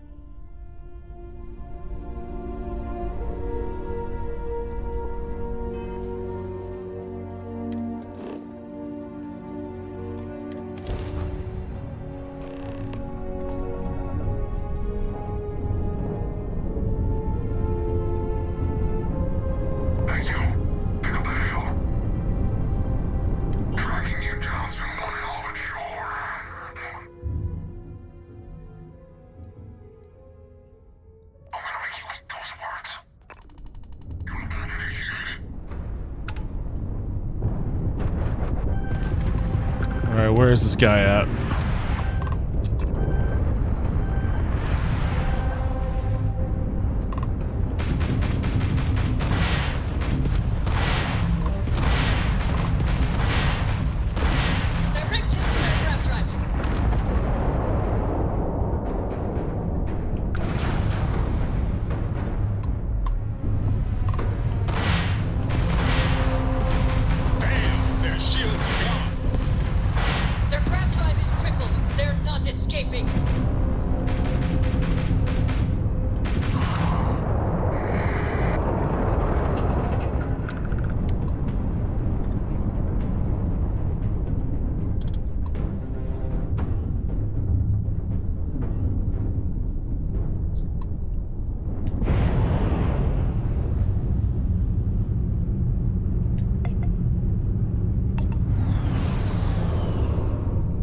Where's the other? There it is.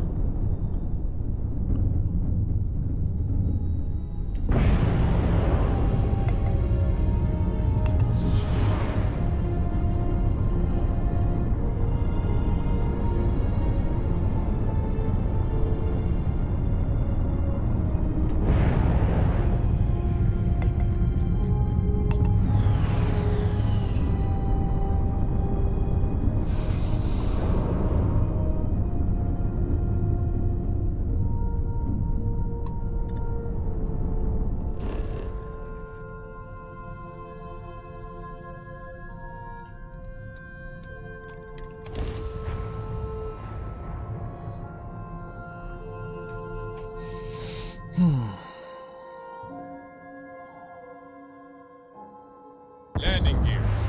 Check. Thrusters. Check. Insight. Clear.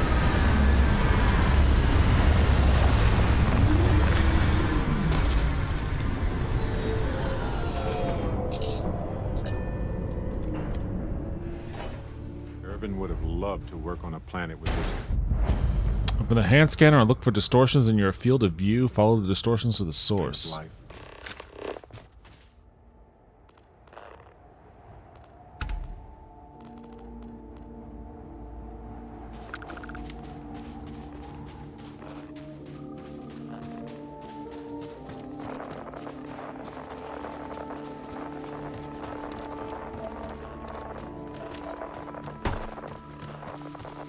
Is this going to be one of those,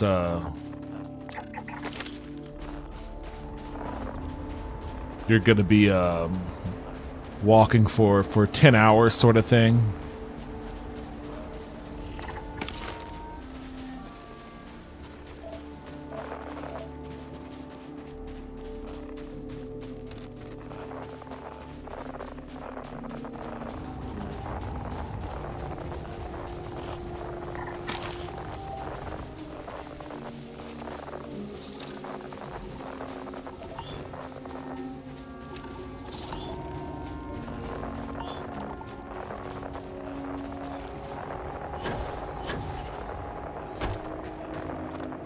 The gravity on this planet seems pretty intense.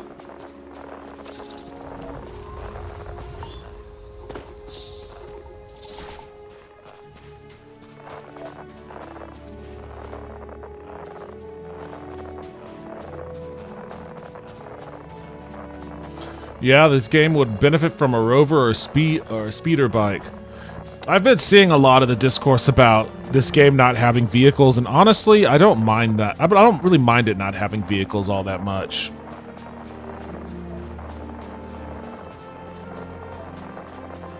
And every once in a while, the universe drops something like this into your lap. Hello there, my beautiful anomaly.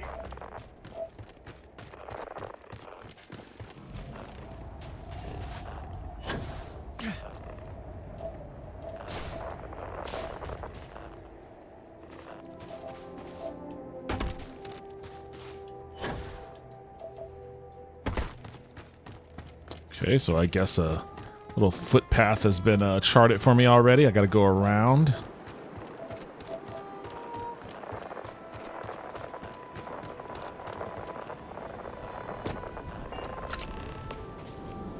Talk with Barrett. Where the fuck is he?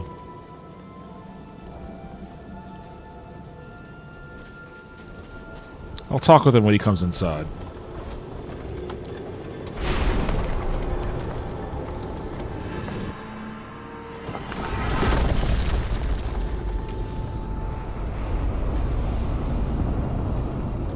Fuck.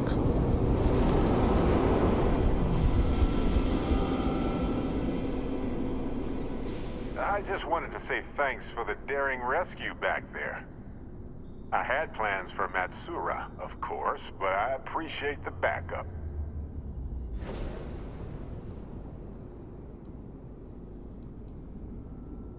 It's good to be part of a team, isn't it? To be part of something so much bigger than any one of us. So many things can go wrong out there. People you can trust. Now is not the time for this conversation, bruh. That's why I've been in Constellation so long. It's good to have people who will help out when you're in a jam. Just wait till we get matching shirts and start having official cookie days. They're one of humanity's greatest achievements. Modern medicine, space travel, and cookies. Constellation is quite pro-cookie. Because, you see, we... Really? You want to waste your time talking about this shit right now? This thing's spinning in our face? I'm glad you joined Constellation. Just figured I'd mention it, since we haven't had much time to chat before. You know, being a member of Constellation has given me a lot of opportunities, and a fair bit of stress, I'll admit. It's hard to imagine just who I'd be had I never joined up. I would have never done so many things, met so many people. Alright, dude. Alright. Damn, dude, we can talk about this later. I never would have met Irvin. Or lost him, I suppose. I don't ever want to... You know what? It's impossible to know. I don't want to know. We can't know the consequences of the choices we never made. and anything beyond that is imagination alone. But for the choices we made, it feels just a bit closer, doesn't it? Urban's been gone for over 20 years. Strange how memories can pop up when you least expect it. Yeah, don't worry. I've ignored my feelings of... I'm just fortunate that...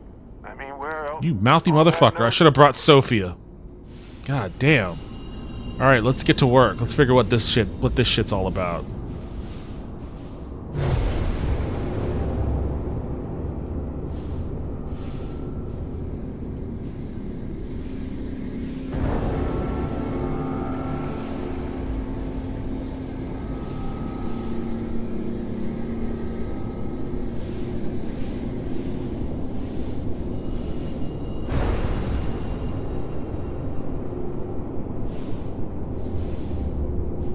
Wait, which way did we come from?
What the fuck is going on?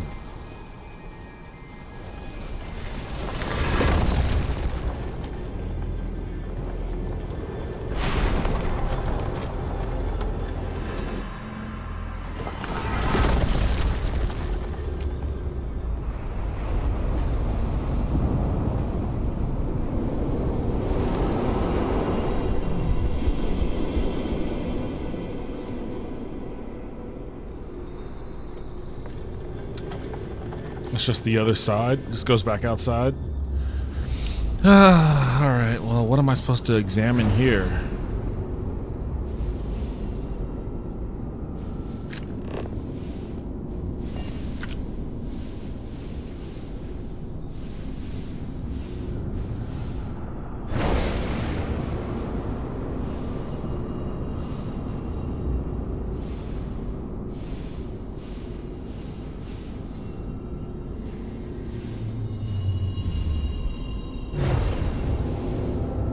Barrett, what the fuck are you doing? Are you okay?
Huh. 200 XP. And extreme cold. Now that was a sight to behold. Equip your new power. What? I have a new power?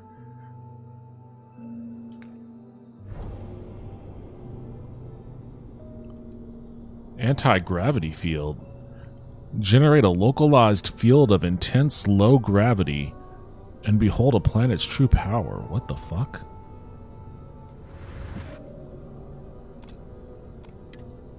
How do I use that? Okay, right?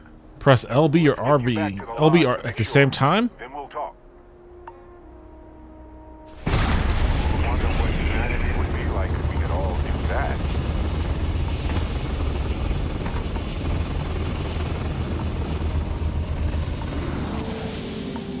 Okay, that's kind of neat. I got super gravity powers. I'm like, it basically turned me into High Evolutionary from Guardians of the Galaxy 3.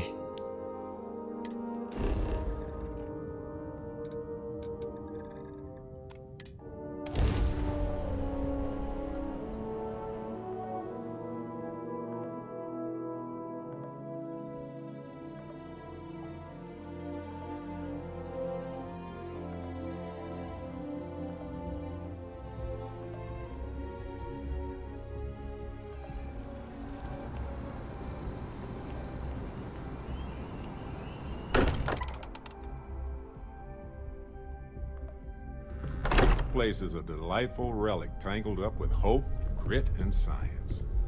Crix's bones. Look at you. If you don't mind, I'm gonna start doing some scans. Like, right now. We were right about the anomaly, weren't we? Tip our ears on the tale. It's a building. Vlad, it gave me powers. Powers! What in the blackest sea are you going on about? What did it do to you? Vladimir, look at these readings. Cardiovascular and neurological levels aren't in the normal range. I think we're going to need a little demonstration. Mind putting the paces to it?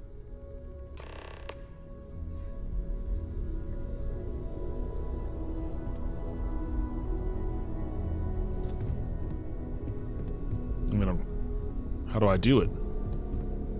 Come on. Let's see. Draw the words another time, then.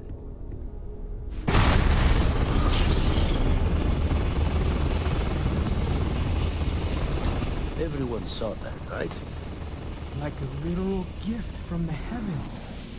And also the most practical consequence of our little venture thus far. Got no old shipwise for this one. Going to just call weird, weird. So we have artifacts, a temple, and this power. All connected. Intriguing. Need to think about my own artifact sometime. But I'm not sure I want to use it until I know more. Can we find more of them? Already picked one up from the scans. Matches another one of the artifacts we found. In theory, there might be one temple for each. But sifting through all the signs to identify a match is tricky. Impossible if we don't have the right artifact to compare. And even then, it takes time. So I'm guessing you were supposed to do this early on in the game, meaning that I went through a bunch of quests without having that gravity power. You'd still need to cross-reference the artifacts we have with the data from the eye to pinpoint the source.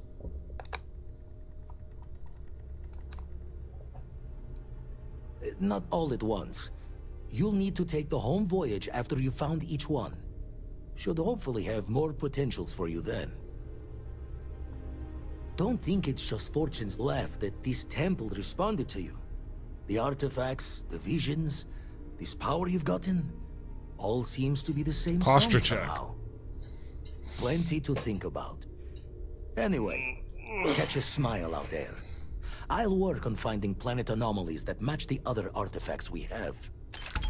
If you have a moment, I have something I'd like to discuss. All right. Got time for a quick chat? I appreciate it. God damn, everyone wants to talk to me.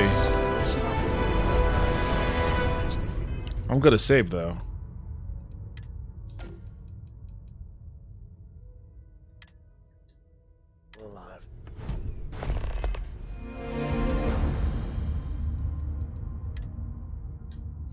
Whew.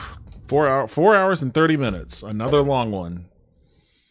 This game. I tell you, this game.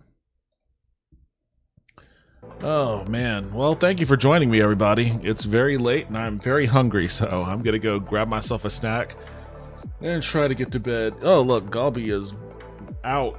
She's just flat out plastered all across the floor. Why aren't you lying in your bed? You can lie in your bed. Yeah, you can lie in your bed. Your sister ain't in it. Have a good one, Devin. Hey, thanks a lot. Haunted Wisp, I appreciate that. Thank you for joining me, as always. And Haunted Taco, thank you for joining me, too, as always. I appreciate all y'all's support. Genetic Memory Farms on YouTube, thank you for joining me. Still need to get you over here on Twitch so I can not do the simul streaming anymore. But that's a haranguing for another time. Today's Tuesday. I likely won't be streaming tomorrow, but I probably will be back on Thursday. So I will see you guys on Thursday, hopefully. I don't know what I'm going to do Thursday. I mean, aside from Starfield, obviously.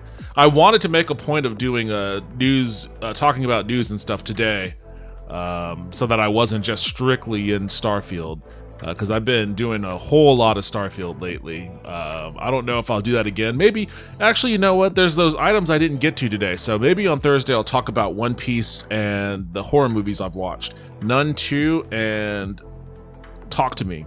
I watched those two. I've got some thoughts. So join me on Thursday again. I appreciate it as always. Until then, you guys enjoy the rest of your evening, and I'll see you on Thursday.